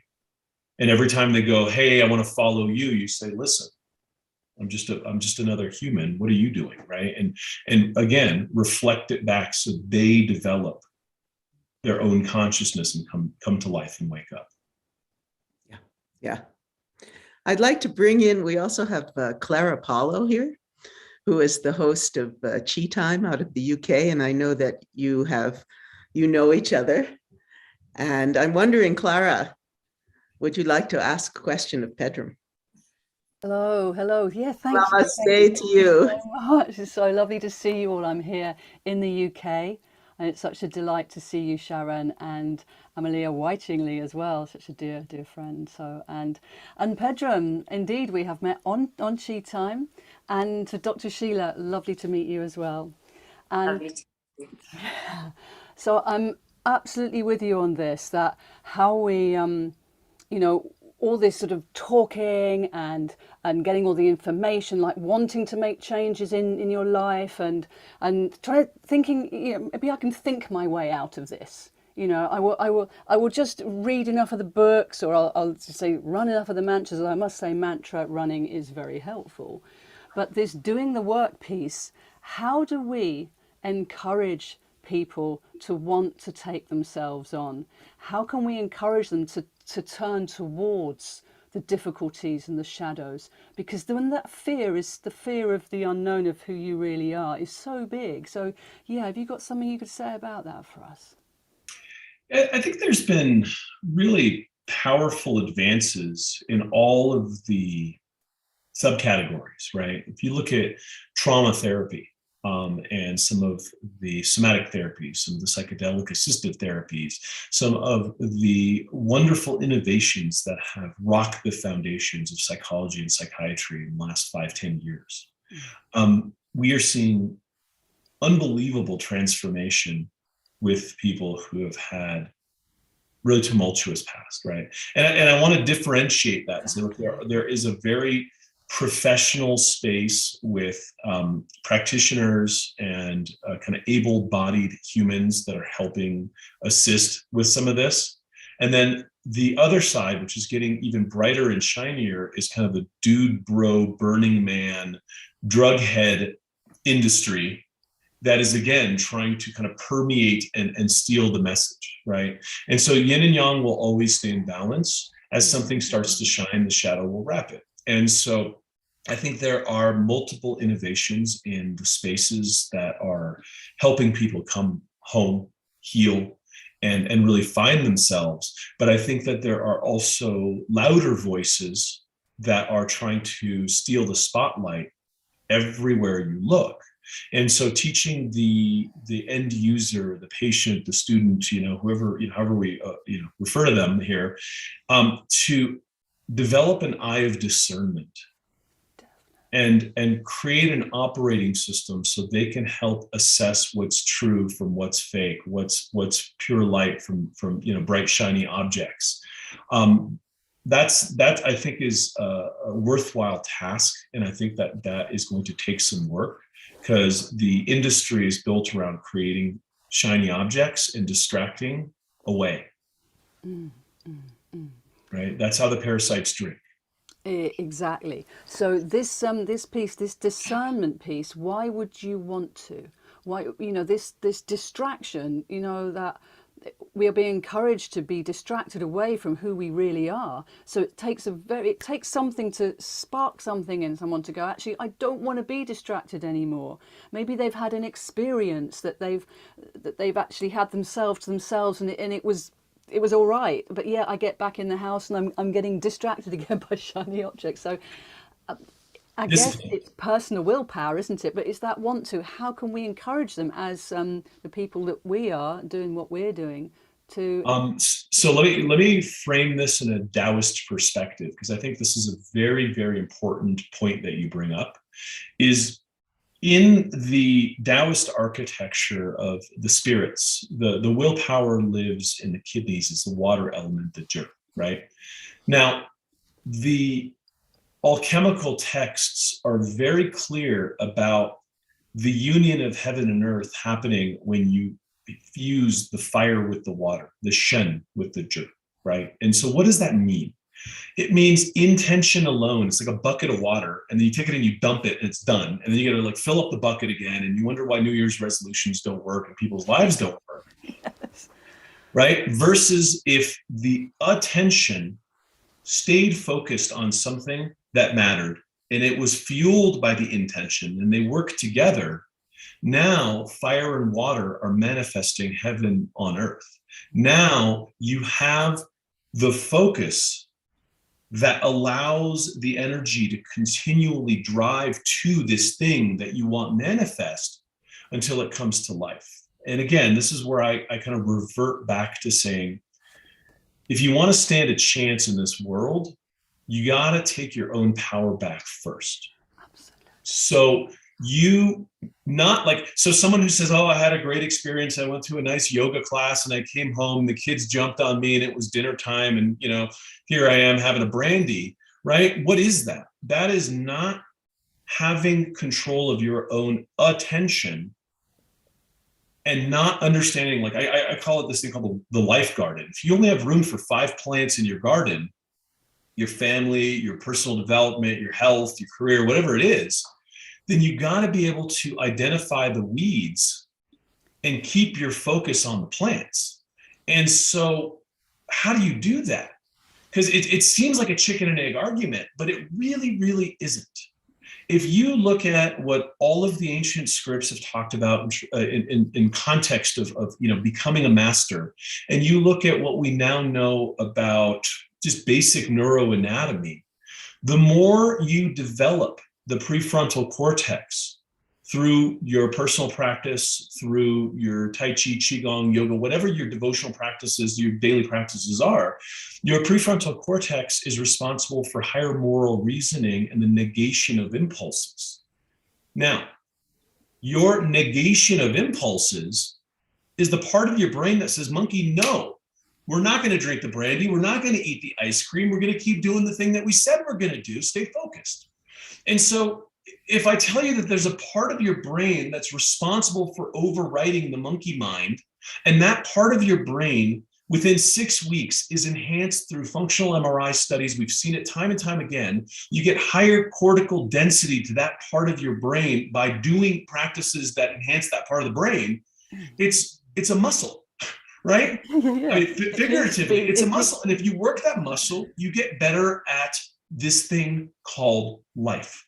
You take it back, you take your power back, you take your attention back, and then you stand a chance and you don't watch TV. Like, I'm not smart enough to watch TV. If I watch enough TV, I'm gonna go buy something. They're really good at influencing me, right? They're really good at making me feel like I'm not enough. So how do you do that? You have to hold, the orcs at the gate, and you got to sharpen your sword. You have to have a practice. And again, philosophically, we could say, oh, well, how do I do this? You know how I do? I get up and I do my Qigong. I get up and I do my meditation. I work towards it every morning. It's like tilling the fields. You were also talking about technology, how technology can actually be used in the right way. I used to think, once I found out that adverts were actually trying to sell me something, and I was a kid and I didn't realize they'd tricked me, I was like, I didn't realize they were that insidious. They are that insidious. What would happen if they actually told us the truth? What would happen if they used all this psycho manipulation for good health, for encouraging people to come into their discernment internal barometer. I mean, it's there. Let's just focus it into actually what can be useful, what can help humanity moving forward for healing our earth, you know? Yeah, but you're not going to buy. What's that? That's what we're all about here at Healing Our Earth. The whole pivot point. But you're not going to buy, because the ads that work are leveraging and influencing you on two things. You want to get paid, you want to get laid, right? It's your animal instinct stuff. Yeah. And so it's money and sex and survival and all of the base emotions that they can leverage you on to drive you to spend your money on their stuff. Oh, but the base emotions also are around, you know, you want to feel safe, and there's all sorts of different ways to feel safe. And we're saying that when you know yourself better, when you have this discernment piece, you're going to feel healthier. Your fear isn't going to override you so much. So we could sell it on you can feel safe doing this practice. I mean, come to a 100-day challenge, because it's actually going to give you what you're looking for externally. It's going to give you that internally, and then no one can touch you. That's it. It's and funny. in this, I may add in, perhaps in this realm that is the yin yang, that there would be these base density, you know, frequencies, and then it's up to us, the individual who has the spark, to then take the initiation. It is an initiation of the soul, right? Yes. And then also in the initiative to take the steps, and that is what is the testing ground here. We're not being distracted. It's meant to be, I feel. And you have to choose it. And once you choose it, you drink from the fountain. That's right. That's right. I do want to say that Bill Douglas is coming up soon. I just want to let you know. And Pedram, where do we get in touch with you? theurbanmonk.com or whole.tv. Yeah, that's where I hang out. It's been a delightful conversation. I'm really happy. Oh, Pedram, it's always so refreshing and thought-provoking to speak with you. It's a pleasure to have you here with us on Healing Our Earth. Thank you so much for joining us. And if you have time, stick around. We have some of your friends. Yes, I know. I wish it's a Sunday morning, and I'm taking my kids skiing, so they're waiting for their dad. So, well, we'd love to have you. I'll look at the recordings. So many things we could speak about, including raising children. That's one of the big plants in my life garden. So, got to water that all weekend. Gotta water it, mate. Thank you so much. Really loved it. Thank you, everybody. Namaste. Thank you. So, Sheila, very thoughtful. That was really, really good. I definitely think we've got to have Dr. Pedram back in again. There's so many questions I have. I mean, he just touched upon a few topics, and there's just so much wealth of knowledge. It was so interesting for me to learn about the fact that you can actually control your prefrontal cortex and have that grow from doing some of this work. And then it eliminates that monkey brain that we all have. That's pretty amazing stuff. Yes, yes. And also Pedram's wife is in your field, in the dental field. Oh my gosh, I'm definitely going to have to connect later for sure. Yes, she's done tremendous work. And he's also a very beautiful father. I've watched him, as I said, he's like one of my sons. I watched him grow. And you're not that old, Sharon, to be calling these gentlemen your son. So I'd like to introduce, I have a wonderful guest, another wonderful guest, Bill Douglas, Bill Douglas. We're going to speak about, Global Namaste to you. It's a pleasure to be with you once again. I'm very thrilled. Yeah, we met through the whole Qigong world, and he's been doing extraordinary work, for really devoted to healthcare through this vehicle of the Taoist tradition and more. We're going to speak about understanding the world-altering power of collective coherent consciousness, as Tai Chi, Qigong, yoga, and meditation can produce. We all know that at Healing Our Earth, the power of these practices. William Douglas is founder of World Tai Chi and Qigong Day, celebrated annually in hundreds of cities in over 80 nations on the last Saturday of April each year. It's a wonderful event. I've been part of it. I've seen it. They start from morning till night all over the world.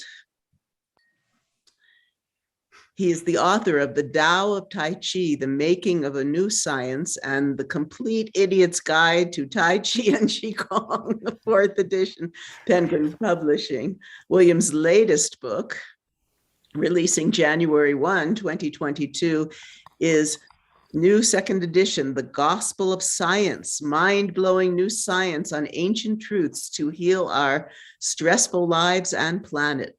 Partly inspired by data from the Princeton University-born Global Consciousness Project, which recently provided research data revealing that this event of mass Tai Chi and Qigong events increased coherence in global consciousness. The Princeton-born Global Consciousness Project data shows that World Tai Chi and Qigong Day affected not just those participating in the event, but increased coherence in the consciousness of the entire planet. Wow. This is exactly, we're so happy to have you here because this is the kind of work you've been doing. Dr. Effie Chow, who will be with us, also Dr. Roger Yonka, who will be with us. This is the kind of work that has been going out that we at Healing Our Earth appreciate so much, and we're thrilled to bring you all here. So global namaste to you, Bill. You too. Thank you so much for having me. This discussion has been brilliant. I've thoroughly enjoyed the discussion. Yeah, it was great.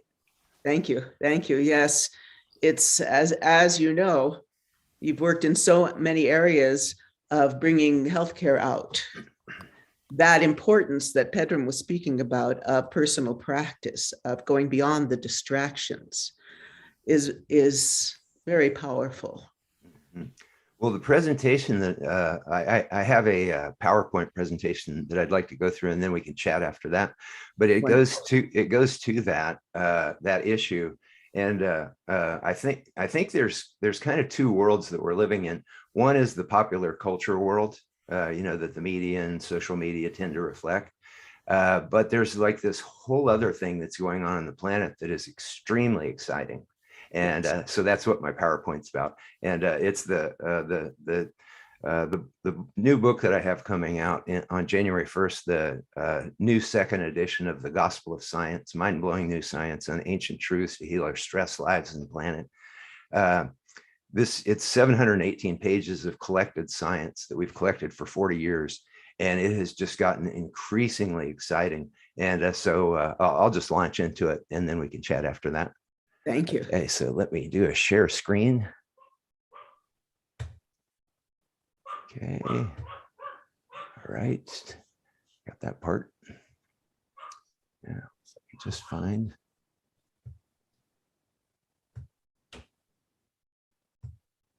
Okay. All right. Can you see this map? Yes, we can. Okay, great. So this is a map of the World Tai Chi and Qigong Day events that have been held around the world. When people list an event, it automatically pops up on this. And as you can see, they're all over the planet.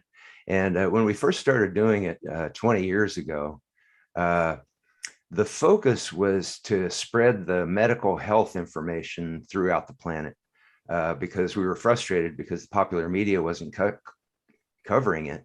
And we knew that, at that time, Tai Chi and Qigong could, be helping, hundreds of millions of people around the planet and dramatically reducing health costs. And so we, in a meditation, I came up with this concept of holding a mass Tai Chi exhibition because Tai Chi is so visual. And then we thought we could get the media there. And then while we had the microphone, we could use it to educate people about the medical and health benefits. And so over these 20 years, we've through our website, worldtaichiday.org, what we've done is we've shown teachers around the world how to do media so that they get media attention. And then we have a medical directory that has the science. And then that way they can talk about the science when they get a microphone. And so over the course of 20 years, we've estimated from the coverage that we've got from mass media all over the world that we have reached a potential 1 billion readers and viewers of mass media with science on Tai Chi and Qigong.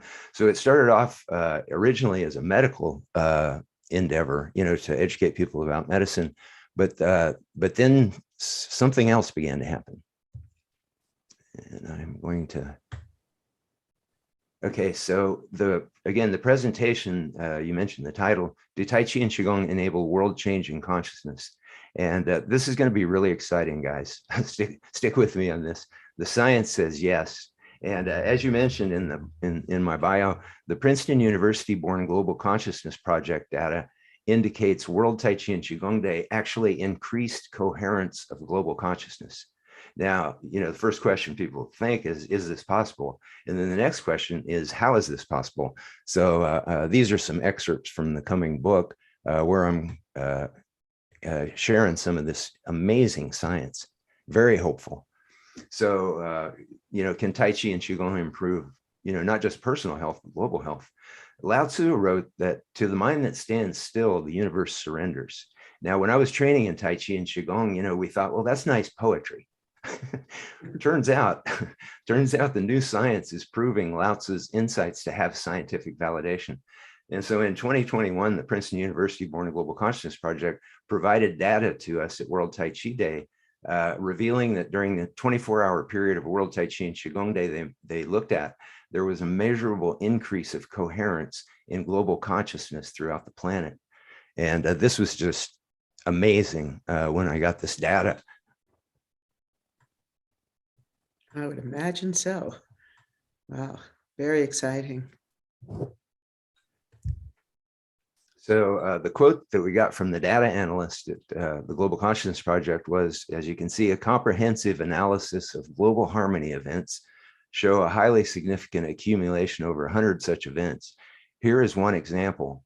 Our data suggests a big change in mass consciousness as the Tai Chi practice comes to the West. So what you're seeing here is the data chart.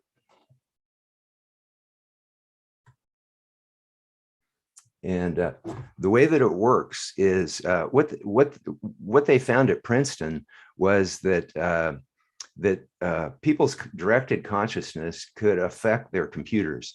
And so what they ended up creating was called a random event generator, a random number generator, RNG or REG. And what it is, it's an electronic coin flipper. So it flips an electronic coin, ones or zeros, 200 times per second. And so what you're seeing in this chart is that black line going across the center horizontally, that's the 0 line. So that is where the coin flipper would kind of hover. It would meander a little bit off to one side or the other, but it hovers there. That's statistical probability. That's what keeps all the lights on in Las Vegas. You know that it's going to stay around that 0 line. But what they began to discover, and I think the first event that they noticed it with was Princess Diana's funeral. When there was a mass coherence of global consciousness, it caused their coin flipper to diverge. And so as you can see in this one, World Tai Chi and Qigong Day, the 24-hour period, as the events started in Oceania, New Zealand and Australia, and then spread across Asia, you could see some shift away from the 0 line going downward, that red line. And then at 10 a.m. European time, as the Tai Chi came to the West, you see that line go dramatically up towards the upper right. And so what this showed was a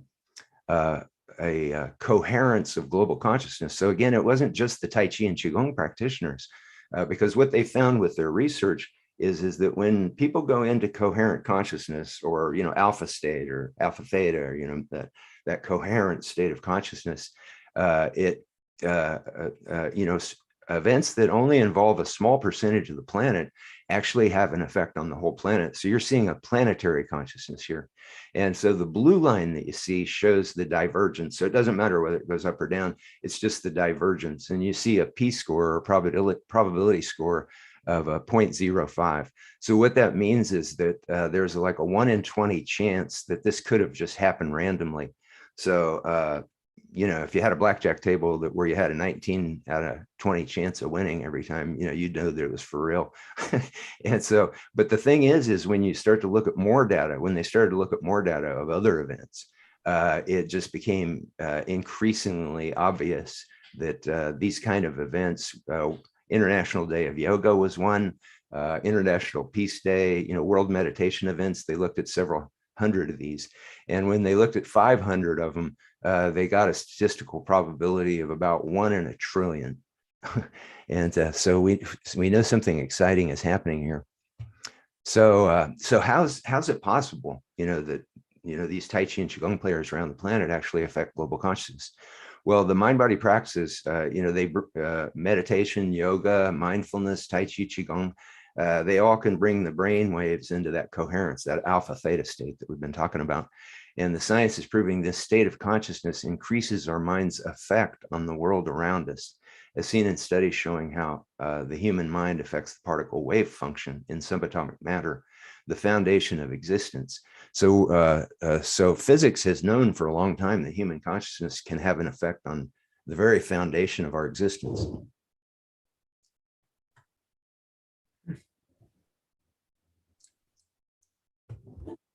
So the particle wave function, they discovered that human consciousness played a role in that. When the researchers were observing particles going through double slits, they behaved like particles.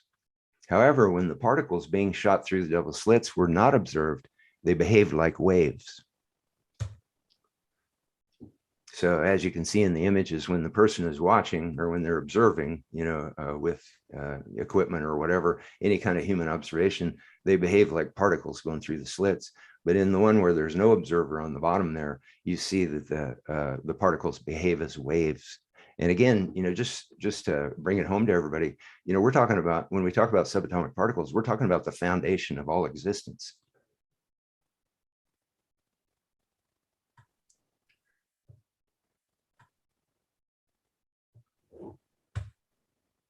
So, Doctor, now the early quantum physicists, it seemed to be a great consensus that yes, human observation affects the particle wave function, but then there's been kind of a technocratic, mechanistic way of looking at science that's kind of permeated popular culture, Wikipedia, so on and so forth, and so some people started trying to cast doubt on, that reality of consciousness affecting matter.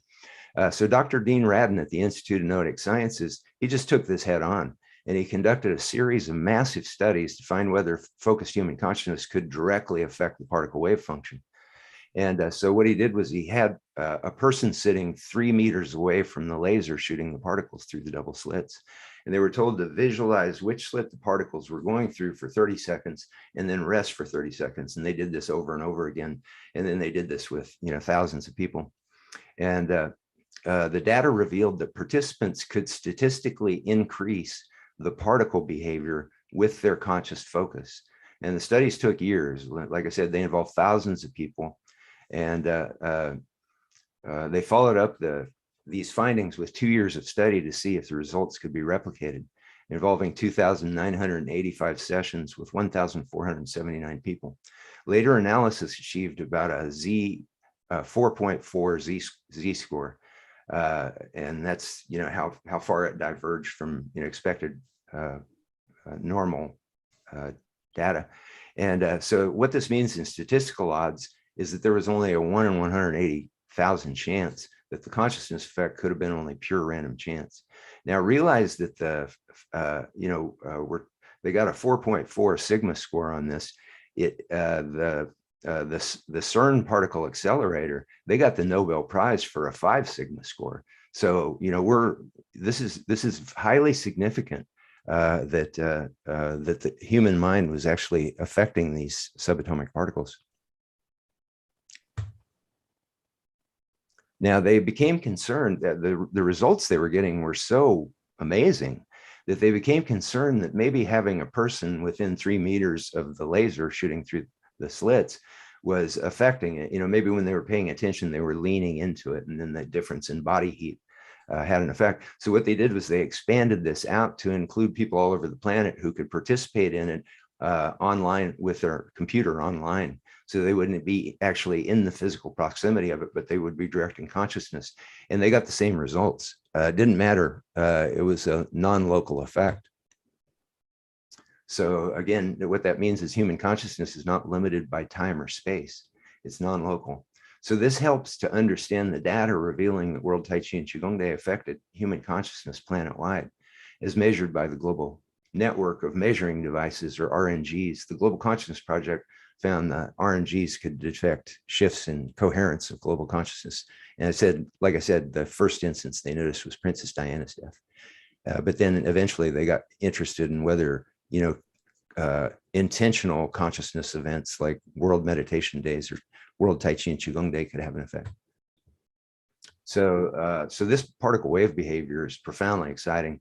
And because one of the things that they found, and this is a really big deal, is that when they were doing the studies of, visualizing the particles going through the slits, people were able to have an effect on it, but it was, it was within the realms of possibility that it could have been statistical chance, that could have been chance. And but what they found was that when the people sitting 3 meters away from the laser were meditators, people who regularly practice some kind of meditative mind-body practice, they were the ones that were able to change the wave particle function. And so this is very exciting. It's very exciting. It shows that we actually become more powerful in the physical world when we practice these meditative things. So that's why I say there's something going on underneath the surface of popular culture that's very exciting today.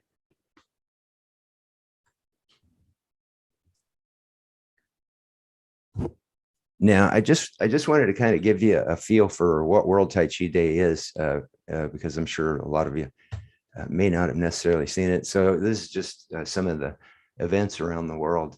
And as you can see, Israel,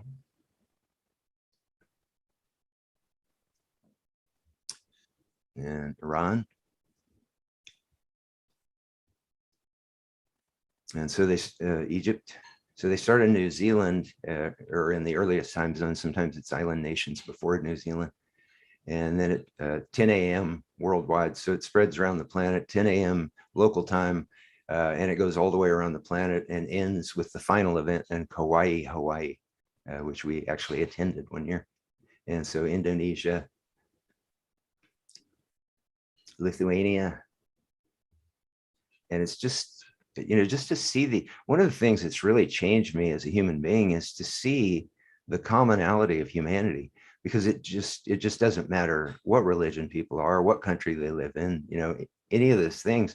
When you see them doing Tai Chi and Qigong and they go into that state, it's like we all share that same, that same state. And you can see it on people's faces, and you know what it feels like because you felt it.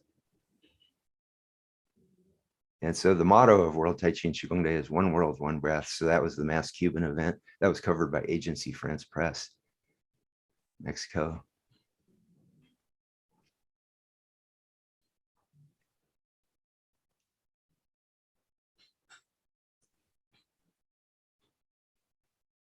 And so this is a very unusual event because, we had the idea, we put up the website, and we shared, how to get media attention, how to organize events and things like that. But we don't direct it.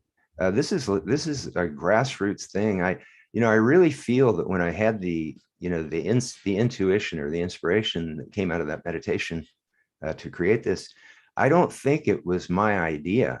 I think it was an idea of people all over the planet. And I just tuned into it. I think that's one of the things that can happen when we go into these meditative states. We can connect with these waves that are building around the planet. And it just spread so rapidly that that it just felt like it was kind of there waiting to happen.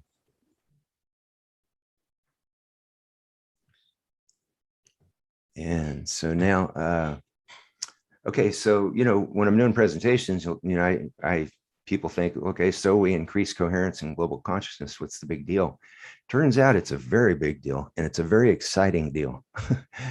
And so it, what science is showing, and in the Gospel, in the new second edition of the Gospel of Science, I have the data, I have it all sourced and cited, that shows the studies that shows that when 1%, or now we know even less, of a given population, whether it's like a corporation or a city, when 1% or even less goes into a state of coherent consciousness, the entire population benefits. And so this concept was supported by a famous meditation study. Probably several people here today have heard about this, but it was the famous Washington, D.C. study by John Hagelin, who's a renowned quantum physicist, science, and public policy expert. And Hagelin conducted pioneering research at the CERN European Center for Particle Physics and at Stanford Linear Accelerator Center. But this historical study on meditators affecting science, conducted from June to July in 1993, found that when a certain small percentage of the city's population included trained meditators, the homicide, rapes, and assault crime rates decreased significantly by 23% at the highest point of infusion of the meditators. Now, what was interesting was that there was a correlation between, because not all the meditators came in at once. These were all high-level TM meditators. They came in over a period of time. And what you see is a correlation between the drop in the violent crime rates and the rise in the meditators. And so they took weather and other factors into account, and they worked with the Washington, D.C. Police Department data department. But anyway, the statistical odds of this happening by chance were calculated to be less than 2 in 1 billion. And they've done this, they've done other studies. They did a 48 city study, and it found that when 1% of meditators were in the city, the crime rates decreased the following year, in contrast to matched control cities, and the trend remained in the subsequent 5 years. So a February 2019 article by Arjun Walia titled "Scientists Show How Gratitude Literally Alters the Human Heart and Molecular Structure of the Brain." They found that violence decreased between 40 and 80% during the 1980s Israel-Lebanon war, when they organized experienced meditators in the US, Yugoslavia, and Israel to focus on the conflict during the meditation. So if the energy of consciousness permeating out to affect other human minds seems world-altering, it really is. It's truly earth-shaking to learn of research indicating that human consciousness actually affects not just other minds, but the physical world as well. And this is what the Global Consciousness Project discovered. Now, here's something that's going to probably blow a lot of people's minds. Over the last 40 years, Tai Chi and Qigong yoga, meditation, mindfulness, they've spread across the planet like a wildfire. And a lot of it is because doctors are encouraging people to do these things. They've become a standard part of medical healthcare. I know that there's a big split in healthcare, that these things don't get advocated in any way near the way they should. But there's a lot of doctors and nurses out there who practice mind-body practices, and so they are spreading. These things are spreading, very rapidly over the last 40 years. So what I found fascinating is that in that last same 40 years, reported violent crime rates have been plummeting in the United States and in many countries around the world. They don't know why, because none of them are doing the same policing or any of the same social, policies. But violent crime rates are dropping around the world. They're near 40-year lows. And this is during a 40-year period when mind-body practices have spread around the planet. We've already seen in the other data that our consciousness, World Tai Chi and Qigong Day created greater coherence in the consciousness of people around the planet. So this is incredible when you look at this. So as you see there, that's the crime rates dropping, the reported violent crime rates dropping. And when I tell people about this, their first reaction is, well, wait a minute, that's not what I hear on the news. Well, what you hear on the news, you may hear, murder rates went up or something like that. But what they don't qualify it with, which is very important because it would take a lot of stress off people, if they qualified it by saying violent crime rates have spiked this month but they're still at near 40-year lows. That would just make, you know, a whole different picture of the planet and the world. Because one of the things that I've become to realize, and I think what drove me to create this 718-page book, you know, one of the things was that there's a very dismal, frightening view of the future in the current time that I don't think is based on reality in a lot of ways. And so I think it's really important, and that's why I chose the title "Gospel of Science," because gospel, you know, came from Greek origins, and it means good news. And so there's some good news that people aren't getting, and so that's what this new book's going to offer.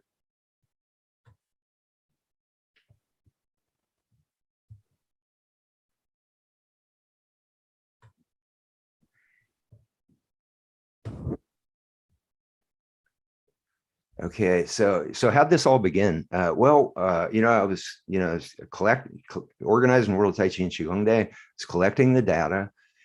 And when my first book, The Complete Idiot's Guide to Tai Chi and Qigong, came out, because of that, I got invited to do a presentation at Folsom Prison in California.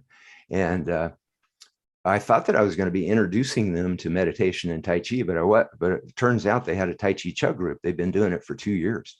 And one of the inmates was kind of like an assistant teacher, and he had been looking at the prison statistics during the time that they'd had this Tai Chi Cha program. And what they found was that not only did the behavior rates improve for the Tai Chi Cha or the meditation group, but they improved for the entire prison. And that got my mind, you know, moving in a direction. How is this possible? You know, how could a group within an institution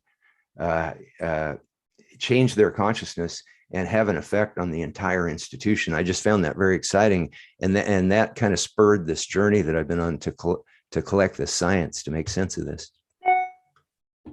And then I would later learn that Apodaca prison in Mexico, it was the site of one of Mexico's most violent prison events. And after they instituted a meditation program there for inmates, prison guards, and administrators, they have seen 0 extreme violent events in that prison. So this is just tremendously exciting stuff.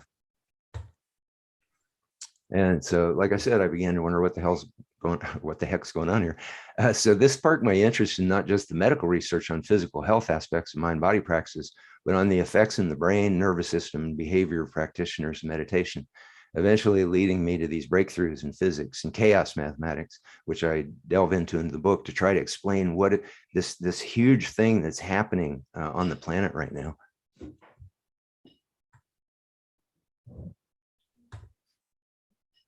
So the science, again, it's a 719-page book. All the science is meticulously cited so that people can use this as a reference book. And it's coming out on January the 1st. Now, what the crux of the book or the goal of the book is to launch the Global Transformation Project. What the Global Transformation Project is it's a worldwide campaign that we're building to gain a United Nations resolution for mind-body education as a core part of public schools, public education worldwide. Because when you start to look at the science on this, it's a no-brainer that this should have been part of public education a long time ago. So what we're advocating is a UN resolution advocating science-based mind-body practices.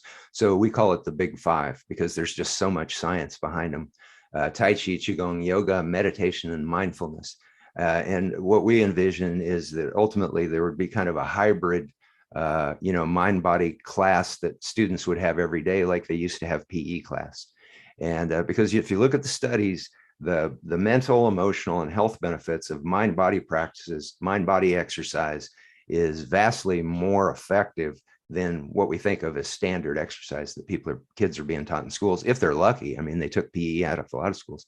So, but with this science, there's just no question that mind-body practice should be a 1 hour a day practice for students in public education all over the world. Now, of course, the UN resolution, it wouldn't be, it wouldn't, demand or insist that schools incorporate this. But what we could do is we could use the United Nations as an educational vehicle to provide the scientific information to educators planet-wide. And when they, when they look at it, oh, I'm sorry. Sorry about that. When they, when they look at this data, what we find is that these kind of practices actually increase the IQ of students. I'm sorry.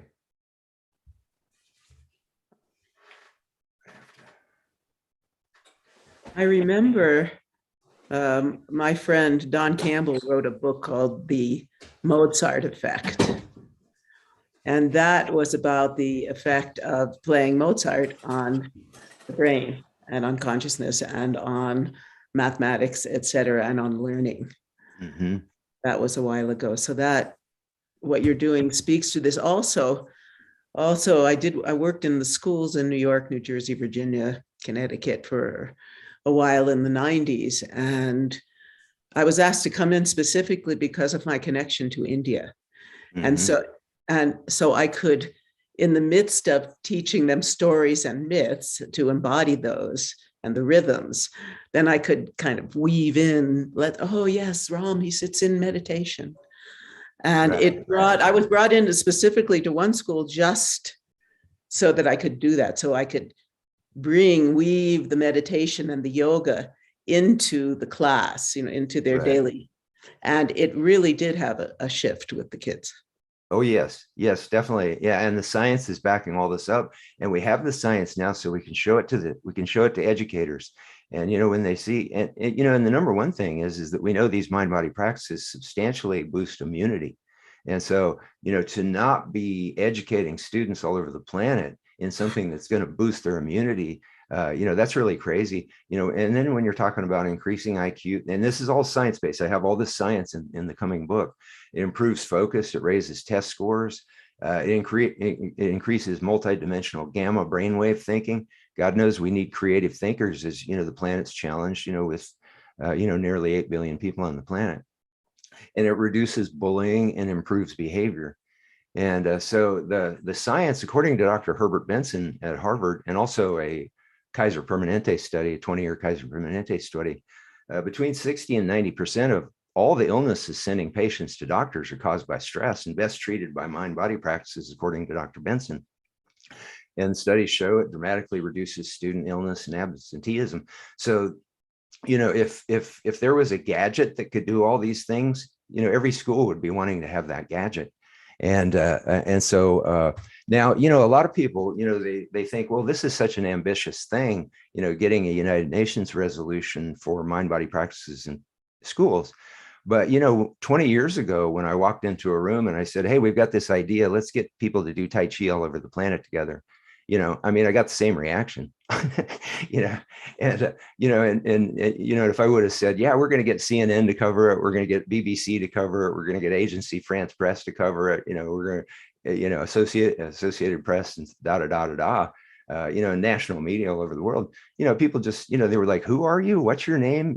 But it's not about me, because like I said, I feel the same way that I did when we started creating World Tai Chi and Qigong Day. And I feel like this global transformation project, we're tapping into something, because when I do these presentations, I see people nodding and I see people going, yes, it's crazy that this is not part of public education. And we could get a United Nations resolution. And even if we didn't get a United Nations resolution, we could use that organizing campaign to educate, millions and millions more people, because that's what World Tai Chi Day did. Yes, we got official proclamations from 22 US governors, from the National Congress of Brazil, recognizing World Tai Chi and Qigong Day for their country or their state. But as we were doing all that, we were educating, we were spreading the word, of the powerful benefits that people could get from these mind-body practices. So, people can get involved at the globaltransformationproject.org. And what we need to do is we need to build a coalition of mind-body practitioners, people who know how this stuff works. in their own lives, yoga, meditation, mindfulness, Qigong, Tai Chi, and come together as a family. When we first started World Tai Chi and Qigong Day, there was a lot of division in the Tai Chi and Qigong community. And we helped foster kind of putting an end to that, where we all started to see each other as a sisterhood. And so now, you know, the World Tai Chi and Qigong Day events, a lot of them have been involving yoga and meditation teachers and organizations, you know, for 20 years. And so now we're moving into this mode of doing the same thing, you know, creating a sisterhood of mind-body, science-based mind-body practices. And we can literally change the world. It's very exciting. This is very hopeful, very exciting. This is so special. It really is. I've known ever since I met you, your devotion to this work. And we are so grateful. And it's such a joy to have you here on Healing Our Earth. I know that our producer, Neil Kumar, this is the kind of thing that he really, his heart is open to this. And we would love to keep working with you in every way we can, because our message is very, very similar. I'd like to. That'd be fantastic. Yeah, because it's going to take, you know, I mean, it's going to take a mass coalition, you know, for those of us who've benefited from this, it's going to take a mass coalition of us to get a United Nations resolution. Yes. But in the meantime, we're educating a lot of people as well. At this moment, although we'll be speaking with her later, I'd like to bring in our dear friend who you've worked with, Dr. Effie Chow. Hey, Effie. Hi, Effie. Global namaste to you, Effie. Let's see if she's there. She might Hi, be working Effie. on her volume. Yeah. Hello. Oh, there we go. You're looking beautiful. And as you know, I love to spread hugs. And so everybody, let's hug ourselves if we can't hug everybody else. Give ourselves a nice big hug. And I'm so delighted that you can also give each other a virtual hug. So imagine you're hugging everybody that is on with us. And so thank you very much, Sharon, for bringing this wonderful program into existence. And Bill, we've been partners since we began together. You know, Effie, if I could just mention something, you know, I know that your first prototype event for the World Congress on Qigong, which was a huge part of World Tai Chi and Qigong Day becoming a reality, that happened in 1998. And in 1998 was also the first prototype of the World Tai Chi and Qigong Day when we held the first event in Kansas City. And as I was writing the book and I got the information from the Global Consciousness Project at Princeton, what I discovered was that the Global Consciousness Project started in 1998 as well. So this wave, yeah. And then I remember, Dr. Chow, when the World Congress on Qigong, Tai Chi, Taoism, Natural Healing that you brought forth all these years, during one, we were doing a meditation. We had the doctor in California, I think it was in, where was he? We were doing a meditation for someone who was ill. And tell us about that. That was with COVID. Yes, tell us about that. Was 70 years old, a patient of a doctor who was one of our co-chairs, Dr. Bailey. And when we were ending the whole conference with the collective consciousness of meditation, and it was unbelievable.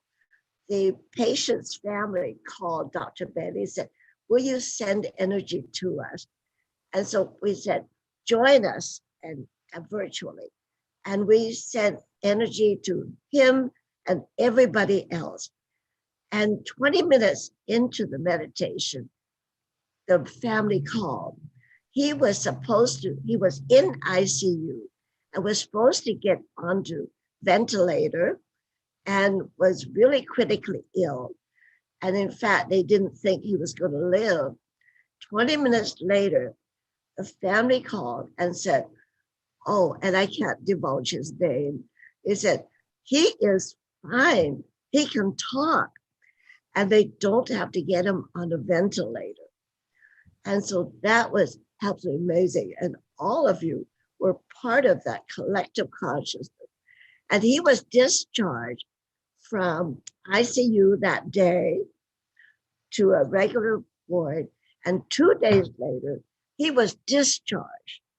It was absolutely wonderful. And you know, and Bill and Roger and Sharon and everybody here, and Anne with a student of mine, and Karen, who's a student of mine, who's on here, everybody have experienced this type of miracle. But you know what happens? We discharge that as, oh, well, it's a coincidence. And we must take the responsibility and the fact that, hey, this did happen. And this is what, Bill, is that right? We just gotta dismiss it and don't talk about it. Yeah. And thank you, Karen, for bringing it up. Otherwise, I would not have talked about it either. And that was one of the Everybody must talk about these miracle incidences. Then we have a collective data too as well. Bill, yes. Yeah, that was one of the there's so many levels of the book that's coming out on January 1st, but that was one of the things that I wanted to get out there was the science that shows that these kind of consciousness experiences are real science. There's we're in a whole nother world now. Now a lot of people haven't caught up with it because they get their science from Wikipedia. And it's just not reliable. It's got a mechanistic, approach to everything. They're still living in a Newtonian world when we're actually in a quantum world.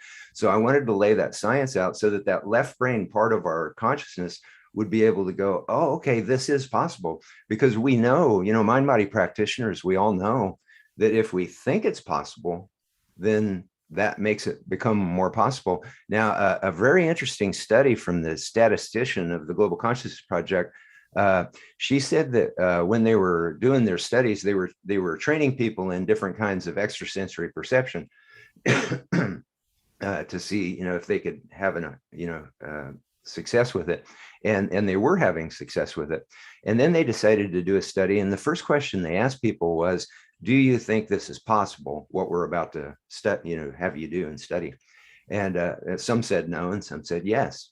So, of course, the ones that said yes were, more effective at the whatever form of ESP they were training in.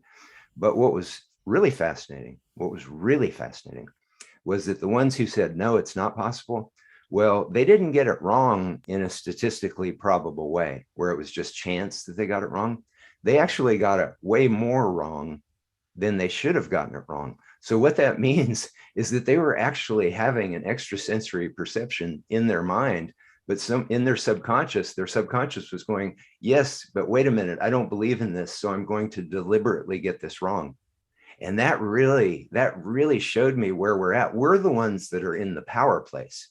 The ones that are dismissing all this stuff, they're not in the power place. They're living in this kind of weird place, and we can help them by just continually sharing this information. Yes, yes. Thank you, Bill, for all your wonderful data on the science. And I have been a research scientist with NIH, National Institutes of Health, for 37 years. And that has exposed me to the gold standard, per se, of research. But however, Chinese medicine and the other ethnic medicine has been around for thousands of years, more than Western medicine. Now, I respect Western medicine. Please don't get me wrong, and I put this on the record. I love Western medicine, and I'm a nurse, and I respect Western medicine. I work as a nurse, and I'm always a nurse, even now, at my age. And, so please, when I say things like this, that we must not depend upon Western sciences to prove that we are right. That I agree with you. Is right. At the same time, it's wonderful the work that Bill is doing, because the more that we can show to the Western scientists the efficacy of the work that we've been doing, the Ayurveda, the traditional Chinese medicine, these The other Indian, American Indian.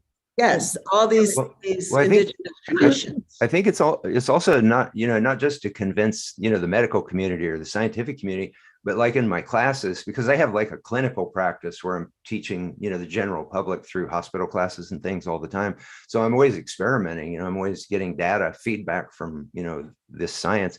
And the thing that I find is that for the average Western student, if you can explain to them that, people that have vitamin D deficiency or low helper T cell counts are more likely to get COVID. We know that from studies. And then we know that Tai Chi and mind-body practices increase the ability of the body to have healthy vitamin D3 levels, and also produces more T cells, more CD4 cells. And these are things that are shown to reduce COVID. If you can show them that science, then it's like you see that aha thing go off in their head, and then that opens the gate for the right brain, for the other experiences, because you have to pick the locks in science, and we have the science on our side. That's what's so exciting. We haven't had this science that shows these things, like you were talking about with the what you did with that person from a non-local, where people were doing it from different locations. This is real science. I mean, I just laid it out to everybody, and that real science, and to have that real science where you can just go say, well, wait a minute, look here, this is real. This is real. You don't have to have faith, Because this is why I commend you on your pursuit of the science. And I have pursued the science for over 37 years, 50 years. And I have enough courage now to say that we cannot depend on the speed of science to bring life to people who are dying, multitudes of dying people, cancer, COVID, heart disease, etc. Many die when they don't have to. And as a nurse, I found that there was a lot of revolving door concept. I was brought up with Chinese medicine and saw the miracle. A doctor, Mr. Wang, who was supposed to die, and they said, okay, Sing, which is my father, you can do your medicine on him. And he lived for another 15 years. That was before I went into nursing. And then in nursing, there was this revolving door. They got out, they came back in, asthma, oh, there's Ike again. And they come in and out and they die early, too early. So this is my heart speaking. And the thing is, this is why in my program at 11:30, I'm going to show people some things they can do to strengthen themselves. And you are all doing that. But have you heard about strokes who are paralyzed? And in one session, I can get them moving, paralyzed for 5 years or unconscious. And in one session, I can, with Chao Qigong, can get them on witness from the doctor and the nurses that they awake within half an hour of Chao Qigong. There's that, and I didn't dare talk about that, but by golly, I'm talking about it now. And I urge every healer to talk about these miracles that happen. Then we have a collective body of data instead of everybody being afraid to say what is really happening. Time it and film it. And we filmed many of them that frozen shoulder, a simple thing. And I discovered we have more frozen shoulder than enough. And in one session, 5 minutes, 10 years of frozen shoulder, they couldn't move their arm. And I think, Sharon, you had a bit of frozen shoulder when I first saw you. Not a bit, but move it up past here. And in 5 minutes, we got you moving up here. And that happened to hundreds of my patients. But do I dare talk about it? No, sir. Until now, I said, in my mature age, they can't do much to me. And I've established a reputation already. Thank you, Effie. Well, one of the things that I wanted to mention, is, if we can, I'm going to show you what we do to get this kind of miracle result. We will. Oh, Yes. I was going to Yes. mention, if we could get these, if we can get these kind of, mind-body practices into public education, through the global consciousness, the global transformation projects, United Nations resolution to make it part of public education, because it makes better students, it makes smarter students, it does all the things that teachers want students, and also it treats ADD and ADHD. But if we can teach this in age appropriate ways from kindergarten all the way through high school, then all these people are going to be doing what we're talking about. I mean, we're talking about hundreds of millions of people around the planet. And I can't think of any one singular action that we could do together as a mind-body community than to push for, this resolution to make mind-body practices a core part of public education, because we don't have to argue this. This isn't something that's arguable. The science is in on this stuff. It makes smarter students, it makes healthier students, and it boosts global immunity. So this is a time, especially with the immunity factor, that we could conceivably get a United Nations resolution, but it's going to take a worldwide coalition. And we can't look at ourselves like, oh, they're TM people, they're not us, or they're Qigong people, they're not us, or whatever. We have to create this sisterhood of a mind-body community. And that's what I hope this will do, because World Tai Chi Day did that for the Tai Chi and Qigong community in a lot of ways. Well, it fed that. With your World Tai Chi and Qigong Day, and then our World Congress on Qigong, Tai Chi, traditional Chinese medicine, and we've added natural healing to it. So it broadens and it strengthens the individual programs. And so are working together. So I believe in partnership, competition, but friendly competition, not hostile competition. And we work together. And I've worked with science for, as I said, over 50 years. And I'm ready to step out, just like Dr. Micosi. He was with NIH, and he is now speaking out about Alzheimer and the wonderful possibilities with Alzheimer, and talking about natural healing, not depending upon science. And I'm saying that Bill and Roger and Amalia, my dear, lovely friend, you're all along with us in combining science with the art of the healing.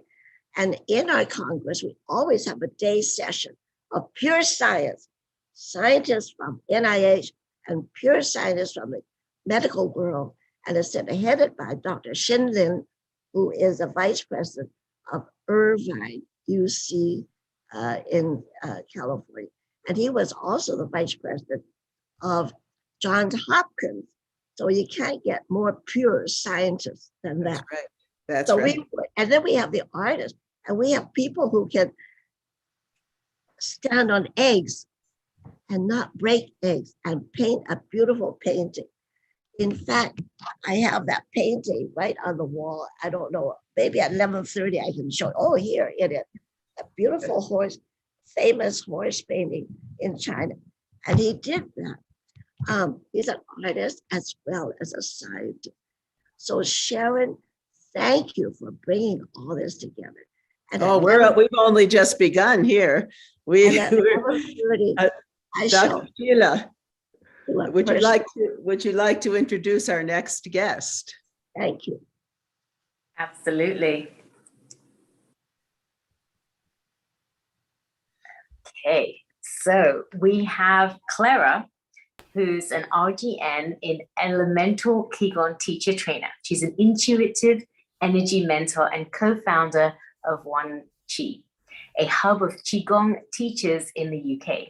She presents Qi Time on UK Health Radio and writes for her Health Triangle magazine. She is dedicated to turning people into wisdom of their Qi personal energy to encourage better levels of health and wellness, creating harmonious mind and body and soul. So she's also, she's been doing this since 1990s to assist her recovery from serious RSI on both her arms after 15 years in her costume design career. Her practice helped her manage being a busy single mom plus heed a call to something more. Finding Qigong more and meditation hugely beneficial, she did a 4-year teaching training at the Biodynamic-based College of Elemental Qigong, London in early 2000. In 2012, she set an elemental Qigong teacher training program, producing many successful teachers who go on to inspire to turn the wisdom of her practice. So she's been invited by the Grand Master, Ken Cohen, to teach, with whom her experience with lineage forms continues alongside the elemental Qigong practice, values and loves to share. I'm so excited to have you here today. And her website is www.consciouslivingevents.co.uk. And Sharon's brought on such amazing guests. And this is another one of her friends that she knows so well. And Sharon, it always never ceases to amaze me of the amazing people that you've surrounded yourself with. You just know such a diverse bunch of these healers from all across the world, and bringing them onto our wonderful platform, Healing Our Earth, is so wonderful because we get to experience these wonderful people and get to learn from them. And I mean, just the last speaker, William, where he was sharing the fact that there's a science base to this, which is a lot of the time, a lot of people need that science, that research, especially, you know, people like me that we've gone through the whole medical dental program and it's all science based, to actually meet someone that is like, well, all this alternative medicine does have a science, proof, I guess. So that's been really interesting and amazing for me to kind of listen to. So I'm so excited to have our next guest on, and I know, he's got so much to share with us, and I'm super excited. Thank you for introducing us to such a wonderful array of people. You're so welcome. I only wish we had more time that everybody, we'll just have to bring these people back to think so. more, because we're so much in alignment with Healing Our Earth and our principles and our values, to bring the essence of Qigong, as Clara would say, is to bring harmony and balance. And that is a big part: love, harmony, balance, beauty, grace, gratitude. That's such a big aspect of us at Healing Our Earth, and Neil Kumar and the whole team here. So global namaste to you, Clara. Global namaste to you, dear Sharon. Thank you so much for inviting me. Well, I'm more used to your interviewing me, so this is a new opportunity.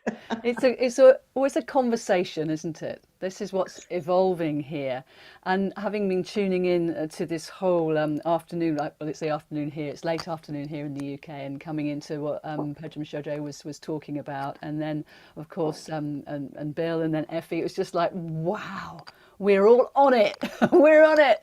And this science piece that Dr. Sheila was referring to, you kind of need that to get the mind on board so that it can consider going into the experience.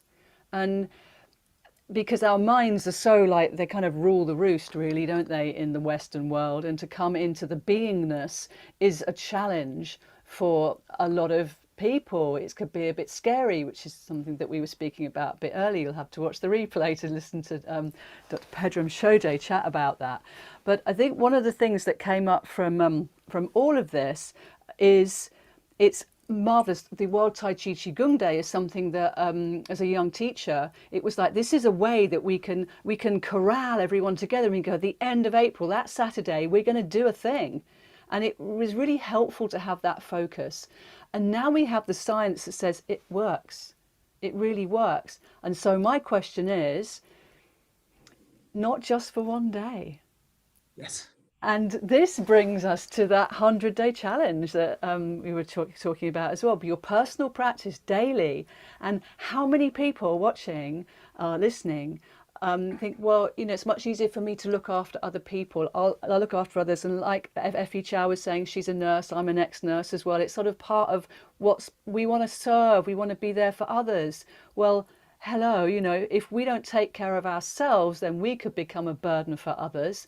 And now we know if we do take care of ourselves and we practice coming into this 0 point alpha state that is so healthful for us, we're actually changing the frequency of the world. So it's a win, win, win, which I really think is special. Yes, yes. It's so important right now, especially, Pedram was speaking about the insistence of the media, this, voraciousness of getting into our consciousness. Yes. And weaving it in a very disturbing way. And so what we're doing here is so important. And how do we reach out? And in the school, I'm always speaking about on Healing Our Earth, about nature and connecting children with growing food and making that personal connection and the embodiment of these practices. I've really enjoyed through my life bringing practices to children. Yeah, because they get it. They haven't got all the layers that the adults have got. They have that innocence, that curiosity. They want to learn, and if at that age, I think Bill Douglas was talking about this, taking it into the UN to be able to go into the schools and to teach people at this age when they still have that germ of truth and curiosity that's real for them, and this discernment piece. You discern that when you're getting distracted by all this outside, it feels wonky. It just feels odd. And when I first started my Qigong training, which was back in the early 1990s, I was busy. I was a busy mind. I had lots of things going on, a lot of creativity, but I hadn't stopped still. I had nothing that was inviting me in to stop still. I'd done some yoga, but it didn't stop my mind. It helped my body. But Qigong brought me into it, invited me into the curiosity of the now moment, and it gave my mind things to consider that were linked to my energetics, to my physicality in the now moment, that became so entrancing that it's like, why haven't I noticed this stuff before? And I think this really helped me. That was the piece, because we were talking about how to encourage people to want to come out of busy stuff, because busy is compelling. You've got the adrenalized function going on. It's all like exciting. It's like, oh, it's a bit boring. It's like, no, it's not boring at all. It's a different relationship with yourself that is compassionate, and it's bringing your healing, it's bringing your focus to yourself, and that is a massive gift. That is, you give your energy to yourself. It's reminding me of the Yi Dao, Qi Dao, where you focus on your energy flows, and this is so key. So if you want to take care of yourself and you bring into that central awareness, particularly in your lower belly. I mean, how many people hold their bellies in, for instance? Our culture kind of hold it in, suck it in. It's like, how about you just relax your belly now and let yourself take a breath? And that simple act, that changed my whole approach to life, just by relaxing my belly and dropping into the now moment and being curious about this old pattern of holding and being busy that had actually been arresting the potential of me to be able to self-heal and then be of better service. So I think sometimes it's the simple things we can drop into everyday life to give people the experience that is real for them, that makes them curious about, well, what else is there here? What else can I explore? Yes, yes. And in the schools in particular, at least in this country now, they are dividing people. They are causing people to feel, to come up and say terrible things about themselves, like confession, some kind of weird confession. These children are confused. And what a difference it would make, wouldn't it, to bring these really self-empowering traditional teachings that have been in our world for thousands of years. And isn't this amazing? They've been in our world for thousands of years, and still the relevance now is like, it's almost like they were kind of building towards now. I'm sure that's helped in all the sort of generations before us, but now with this fear-mongery going on that's plummeting the immune systems and taking us out of sensibilities, where is this call for response, genuine response ability, you know, to be able to know what is true, to be able to discern. You need to get in touch with this inner barometer of truth, I often refer to it as. And we get that with a very gentle rocking back and forth that brings you into a still point that you can, we could do it now. I mean, just letting yourself rock backwards and forwards, whether you're sitting or standing, and just feel initially how soothing that is. Just rocking, isn't it? And then I'm breathing. yeah, and if you just bring in the rhythm of your breath and let the rhythm of the breath denote the pace of the movement,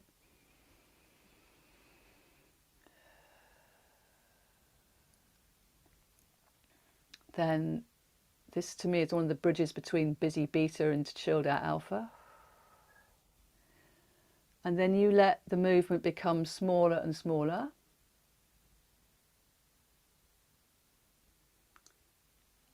And where do you land?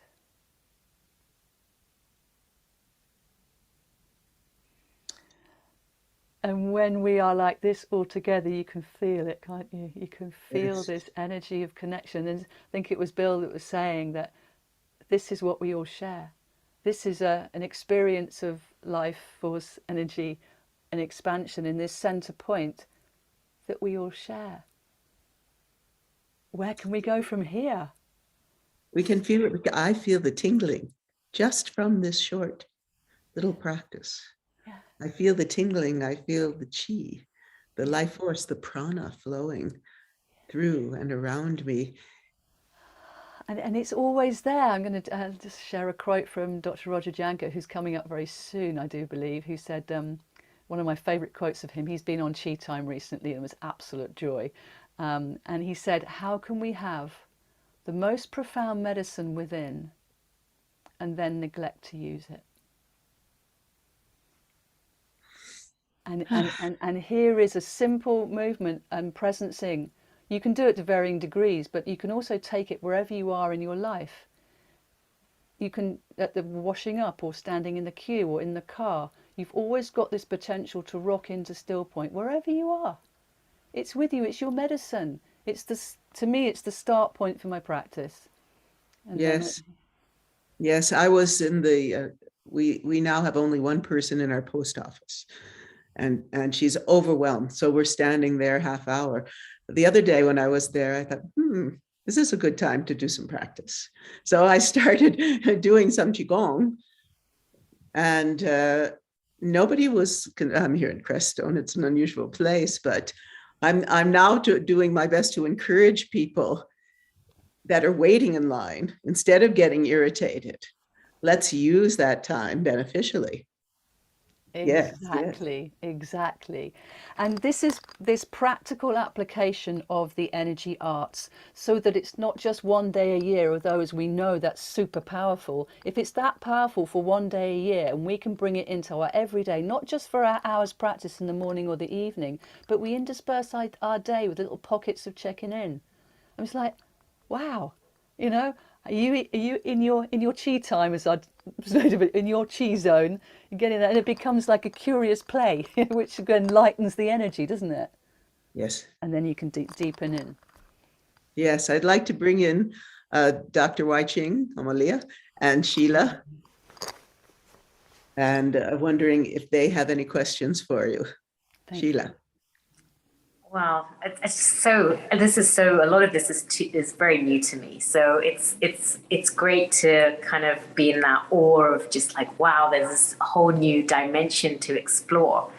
Clara, can you tell us, what do you think really needs to happen for the world to kind of shift? Obviously, it's very difficult. You've got media with all its negativity, the news, and then you've got the attention issues. Like, what if you could have a magic wand? What would you say to let's say the world leaders and everyone to kind of get that shift, to get people to actually start looking at this kind of stuff? Because, I mean, if if there's studies out there that are showing that it helps with immunity, it helps with depression, with anxiety, which are all things that so many people it's a global crisis right now, mental health and immunity. And these are all things, these speakers have talked about. But what really needs to happen to take this on to the next level? Thank you so much. That's a big question. But as you were saying that, I thought, what's a simple, because it's about a perspective shift, because all the information is there.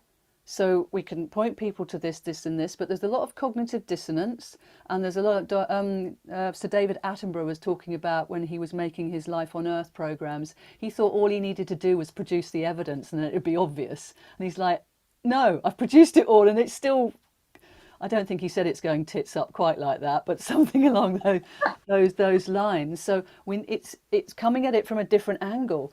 And one of the things that really woke me up, and also when I share it with other people, is this perspective shift of something so obvious that it's such a deep aha that you go, why hadn't I realized that? And that is that recognize the miracle that you are. Your existence, our existence, this technology, the fact we're all here in the cosmos as part of some galactic family is an absolute miracle. I don't know how that's making you feel now, but to me there's a deep honouring of this life gift that I've been given. And with that honouring comes like, well, what can I do while I'm here? What an amazing opportunity we have. And I tell you, I think the children would get that, and the young adults through these new creative ideas of wanting to know what can we do? Not going, oh, it's all doom and gloom. It's no fun. Doom and gloom is no fun. Possibility, in innovation, community, what's going on anyway? I mean, there's projects over here in the UK under the radar, which most of this cool stuff is right now at the moment, where there are healthcare practitioners who are uniting to go, well, the NHS is clearly defunct, so let us join together as a voluntary organisation. It's very new at the moment, it hasn't got a name, and it's, but it's happening. And that's probably not the only thing that's happening. There's an educational network that's just occurring because communities are calling it through.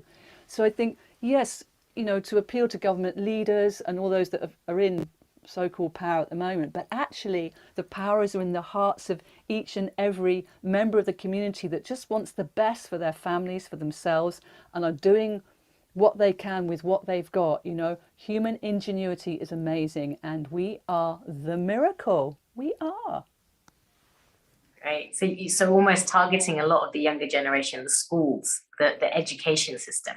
Starting there. Yeah, to give them hope as well, to give them hope that we're doing what we can. Some of us are doing what we can in the generation we are, and we are looking to them. How can we help them? What do they need to know from us? And yes, some of this science coming through. I would really love to read Bill's new book coming out. Might have a chat with him about that. Get him onto Chi Time, because I think that will appeal to the kids. It's like, show me what you've got that's going to help me make the decisions that I need to make. Where's the support? And this community, this local community and global community like this Healing Our Earth is just, it's happening anyway. It's happening. It's so exciting. Okay, thank you for that. Dr. Wai Ching, So, would you like to comment? Yes, I would love to. You know that. And Clara, I concur with you. You know that there's so many groups of us now, the undercurrents, and so many doctors and nurses really waking up to who they really are and the healing power within themselves as well. And I feel what is the current situation here is that it's a beautiful opportunity for people to realize this, right? And then just to really to sift through the truths and the untruths for themselves, and to claim their sovereignty of health. And we see this without, elaborating. But I want to just expand on Dr. Sheila's question.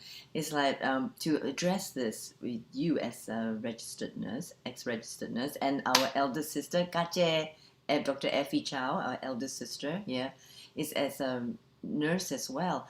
How do we, in the next step, extend this to the doctors and nurses in training them in this beautiful, magical inner medicine, which Roger also speaks about, which we know, we realize, we've tasted the Amrit, we've tasted the pearls, wisdom. How do we engage them, with all this? And I'm in the integrative medicine, so I'm doing my best. So please, over to you. Yeah, no, absolutely. Great question. Because as an ex-nurse myself, I mean, it's 35 years ago I left the National Health Service. But there's something about within the nurses, they want to do the best for their patients. And they're getting this awakening, this quickening. It's like, hang on a minute, this human piece of holding someone's hands, of hearing their story, of being witnessed, of being salved in the way of, and a lot of nurses are Reiki practitioners, and they don't say that that's what they're doing on the ward, but they know that when they hold a patient's feet, that they know they're going to be able to give them some relief and de-stressing.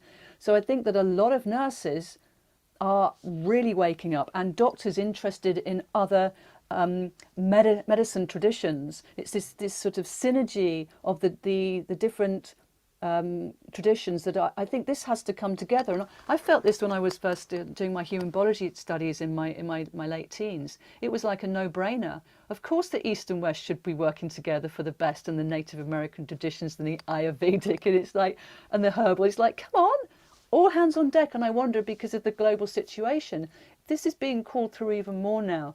How can we work with the best of each to bring through the medicine of the future, or the medicine of now, to build our future? And a lot of that is to do with where we're placing our minds, and how we discern the truth inside, and how we self-heal and self-care, and then how we can make our own medicines from what we're growing, but also for one another. That human connection, that heart energy, is such a huge salve. It's so healing to be able to come into this and be able to trust people, along with obviously the surgeries that are just amazing that Western medicine does.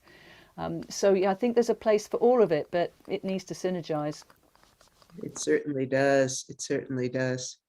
How do people get in touch with you?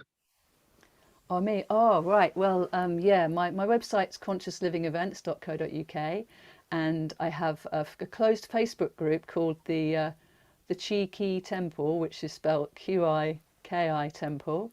That's probably the easiest way. I'm on Instagram as Clara Chi Apollo, or info@UK Health Radio. Thank you so much.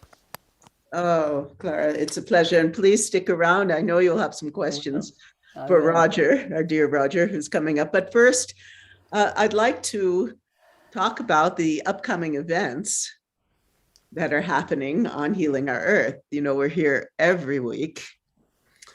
And we have in the next few weeks, next week, actually, we have, which is very important to our health, our festive vegetarian kitchen show. So it's not just about delicious recipes, but it's also about recipes that are really good for your health. Our dear Seema is generally the coordinator of that, and we're very grateful. She's an amazing cook from the Ayurvedic tradition. So that's coming up on the 19th. And then after that, we have two weeks of festivities. It's holiday time. So Festivity 2021, let us celebrate Christmas and Bollywood style. So we're going to have music and dancing and all those uplifting experiences that we have together on Healing Our Earth. So much fun. Then Festivity 2022, let us celebrate the new year. We'll sing again and dance and really speak about, in this show and in shows previous, we talked about what I would call a new paradigm for humanity. That's where we're going. And so let us meditate together on where is it we're going, and what is it we can do, and what is it that each of us can bring? What gift can we bring from our own personal experience to help heal our earth? And then, of course, we have well-being and wellness on the 9th of January. And it'd be wonderful to have some of you come back to speak more at length about what we're touching on today. This is always a wonderful show, especially in this period that we're really going through the COVID experience and really contemplating what it is that we can do to enhance the consciousness, the health, the well-being of everyone on this planet. So please join us for that. And then, hey, Healing Our Earth presents Rotary in Action, Making the World a Better Place. So that's very intriguing, and I'm really looking forward to that one. And I'm sure that Honey Calaria, who has deep connections with the Rotary clubs, will have a lot to say on that show. She's always a treasure to have. We're really thrilled to have her as a host on Healing Our Earth. And here's our mission statement: to promote happier, peaceful, healthier, and inspired global communities by delivering multicultural online edutainment. So the way to get involved with everything is want to become a presenter or host. Hey, Clara.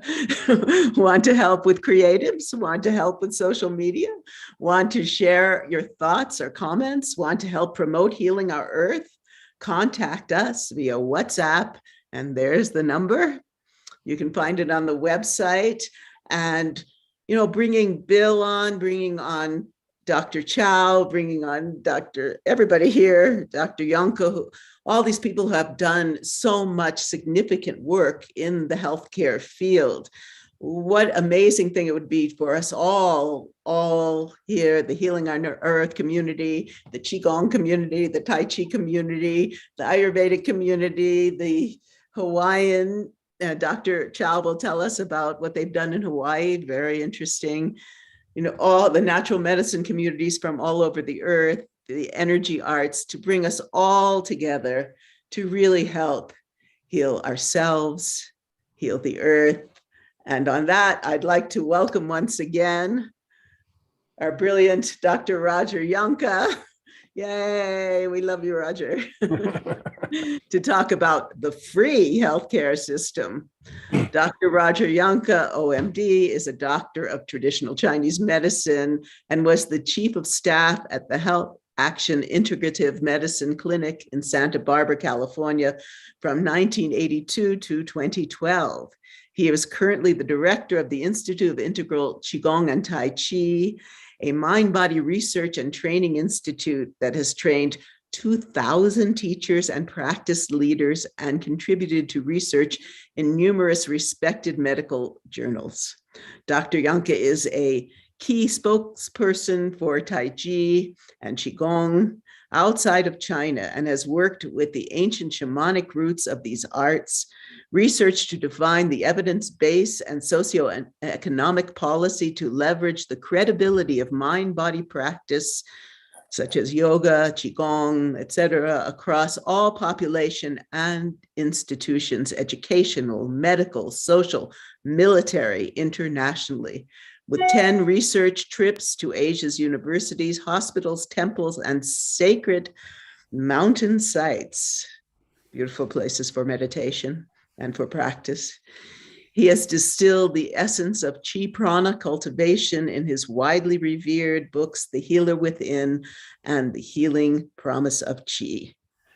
And here is his website. If you want to know more, contact us on the website. Global namaste to you, Roger.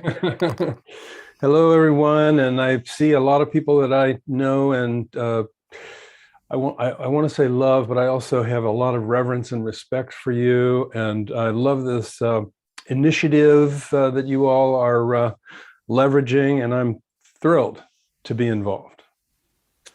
Well, tell us, this is very intriguing. Free healthcare system? Yes. So the whole concept of healthcare, we have to go ahead and take a moment to talk about, well, what does it really mean? And there's actually two ways to spell healthcare. The more recent way of spelling healthcare is the word health and the word care with no space in between them. And what that really means is a medical financing system. It's essentially the medical industrial complex. And it is among the most disempowering agencies in the world. Then there's another way of spelling healthcare, which is health and care with a space in between. For some reason, we hardly ever see this anymore. It's disappeared in favor of putting it together, which doesn't mean caring for health at all. And frankly, it's tragic. And frankly, even worse, well, not worse, it's tragic is about as bad as you can get, but it's embarrassing. And I am the most embarrassed when I see organizations that I think should understand the difference between a medical financing system and a health care and health sustainability and resiliency maximization system.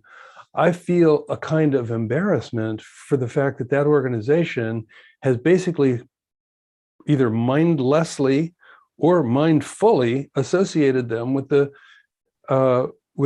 pharmaceutical industrial complex and the hospital surgical industrial complex. And so that's where we start. We start with the idea that health is something that one cares for. The whole idea that somebody else cares for your health is ridiculous, because typically there's a way that we could say this differently, but the way with the, shall we say, the strongest punch is that most people do not go to a healthcare provider to care for their health. They go to a healthcare provider to intervene in pain or dysfunction of some sort. So that isn't healthcare. Even just, I'm a doctor of Chinese medicine. I worked with acupuncture, herbal medicine, Chinese physiotherapy, every other kind of physiotherapy for 30 years as a clinician. And hardly anybody ever came to see me as a doctor because they wanted to maximize their and sustain their well-being. They were always there because something was wrong. And so that's the foundation of a discussion that we can have about a free healthcare system. And of course, when you say free healthcare, almost everybody thinks you're talking about free medicine from the government. So in America, we call that Medicare. In the National Health Service in the UK, it has probably a different name. But the point is that when a society decides to take care of really sick people and not charge them a fee, that's not what I'm talking about. I'm not talking about the whole concept of having free drugs or free surgery. I'm talking about how to be able to have free health care. And so then let's just ramp it one more level and ask the question, where in the world is the most profound medicine? And the answer is, for people like ourselves, is that the most profound medicine is produced within the human body for no cost. Ask yourself the question, how did I stay well as a child? How did I stay well as a teenager? How could I drink too much beer, throw up a half dozen times, and go to school on Monday? How did I do that? And of course, in Chinese medicine, there's a lot of really good answers for that. But let's just stay with a really practical language that everybody can understand, that leads us to what it means to have a free healthcare system. So if the most profound medicine is produced within the human body, what can you do to be able to turn that medicine on? And is that a healthcare system? And I'm proposing that that is, in fact, the foundation of the free healthcare system. Ask yourself this question: can I buy the medicine that I make within myself. Well, why would I want to? I'm already making it for free. And you might say, well, wait a minute, it costs something to go to a yoga class. Well, what if you just do yoga at home? You say, well, it costs something to be able to do breath practice. Well, why not just do breath practice at home?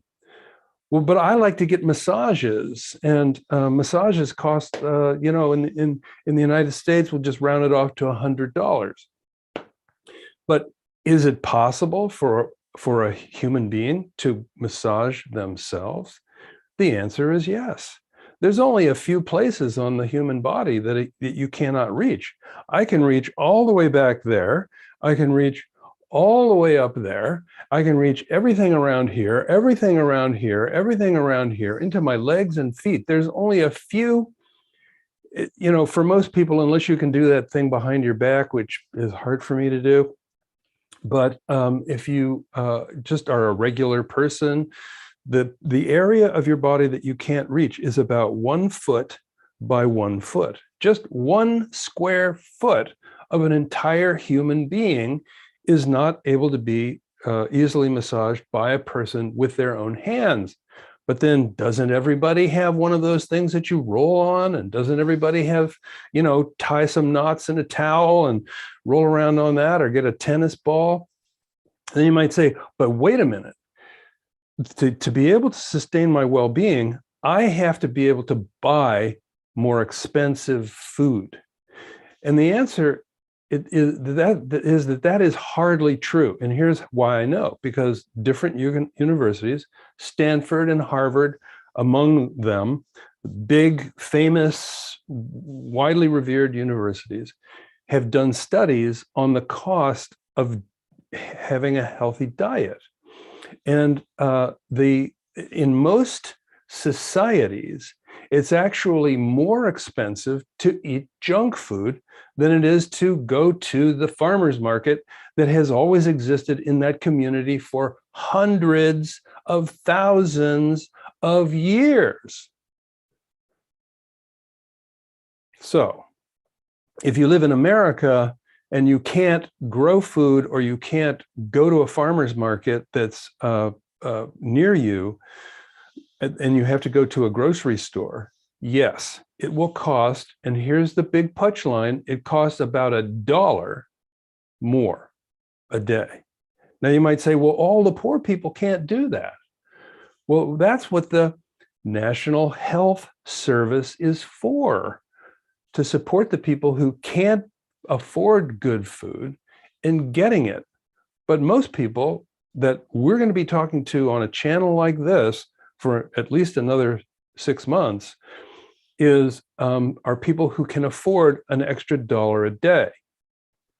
I actually pay $2 a day extra for my food, even though I grow a bunch of it, because I drink celery juice in the morning. I also drink lemon juice in the morning, and I have 2 lemon trees. So I only have to buy like maybe a dozen lemons every year. So now let's look at this from the shamanic point of view.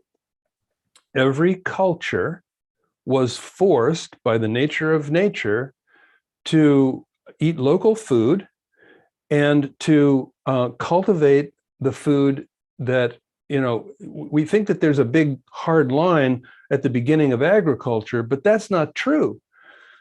Hunter-gatherers knew where to go to gather, and they also knew to be able to take care of the plants that they were gathering from, so that they were assured to have an available resource in the following year. So is that agriculture? No, that's hunting and gathering. Well, what is the definition of agriculture? Agriculture means having tools to be able to farm plots.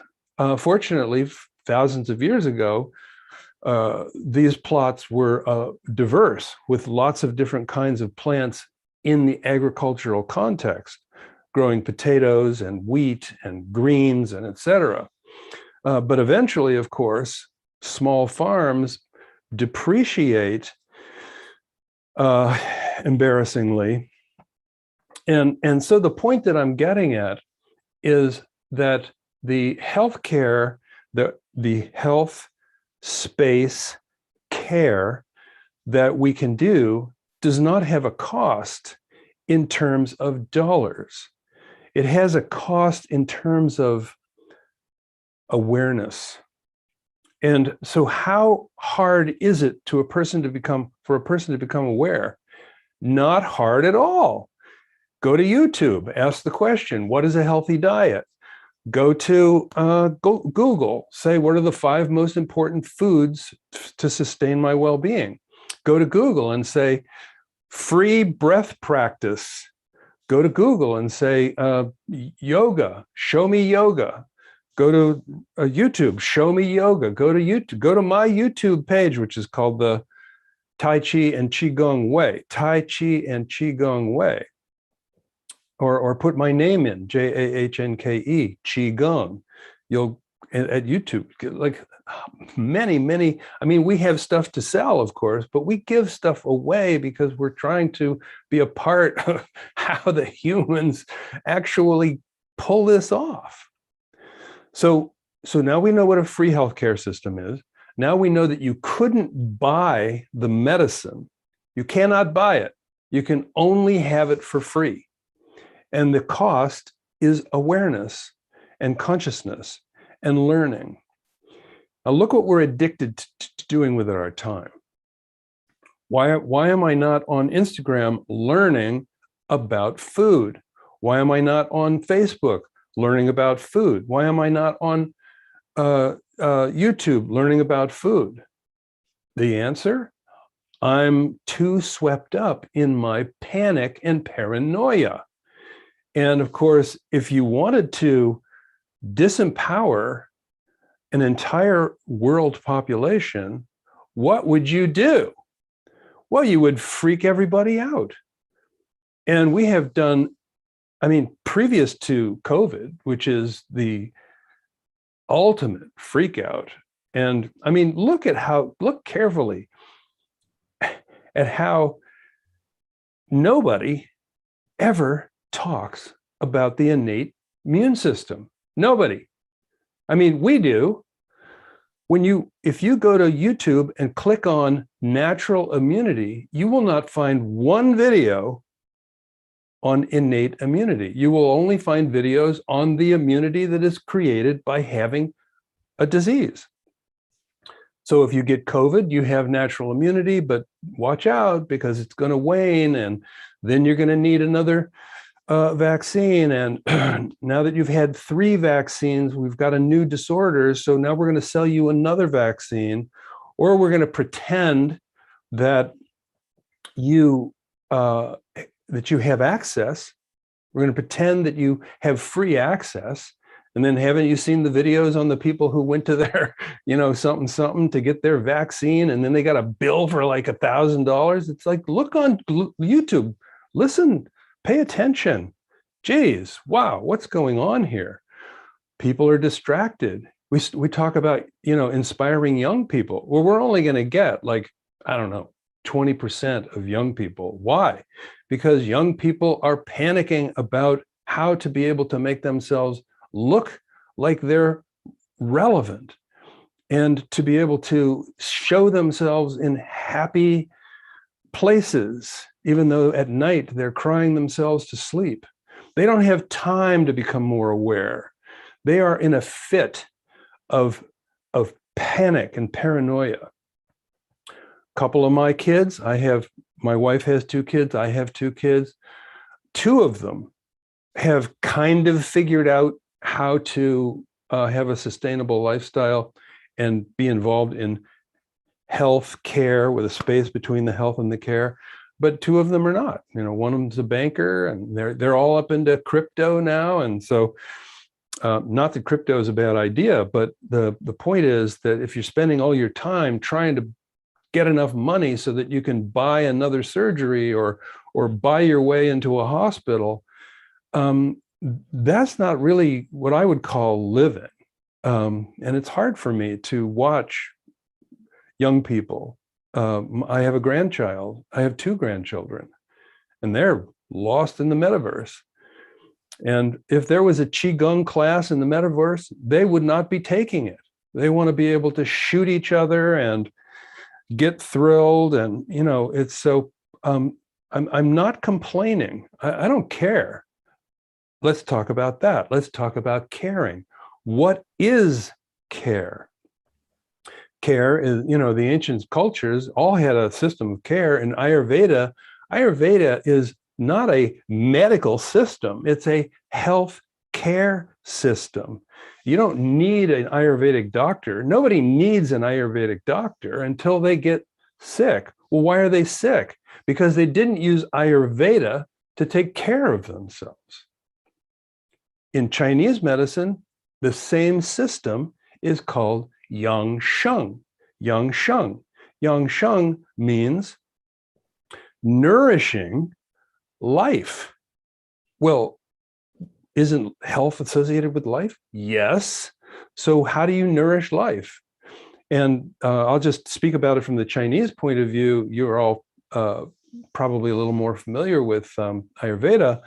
So in the Chinese culture, don't call it Chinese medicine. Don't say in Chinese medicine, yang sheng is. Don't say that, because yang sheng is not a part of Chinese medicine. Chinese medicine is a part of yang sheng. It's really important to understand that buying time with professionals is not how these cultures developed themselves. They did not do it that way. They were not building a professional class. They were not building an elite. They were building communities and families. And yang sheng includes hydration and rest and nourishment and diet. But included in diet is herbs. And we're not talking about herbs to heal a disease. We're talking about herbs to prevent a disease. Why buy herbs to heal a disease if you can use nourishment, including herbs, to prevent diseases? It just doesn't make any sense. It also includes physical activity, includes meditation. And so when one is doing the Ayurvedic lifestyle or the yang sheng lifestyle, become aware of the value of rest, become aware of the value of hydration, become aware of the value of nourishment. We become aware of the value of quiet and inner reflection. We become aware of the value of exposure to nature. We become aware of the value of qigong. And so people say to me, like, you know, how do you do this? And then I'll stop talking, and you can, wherever you want to go, I'm happy to do it. Oh, we should talk about the cost of medicine. So hold that as the next question. So just quickly, how do I do it? Well, I have 2 glasses of lemon juice when I get up, lemon water when I get up in the morning. After that, I have celery juice. And I have interpreted intermittent fasting to mean that celery juice does not end the fast. So I am done eating by 7 in the evening. I'm doing my 14 hours. Lemon juice, I have declared to myself, I don't even know the answer to this. I've declared to myself that lemon juice does not break the fast. I've declared to myself that celery juice does not break the fast. And then, you know, I start nibbling on things around 11 o'clock or noon. I try to sleep 9 hours or 7 hours. I try to average that to about 8 hours. Classic, right? And I drink a lot of tea. And I'm not just talking about Chinese caffeine tea. The tea that I'm drinking right now has got a wide array of herbs in it and Chinese golden monkey tips. Oh, it's incredible. And please, I hope you're hydrated. So then I do yoga with weights. What? Why would you do yoga with weights? Well, I'm into multitasking. So I put some weights in my hands, I put some ankle weights on, and I shift around. I do some lifting of those weights, but I'm also bending and stretching. And then I hike to my Tai Chi spot and I do Kung Fu. I like Tai Chi and I love Tai Chi. I love Qigong, but I really love Kung Fu.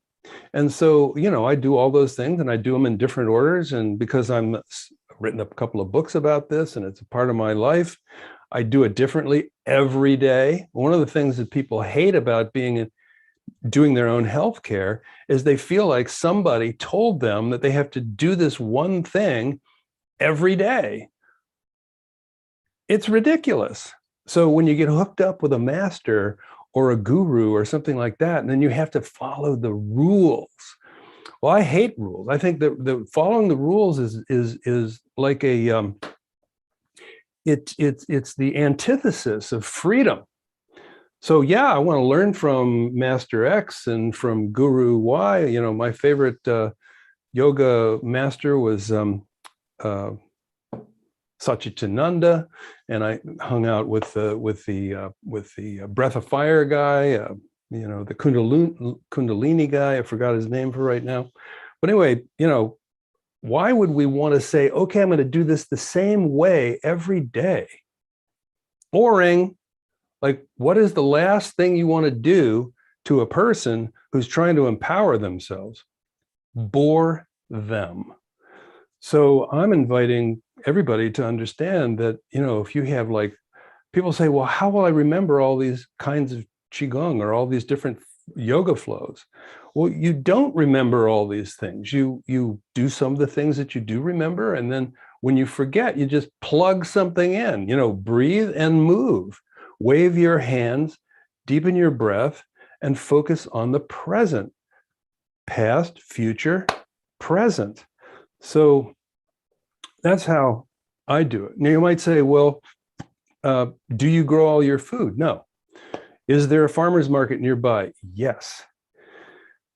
So maybe I'll just stop there and, you know, we can go on.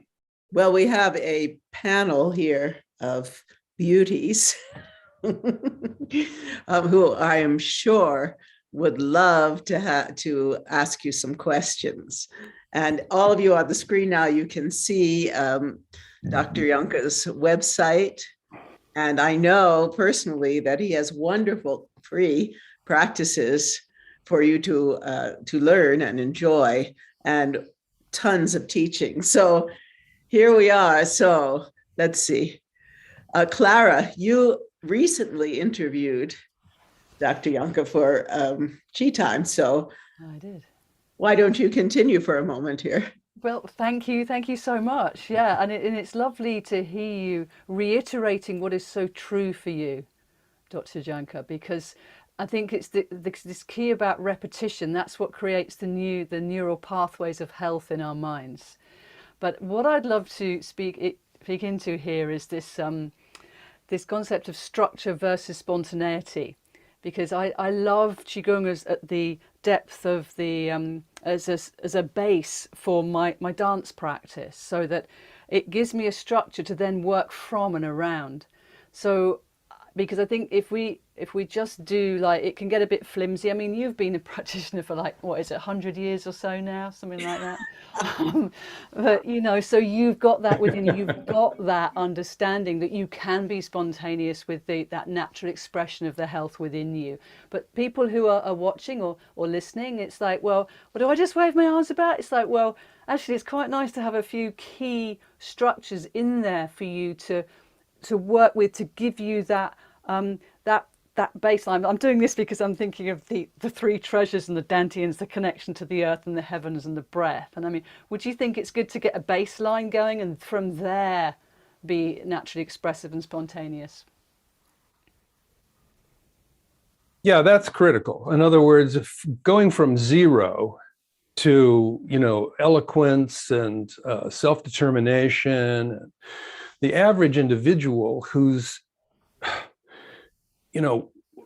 aspires to be more well, but really is caught in the world of unwellness and has bought it that healthcare with no space is actually something to do with health, which it isn't.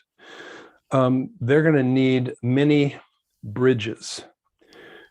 And so at the Institute of Integral Qigong and Tai Chi, we've built some bridges, and I'll just describe them very briefly. And I just want to honor everybody else who's on the phone here, on the line here, who also is someone who creates an open gateway to support people in their migration or transition to a more self-referencing lifestyle. So at the IIQTC, we call it the Institute of Integral Qigong and Tai Chi. We call that the IIQTC. And by the way, the easy way to get to the website is iiqtc.org. So we have two forms of Qigong that people really love a lot. One is called Healer Within Medical Qigong. And Healer Within Qigong is basically an assembly of very useful practices that link the breath and the movement and the mind focus. And so we teach people to teach that to other people. And it's very low barrier for entry. It's easy, super easy. And then we have another set of practices called the 9 phases of cultivation and mastery. And those 9 phases, they have complex ideals and concepts associated with them, but the practices themselves are very easy. So we can teach people a practice that's especially accessible, and then link to that practice ideas, concepts, and insights into the Chinese shamanic tribal thinking, so that a person can learn and practice the practice very easily, and that builds a bridge for them to be able to have the docking sites in their intellect, into their intellectual self, to be able to, start to layer in some of what we would call the theory or the, let's just go with the theory or the conceptual side of things. And by the way, in both of those practices, there's a method called spontaneous Qigong. And spontaneous Qigong is simply wiggling around and sort of discharging that which is no longer needed and absorbing that which is that fresh resource from nature. So just like we breathe in to take in fresh resource, and we breathe out to dispel that which is no longer needed, same with Qi, we do this wiggling and tapping and pounding and sounding, making sounds. Like people say, what are the best of the healing sounds? And they're usually talking about the esoteric 5-element version of the healing sounds. And what I say is the 2 best healing sounds are big breath. The second best healing sound is ho. And the first best healing sound is like calming yourself so thoroughly that the medicine within, it just, shall we say, is proliferating. The ho with this kind of shout has to do with saying no. And if we had to ask the question, how often do you say no to something that you deeply believe you should not do. Or we could reverse the question and say, how often do you say yes to things that you're absolutely clear that you should not do? You've reached these conclusions, and yet you're still saying yes to these things. So ho is the sound of ending habituation. Ah is the sound, and of course, like in the Sufi, they're chanting all the time, and in the Chinese, in some of the Chinese versions, is the sound of the heart, which when you do the sound with a big deep breath and you let it out really slowly, like I'll do it again. It's like a clearing and an awakening.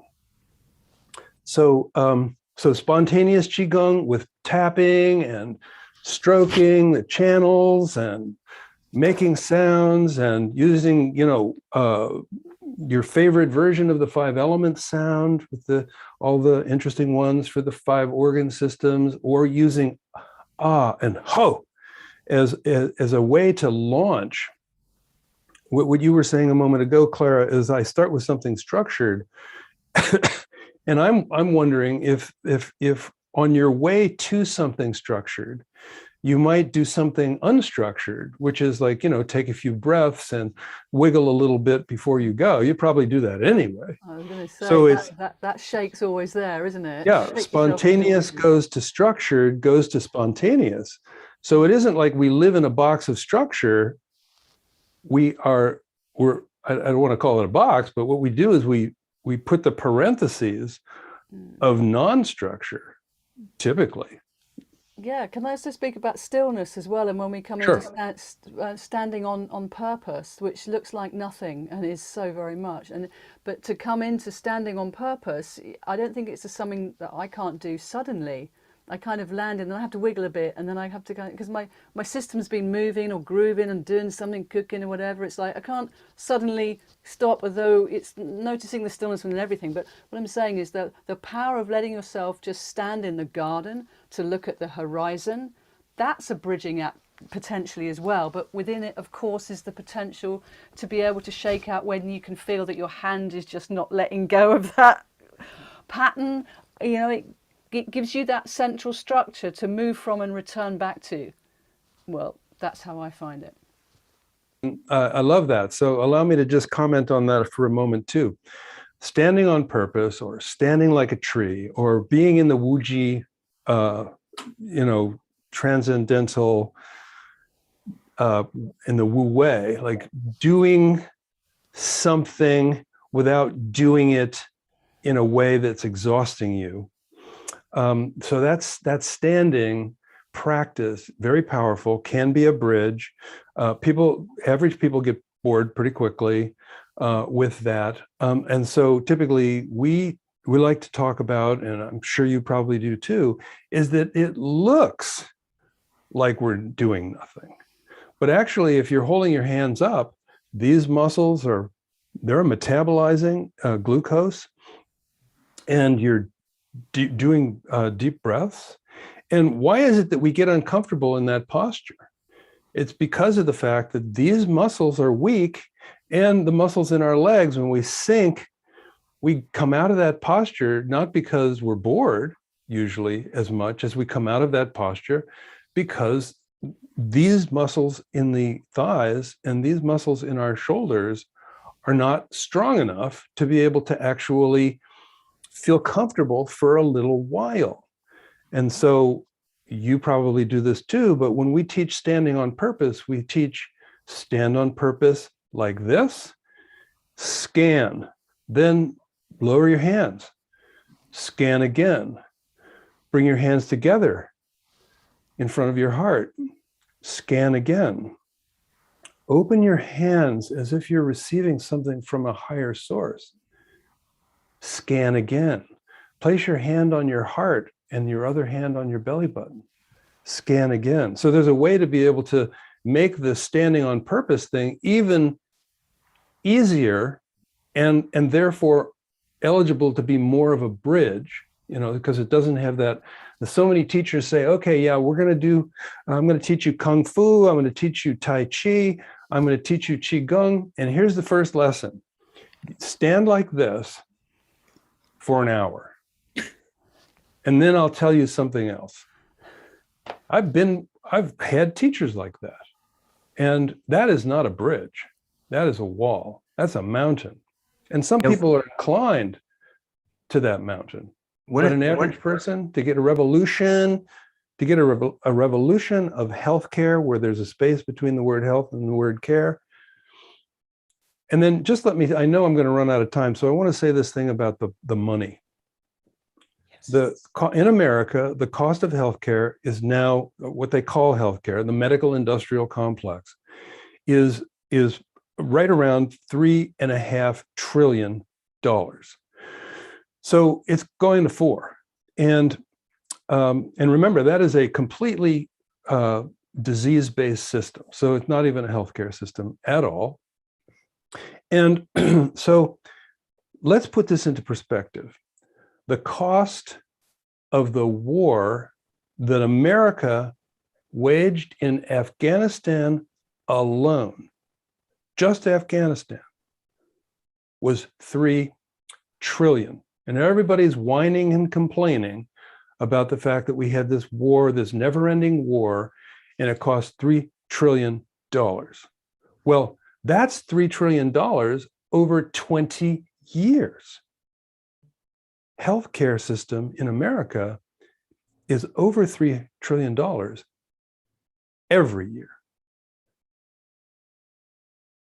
That's shameful. That humans would actually agree to live like that is a reflection of the fact that these humans may not be eligible to sustain their world. Sorry to leave on a sour note, but just saying. Well, if I could interject just one Hey, Bill. concept. Hey, how's it going, Roger? That was great. Thank you Good so to much. see you.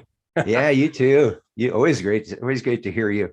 Yeah, one thing I wanted to throw out there is, one of the images that I keep coming back to is that the way that we treat, challenges in modern society is in a very Western way. It's a reductionist way. And so we try to treat all the sick leaves on the tree. But what we know, what the science shows us is that these mind-body practices, they go right to the root. And so when we go into these coherent consciousness states, yoga, Tai Chi, Qigong, meditation, mindfulness, all cultivate in us, we're healing the whole tree with minimal effort. It's that Wu way. And so, for example, if we started teaching children in public schools how to be mindful, how to feel their breath, how to feel their body, all the things that you've so eloquently talked about right now, that would change their lives. I've seen it with my grandkids, just teaching them little things, just how to breathe and things like that. And so, as that would occur, not only would our health costs plummet, if we had a whole generation of kids that knew how to feel themselves and feel when they're off, because that's what these things are designed to teach, we would be plummeting our healthcare costs. Herbert Benson at Harvard says somewhere, up to possibly 90% of illness could be best treated or prevented with mind-body practices. But at the same time, we would be emptying our prisons, because the science shows that when we practice these things, our empathy and compassion part of the brain gets larger, and our fear and stress part of the brain actually physically gets smaller. And so these bullying goes down in schools that have incorporated mind-body practices, and their test grades go up. So we would be healing all the leaves on the tree by going to the kindergarten through high school generation and teach them how to do these things. It would be like, in Tai Chi, it's like, it's not, when I started doing Tai Chi, I was so amazed. I did karate as well. And I found Tai Chi was much more effective, I think, because, karate kind of goes after things, but Tai Chi finds that one little place, like when you're doing push hands, you feel that place where that person is off, are vulnerable or whatever, and then just a little thing, sends them reeling. And so if we can get mind-body practices in as advocated as public education worldwide, imagine the potential of this. Yeah, well, I know you're working on it. I'm working on it. This group of people who are convening this discussion are working on it. The National Qigong Association is working on it. The Healer Within Foundation is working on it. The World Tai Chi and Qigong Day is working on it. So there's a lot going on here. Right. But what we're trying to do with Global Transformation Project is to create a vehicle where we can create a mind-body community worldwide, pushing for that UN resolution, because we can use the UN to educate educators all over the planet. So it's that, that push hands where you just find that little place where a little push has globally transformative. And so, it's not something that, Bill and Angie can do or World Tai Chi Day can do. It's something that if we can envision this as a collective and take it on as a collective, and I don't want to run the Global Consciousness or the Global Transformation Project. We just launched the website yesterday, globaltransformationproject.org. I would be happy to turn it over to a huge mind-body collective. I just grabbed it so that we would have the ability to do that at some point. But this isn't something where, I want to talk about it like a Bill project or something. This is something that I'm reaching out with an appeal to start to bring together a collective where, and Roger, you've done such massive things. I mean, I just referred to one of your studies when I talked about the D3 levels. The Tai Chi supports, the D3 levels in people. And that's important for, because COVID, the fatalities tend to be people who are vitamin D deficient. So the work that you've done behind the scenes with these studies and with the National Council on Aging and on and on and on and on, it's been profound. But it just seems like if we can come together and we can get this into public schools, boom. Yep. Yes, Thank you, I Bill. agree with Thanks this for all you too. do, Bill. Oh, yes. All of you. It's, it's such a joy to bring you all your wisdom, your knowledge, your experience into the Healing Our Earth community. I love to weave people together. It's one of my, besides bringing out people's gifts, it's how do I weave people of like-minded, of like heart to come together to really work to heal our earth. And I want to bring in Dr. Effie Chow to this discussion because she is really mother of Qigong in the West. And I'd like to introduce her first. Sharon, this is Neil Kumar here. Just before you introduce Effie, who's been waiting here patiently, Bill, you mentioned, and very nicely you offered, that you just want to do this willingly and collectively find all the people all over the globe combined, coming together, so together we can enhance and heal the earth slowly. Well, from Healing Our Earth, this is your family. We are there to help you as well.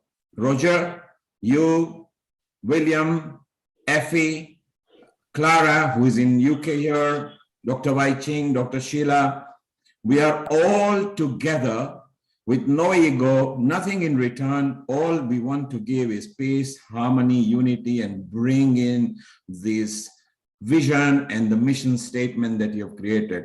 Over to you, Sharon. Thank you. So I'd like to introduce Dr. Chow. We all know her so well. She's been just, what could I say? Divine mother, divine goddess, Kuan Yin of the Chinese tradition, Dr. Epipo Yu Chow. Health for all begins with the powerful internal individual, which is something we've been speaking about. Dr. Chow is known as Mother of Qigong in the West, and for her instant healings. Really, I know from my own experience how Effie really can create miracles with people. It's been extraordinary to watch her work and be involved with her. She's the founder of the annual World Congress on Qigong, TCM, Traditional Chinese Medicine, in its 22nd year, awarded by NCCAOM as a pioneer and leader of Oriental medicine in the USA, In July 2000, Dr. Chow was appointed by President Clinton to the 20-member White House Commission on Complementary and Alternative Medicine Policy. She is a world-renowned Qigong grandmaster, energy healer, acupuncturist, nurse, author, international speaker, humanitarian. So many things, futurist, and clearly a visionary. She wielded the female influence in the world at a time when it was mostly only talked about. Recipient of the Visionary of the Year, 1997, the Humanitarian of the Year, 1999, and Grandmaster of Extraordinary Chi Energy Healing, was Assistant Professor, Adjunct Faculty, University of Hawaii, John A. Burns School of Medicine, Division of Integrated Complementary and Alternative Medicine, is on faculty with the Akamai University. Dr. Effie Poyu Chow has, for over 60 years, been working to integrate Qigong and traditional Chinese medicine with Western medicine, giving individuals the power to determine and manage their own health and destinies is the secret of true healing. This is her motto. Global namaste to you once again, dear Effie. So you've been in the trenches for a long time, wanting to bring alternative health, these ancient models of medicine, these real health care, as Roger talks about, systems. So at this point in time in your journey, tell us your vision of your experience of what you've been through and where we are going. Thank you very much, Sharon. And I thank Roger, who's been a long-time friend as well, and Bill and Amalia and all the others. I don't want to, and Bill Douglas, of course, and Karen and everybody here, whether I've met you or not, we have connected because we are all energy. So even though we may not have met face to face, that we have energetically known each other for a long, long time, from past life and now into future life. So I want to talk about two aspects. My title is about individual power, internal individual power. And that is actually basic. However, we've been talking about systems here, Roger and Bill. It is important to influence the system, and we can do it through the individual power. The past deputy director of NIH, National Institutes of Health, even back in 1990, they said, this is not a healthcare system. It is a sick system, sick care system. That was way back then. And that payment for treatment is only through Western medicine and surgery and the diagnostic measures with machines. And so anything else, Tai Chi, Qigong, Ayurveda medicine, all the others are not paid for. And you have to pay out of pocket, right? All your clients, you have to pay for out of pocket. You get results, but they can't stay with you because they don't have enough money to stay being treated with you or learning from you to get totally well. So that Western medicine pays for treatment. So they go back to Western medicine, which had failed in the first place. That's why they came to you. So they go back to Western medicine because it pays for their treatment and all. And then guess what? They get worse. So they save up enough money to come back to you. And then you get them better. So that's it. rotating door concept, and which we find, as I mentioned before, in Western medicine, in my nursing, and other positions, administrator and policymaker, that the rotating door, people go out and they come back in. People go out and they die early. We have too much early death through our system.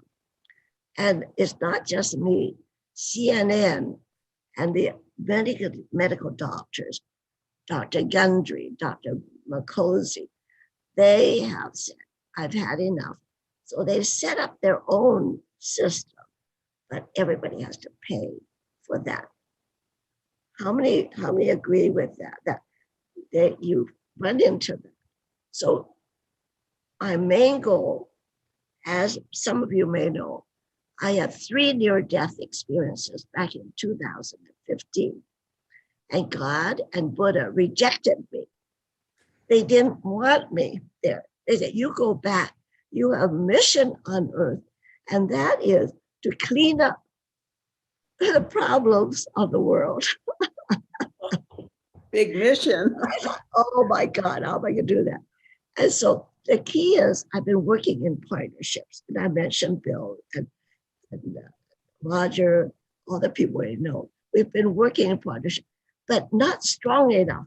We need to work more strongly together, and that we need to develop our own policies and funding system.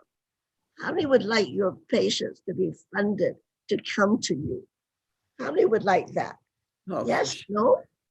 I would. And take Bill's Tai Chi classes and Clara's classes, et cetera, et cetera. And that's the only way that we're going to get through this mess, that we can't really practice health unless financing is set up to do this. And I have begun to do that. That's what I was sent back here from my near-death experiences, and said, you need to do it. And so I realized I work with people, but I have to work closer and much more integral with everybody here. And I have a great group of people that is really hot on developing a funding system for wellness and healthcare. And we need all of you to participate with us. I welcome everybody. We've got lawyers, we've got doctors, and we have finance people, and we need to build them up, just like the medical system did way back when. And when you can develop a solid structure, then we can talk about a healthcare system. I have experienced 25 hospitals and universities throughout the world, including Stanford, including UC San Francisco, including Vancouver General Hospital, University of British Columbia, et cetera, et cetera. And it's the same problem, is that people come in and they don't get well.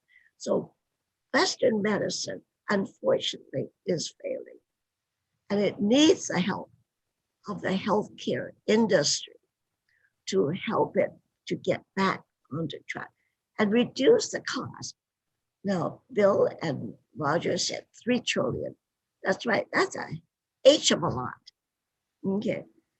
And that could be made into support for wellness and healthcare. So I want to say that because I think we're all concerned about our own survival, and that's rightly so, and for the survival of your family. But we need to band together. And Roger talked about spontaneous thing. You need a lot of spontaneity. And I have within Chao Qigong, I'm moving into the individual today. I first have them practice free form Qigong. And I said, just listen to the music, or just without the music, just listen to your heart. And then you move however you feel. and nothing is wrong. Some people will be doing movement, some people go like this, and then some people go and pat somebody's, on their shoulder, not hurting anybody. Spontaneous qigong. So they free them up to be and not get hooked up to a system, first of all. And then we go into the system. Yes, I have a certain system, and I've got videotapes and I got books and things like that. And I'm sure you all have too. And so then I said, now what I found is that having movements and attitudes as such, it helps your free form movement and be more effective. But they learn to let themselves be free before they get hung up into this is the form, this is the right thing to do. Okay. And so that is really beautiful. The other thing is that we must let them know that we're working with them spiritually, emotionally, and physically. And I'm afraid a lot of Tai Chi and Qigong teachers are just teaching the form. They are not teaching the spiritual aspect or Yang Shen Chinese medicine, which is like healthy living and good attitudes.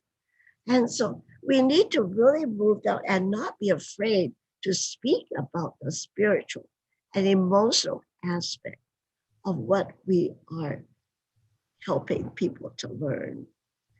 How do they feel that the spiritual and emotional people it's so important, Effie. I was speaking with the Rolfer, the deep tissue system of realigning the body, and we were talking about so many people, they go and have surgery and they're cutting into their flesh, but there's no, in the Western system, maybe there's some psychologists that might, but there isn't this, my goodness, what is that going to do to the tissues? What is that going to do to the emotions? What is that going to do to the consciousness? What's that doing to the spirit? And so, yes, the battlefield medicine is wonderful for fixing, certain things, but we're missing this whole range of the human being that and the coordination of it. Like the minister takes care of your spirit, and the psychiatrist and psychologist take care of your mental, and then the doctor takes care of your physical problem and surgery and etc. Unfortunately, they're beginning to, but however, it's still separated so that they don't communicate with each other enough. And it is changing, but very slowly. It's too slow for me. And so therefore, developing a system, a structure for wellness and really becoming even more powerful. And they're scared when I say that, more powerful than the Western medical system, but equally anyway. All right. And I work with a doctor because to let them know we're not against them, because I'm a nurse too, as I said. And what I do is refer back my patients that come from them, I call them clients, refer them back to the doctor. And so the doctor is not afraid I'm going to steal their clients if they refer them to me. And there's a great, camaraderie in that way. And so then I also refer my client to doctors for certain diagnostic measures and for consultation and get a baseline of where the medical problems are. So you have to work together like this and let them know that you're not saying, hey, you're no good, or them to say, we're no good. We're both good, so that we need to refer people back and forth, even though you might not want to.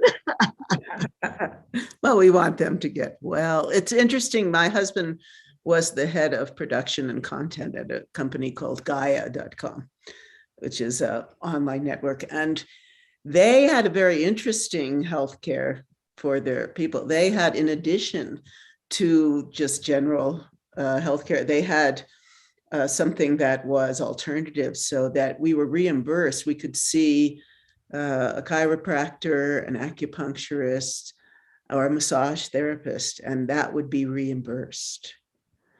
And Well, actually, we use more of that than going to a Western medical doctor.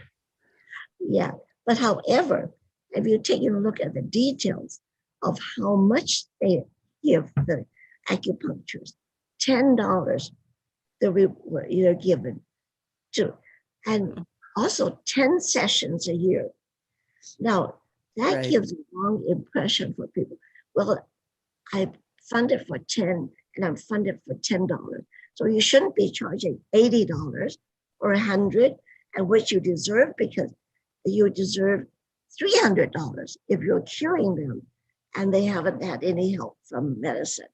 And I'm not afraid to say I charge $350 to $500 for my clients, because as I mentioned, getting instantaneous results, I feel I'm worth it. And the doctors charge that much. And if I go to, and I don't like to talk about that, but now I am, because so many people feel they're not worthy. When I am called and go to another city, I charge them $5,000 for 3 hours of work. Now, are you people shocked about that? And also shocked at my talking about this? Yeah, I never talked about money before, but these few years, I am talking about money and encouraging people. And some of the massage people and acupuncture, they're charging $80 and they're getting good results. So I said, charge them $150 at least. You know, It really depends, doesn't it? Depend on the finances of the person you're working with. Of course. And then that's why I say that we need to get a system of finances, reimbursement. I don't want to call it insurance, because insurance has a bad reputation. So a system of reimbursement for people who will come to you, and or you take classes to improve your skill. And so we are having a wonderful group of people. And we will work with insurance companies that exist, and they are giving that. I know my insurance also says you can have acupuncture, but then when I go to ask for acupuncture, no, we're not going to refer you to acupuncture. You have to go find your own acupuncturist. So Right. there's different categories, and I know there's some better than that. And so probably you have your own experiences to relate to this. How many has experiences in Oh, this? yes. Well, we Yes, just don't bother dealing with insurance because it takes such a big hassle and all the paperwork and everything. So right. Then they try to deny it to you, and then they question everything. It's a very difficult system, and I understand that. A lot of my patients, even though they're very rich, I said, never mind. I don't want to deal with the insurance. I will give it to you free because I know that I can get results, and then you can move up. And so I do a lot of free. 80% of my practice and my classes are free. 80%. I volunteer 80% of my time to Africa, to Hong Kong, to India, and to different places that people know that I volunteer as well. So they don't mind. Anyway, but that's about the system. And we need to get ourselves in a good straight, like Roger was saying.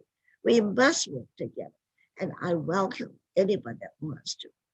Now, on a personal level, my first dealing with the individual is if they come in for back pain or even cancer or whatever, and I have a lot of cancer cases that we've been successful in the doctor diagnosing that, oh my God, your tumor's gone. Oh my God, cancer is gone. And your hepatitis C has been healed. This is all true cases. And any other diabetes, etc. But however, we must develop this system. So my first thing is I asked them, what's going on in your life? And one of my students came with back pain, which was going to keep you off work. She said, what the H? You know what I mean? What the H are you asking me about? What H is going on in my life. And but then she, acquiesced to that. And so she said, we found out her parents have been divorced 30 years, hostile to each other, not coming, and a brother who's in middle age, going to be single all his life, and not, so there was care, and the husband would, had communication, but not really good communication, that way you talk about everything. And the husband had hepatitis C, and it was cured with Qigong, Chao Qigong, and traditional medicine. And that was about 15 years ago. Then he had cancer of the bowel, rectum, and had a big hole there. And we've got pictures to show. And the doctor, so he did Chao Qigong and Chinese medicine along with the chemotherapy, radiation, etc.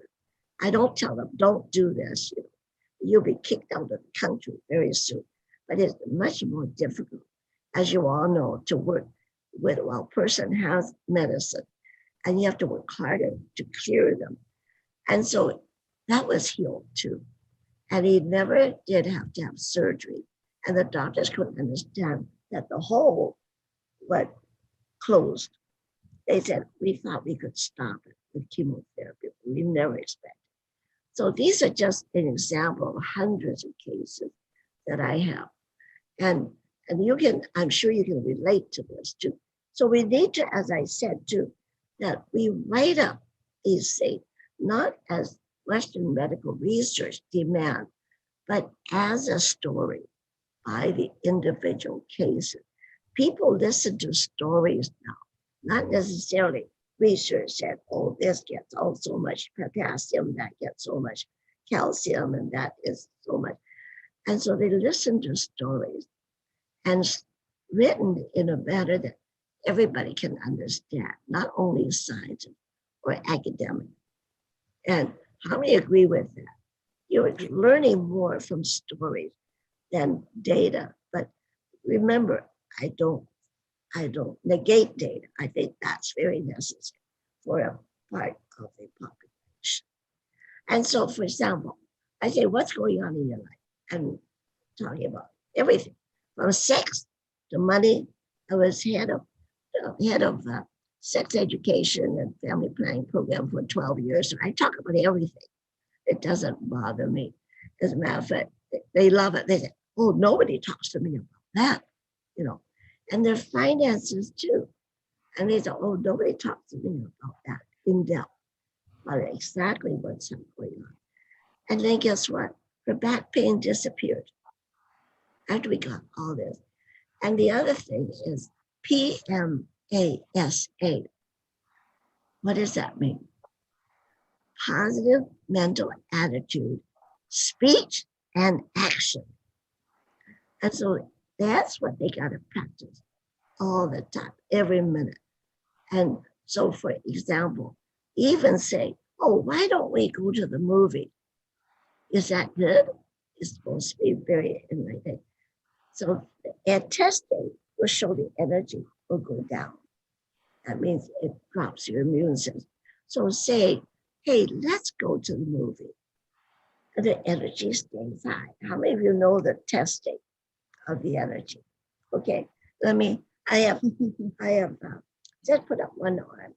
I have, show your face. This is Lonnie, and she's willing to be, so put this movie so you can see. Okay, there we go. So we test your energy. Some of you may be familiar. Not testing your muscle. This is testing your energy. Keep it up, okay? And see how strong you are.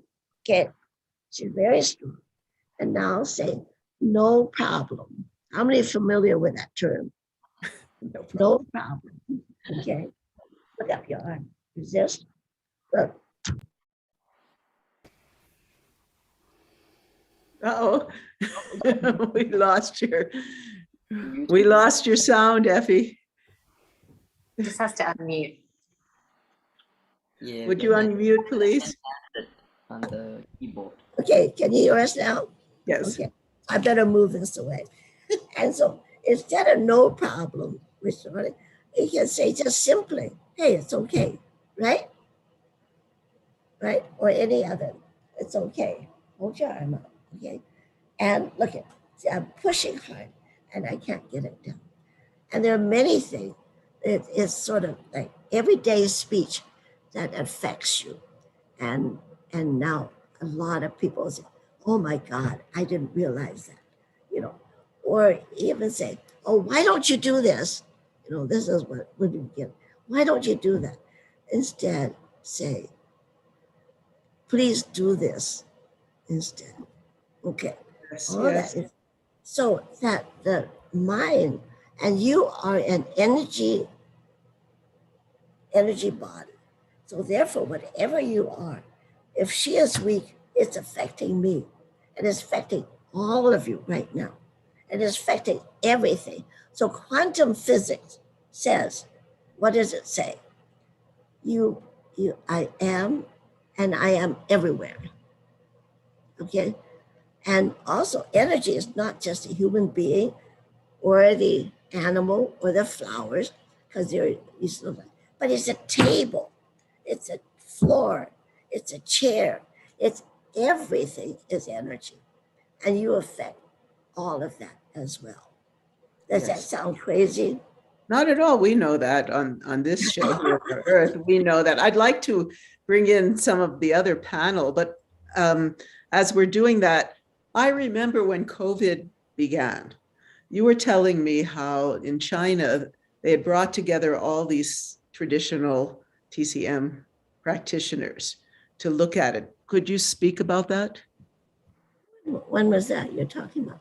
When it was like last January, well, January before last, and COVID had just come, and you were telling me about how in China, you know, they not only went the Western medicine way, but also really brought a bunch of TCM practitioners together to look at this issue. The unfortunate thing, Sharon, and all of you, is that the USA had made COVID such a political issue that they didn't look at the medical aspect or the health aspect that Chinese medicine had, because they blamed it on China, the China curse, the China virus. And it created a lot of Asian hostility and even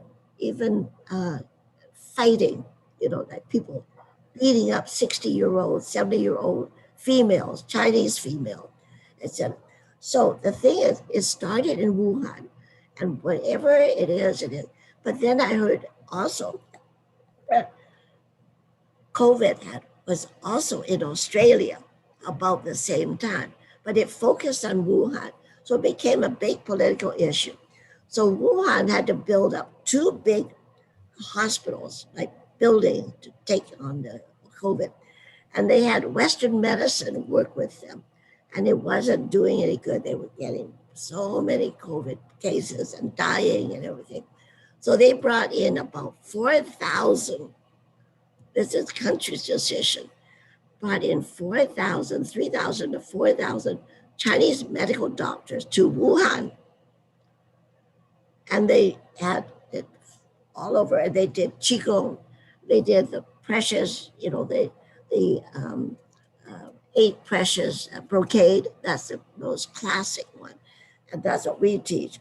And so anyway, they brought them in, and of course they got strict requirements from the government.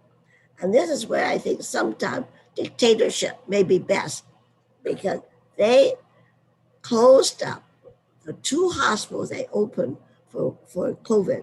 They closed it up because there were no new cases. And in 2 months to 3 months, they opened the country, but will anybody hear that?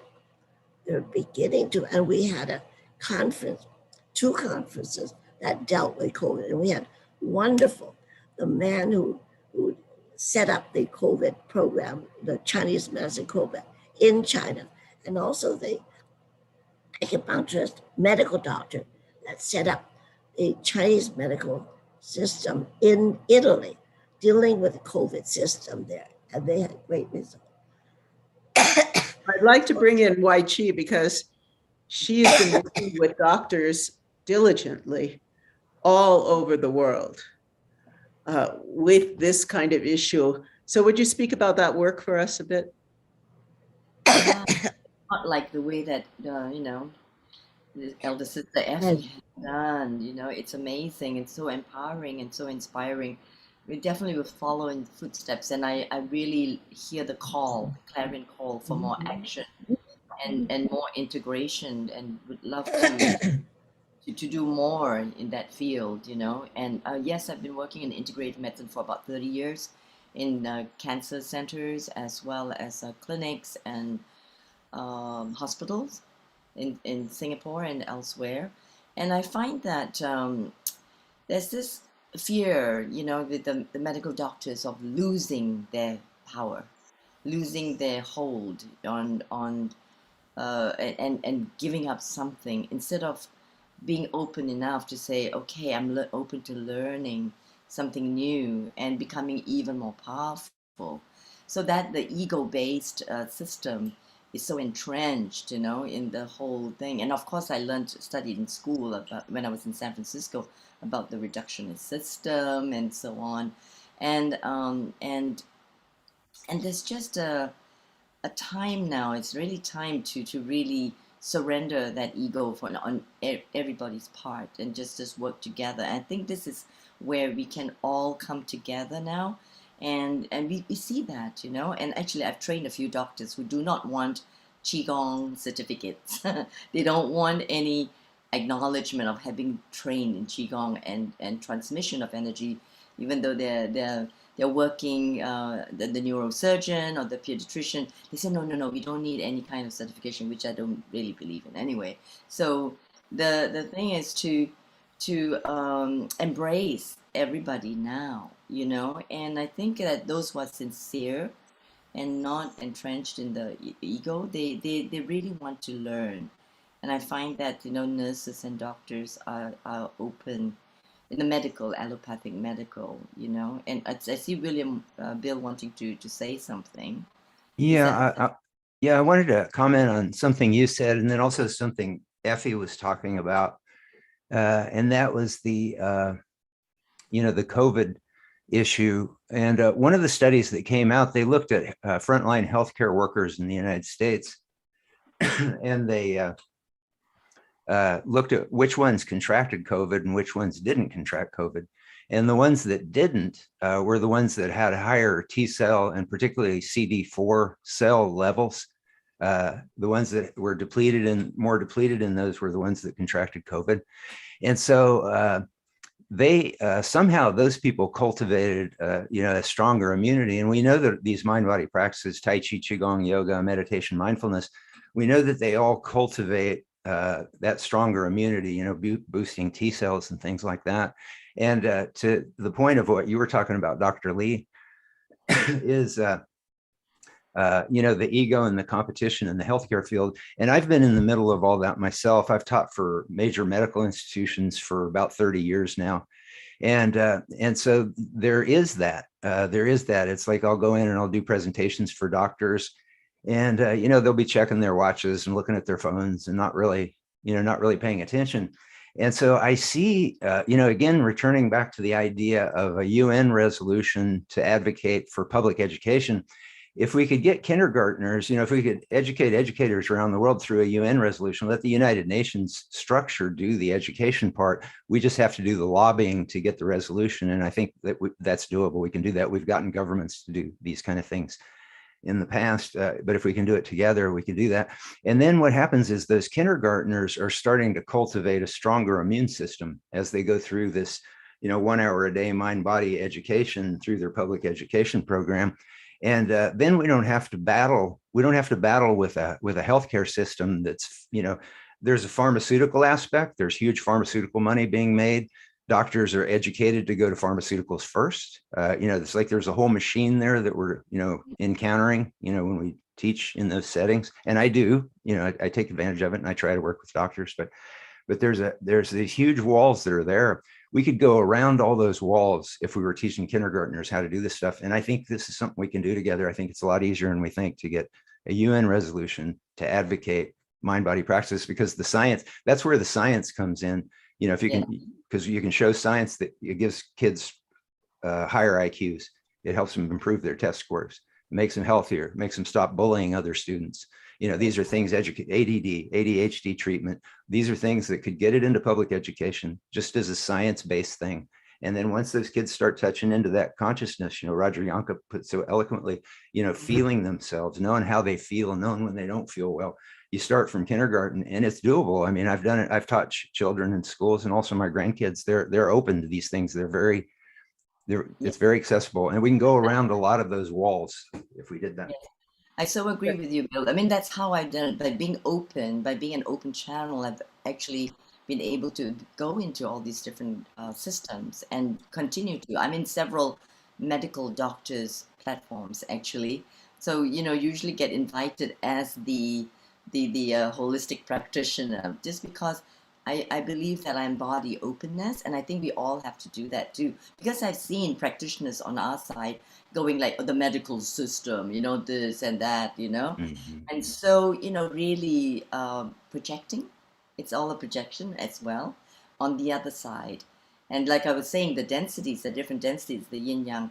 And so that's why we want to do integrative and unified medicine, and that it's always personalized and patient or human focused. And so as long as our intention is very clear, I actually am very excited for these times, that these COVID times, is that we have an opportunity to revamp and to recreate and to really interweave all these systems. We find that people are much more open now, and on home-based as well, you know, home-based remedies.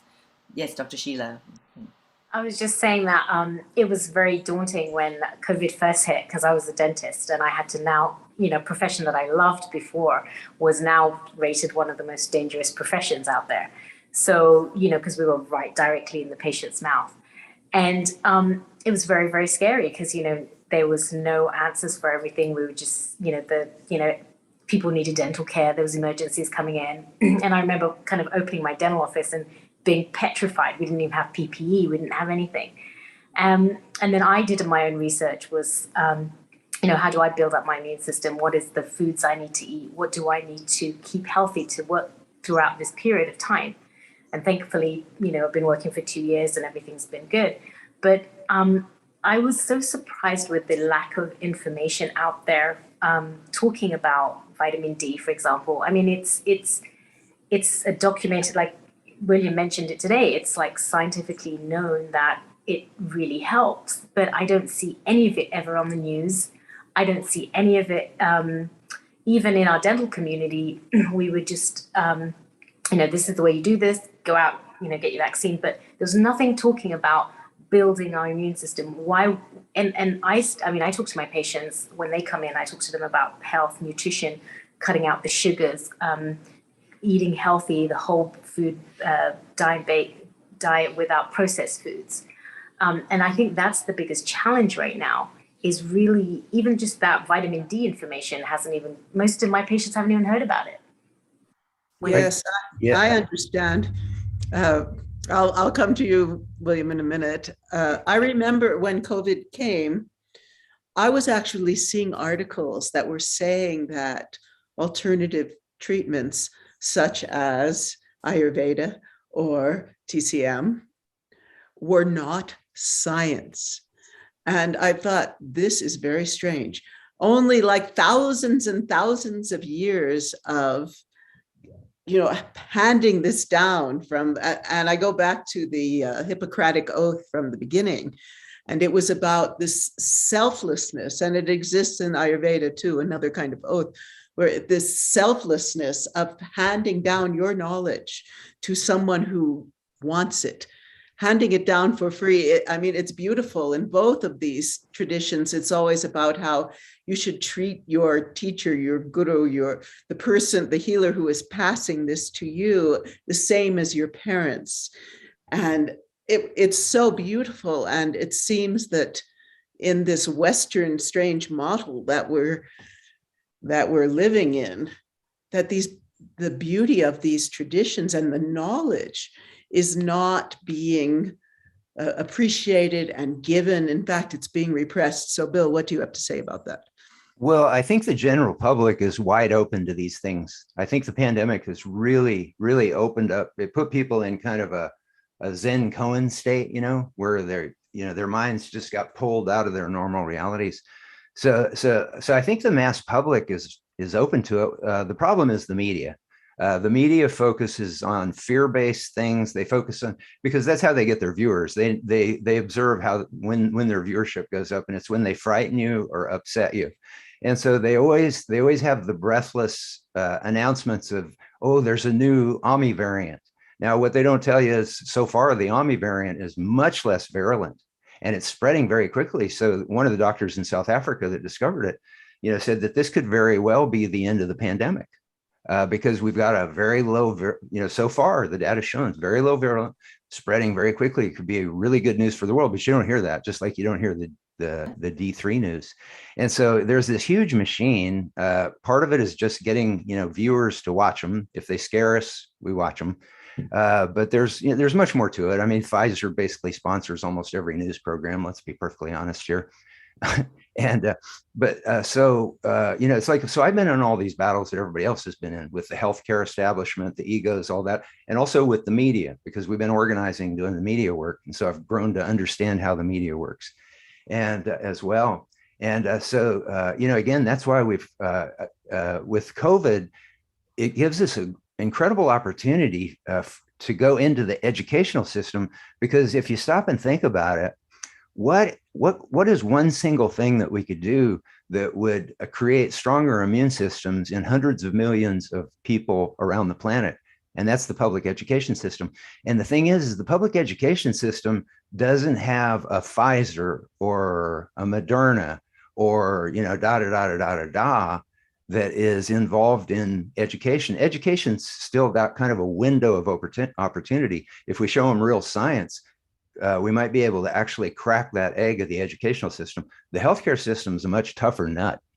But if we get those kids learning this stuff from a young age, all that other stuff starts to become, less relevant. And those battles become less relevant because we've got this fresh new way where there might be an opening. And the pandemic gives us a real opportunity to say, hey, we need to get kids stronger immune systems. Here's how you do it. Here's how the science is. And that's what we have at the globaltransformationproject.org. Is that fantastic? William, I agree with you, but what if the kids, the very kids that we're talking about, are now being put through the whole program, right? 5-year-olds are being, You mean with COVID? You mean with COVID, or? It's a preventative. They're being inoculated. 5-year-olds. Yeah. Well, and the research, and again, the research shows the research shows that kids actually, they have more of a serious problem from getting the vaccine into their heart system than if they actually contract COVID. Yeah. Exactly that. But who is talking about that? You see, where? Well, that's the problem. That's the problem with the media. I know, but how do we bypass that, and how do we get through that? That's what I'm saying.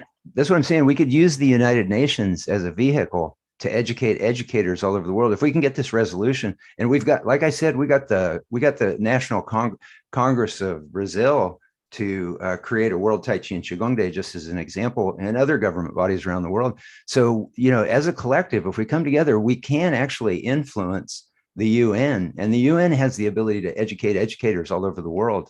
And it's obvious. The science shows it's obvious. This should be part of public education. It should have been 10 years ago. We have the science on it. And so it just seems like we could just avert a lot of these battles with the healthcare industry and all that stuff if we just go to public education as a focus. William, how far do you think you are along with the UN, honestly? Okay. What we're doing right now is we're trying to create a global collective of mind-body people that understand what mind-body potential is, to start to come together, and then we can find out from the people around the world, because World Tai Chi Day has given us a chance to do this global organizing, to find out who in their government might be open to proposing a UN resolution for that country. That would be the ultimate step, is to find that person, because you just got to get one country to introduce it. And then it's a matter of, the other countries. But I think this could come under the radar. I don't think there would necessarily be a lot of opponents to this, because you're just showing the brain science. It's just brain science is all it is. And it makes kids smarter, and that should be enough for education. And it makes them healthier. But I don't mean to be manipulative like this, but the COVID issue has really brought it to the surface that if we can increase immunity in our public school students around the world, that would be a huge foot in the door to, making a resolution like that happen. And then we let the UN do the work of educating everybody. We don't have to go knocking on every door saying, yeah, this is what this stuff does. Well, my concern that I've seen in the medical community is those that are speaking a little bit out of the norm. Kind of, there's a lot of suppression there, like their YouTube channels get cancelled, and their blogs get cancelled. So do you feel like working through the UN, that's going to resolve that issue, or is that something that you don't think's that is a whole other issue. We should spend a whole program talking about the Google algorithms and the YouTube algorithms and all that. Yeah, that's a huge issue. But no, we're just thinking in terms of, if we can get the resolution, educators can start exposing, tens, hundreds of millions of kids around the planet to this stuff. We would just be doing an end run around the whole battle, a lot of the battles, the walls that have been set up. And so it just seems like a real, quick way to, have a huge impact. And you can lobby, if you find the right people in the right positions, you can get stuff like this done. And it just seems like an opportunity for real planetary change that would go far beyond our lives. Yes, I know that Effie. I just wanted to say one thing, which was, I just love the conversation that William has, because he comes from such a positive aspect of everything.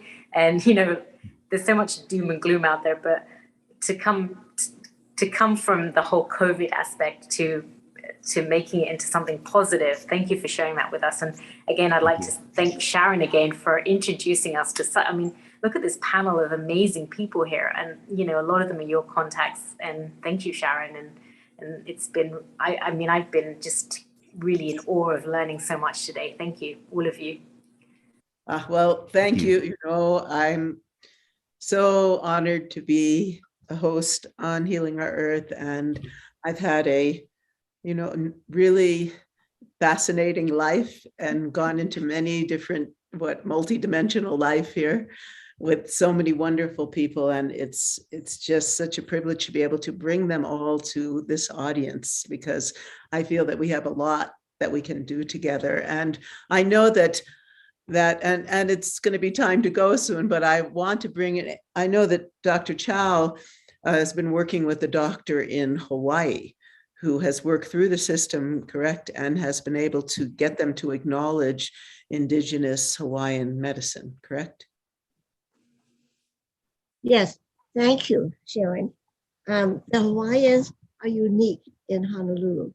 They had a mountain donated to them by the city, and they set up the Hawaiian Healing Center, which included Western medicine too.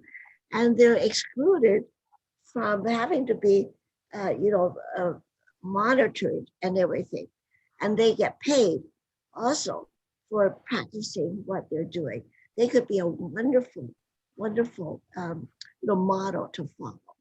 And just on December the 8th, they held a Peace for the World, and it was beautiful. They had the Hawaiian chants, the art was, and the dance, and the research and everything.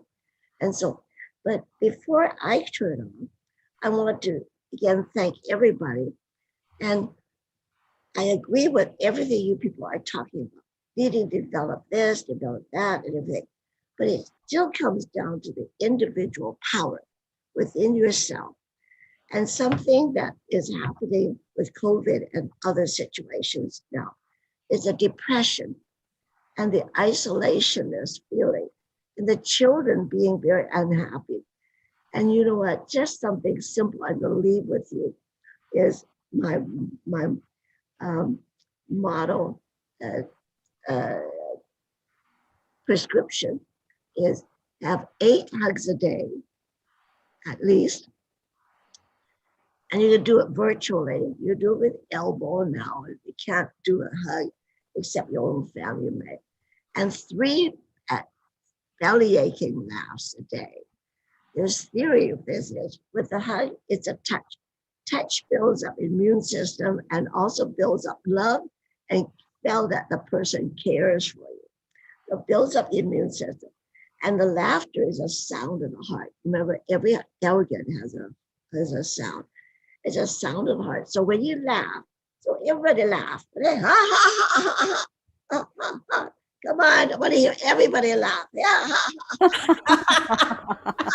Raise up your hands and your feet and everything.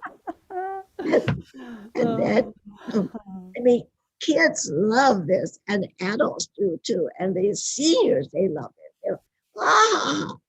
And then it's giving them permission to be silly too as well. And then also every day, say something nice about yourself. So you have to look for something nice, not always criticizing yourself, and look for something nice to say about your husband or your wife or people around you. Every day, think for everybody, something nice you're going to say to them as soon as you meet them. And it has saved marriages, I'll tell you. It has opened up relationships. It has found new partners, for people who are looking for partners. And it has healed pain that unbelievably. And so I hope I leave that message with you. At least 8 hugs a day. So let's everybody give myself a hug. Give yourself a hug. And then hug the other person all around the world, everywhere. And let's have a laughter now, like a Christmas Santa Claus laugh.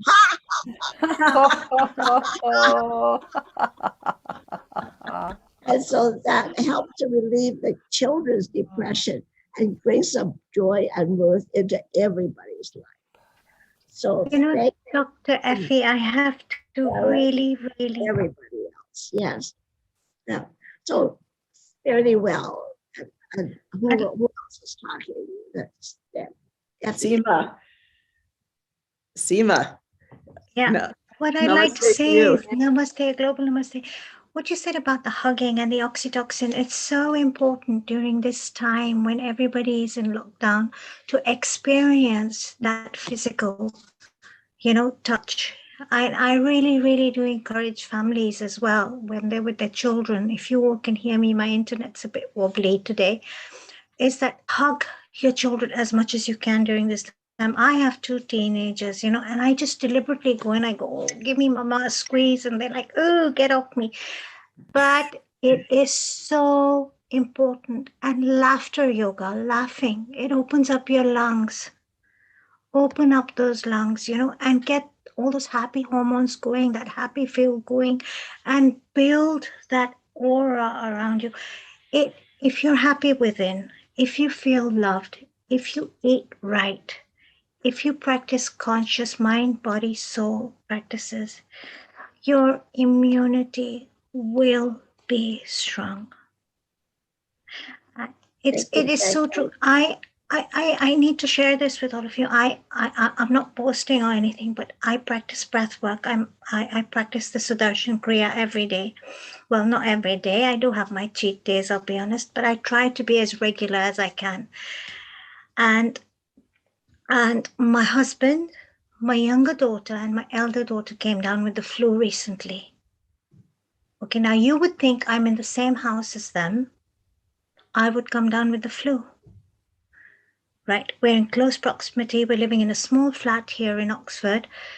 We're all in each other's ways. But by God's grace and blessings, I didn't get the flu. And I thought to myself, what is it that I'm doing right that they're maybe not doing? And it's the breath work, it's the meditation. I'm the mother hen who's going and giving the hugs, but I do get the hugs back as well.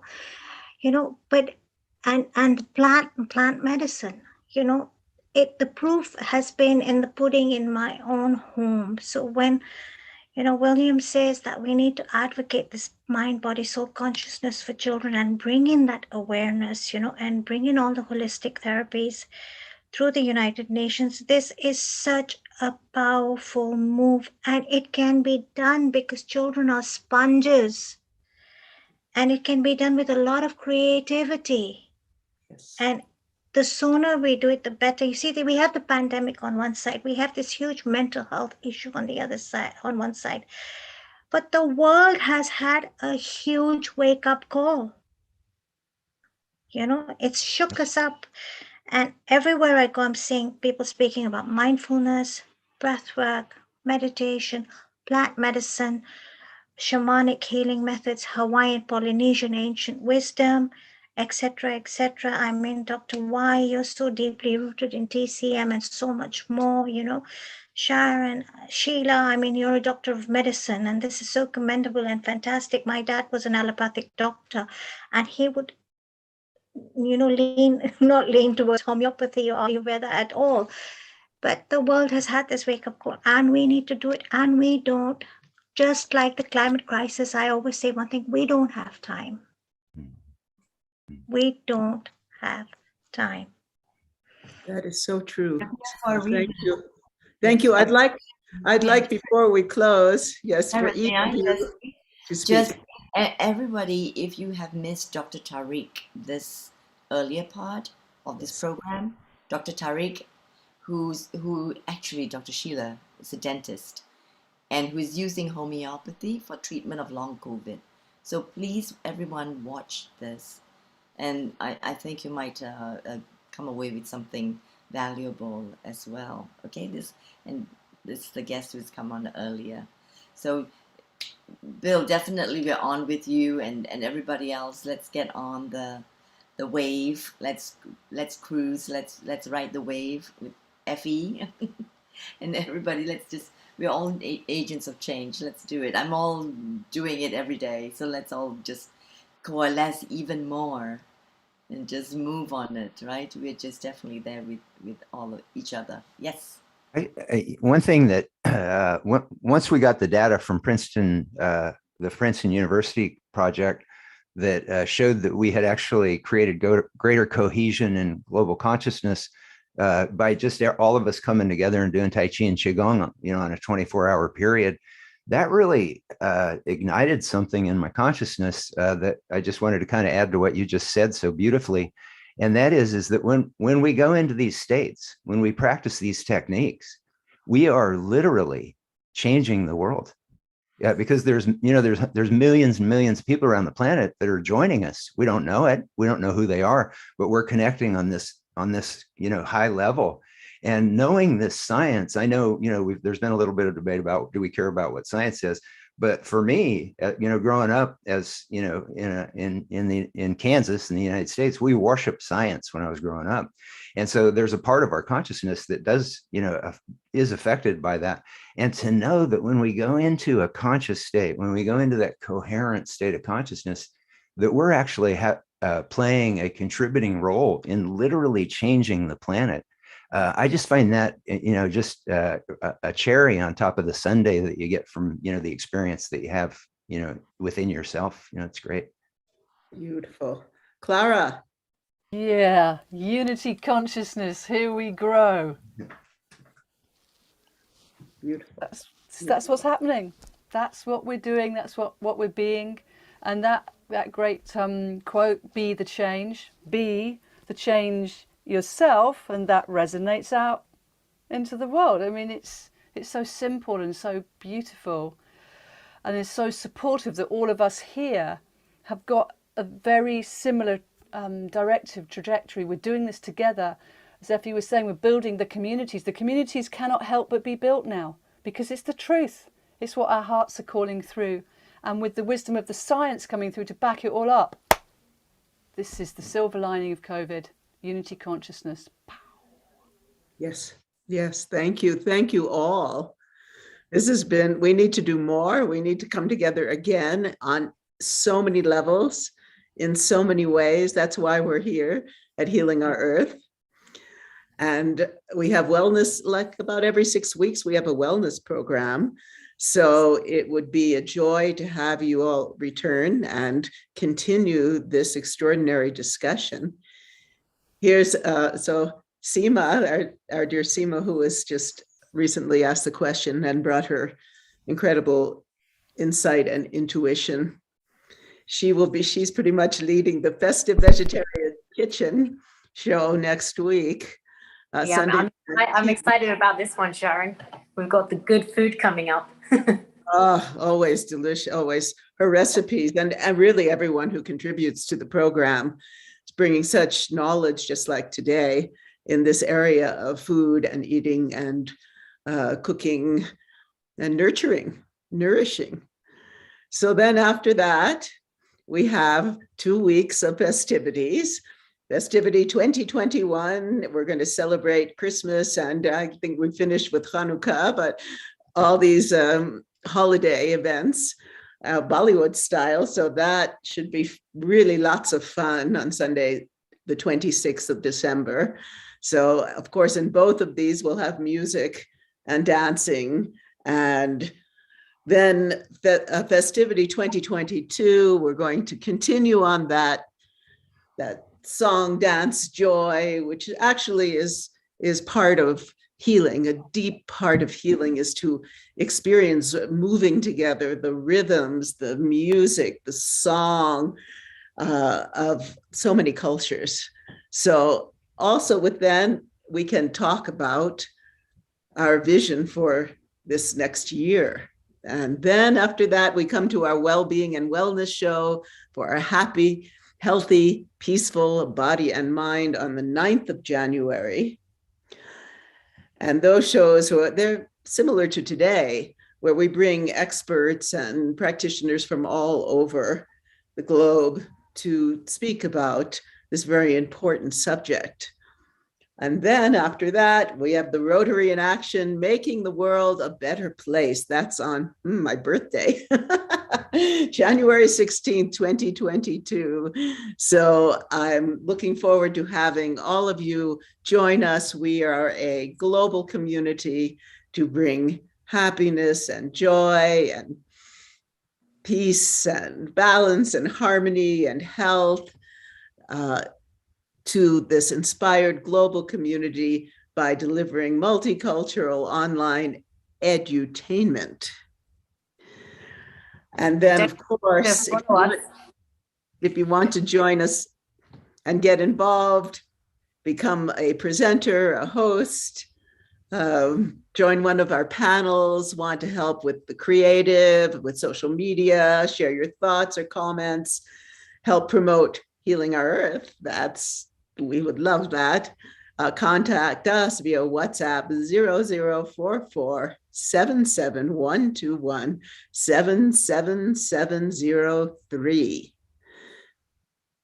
Sheila.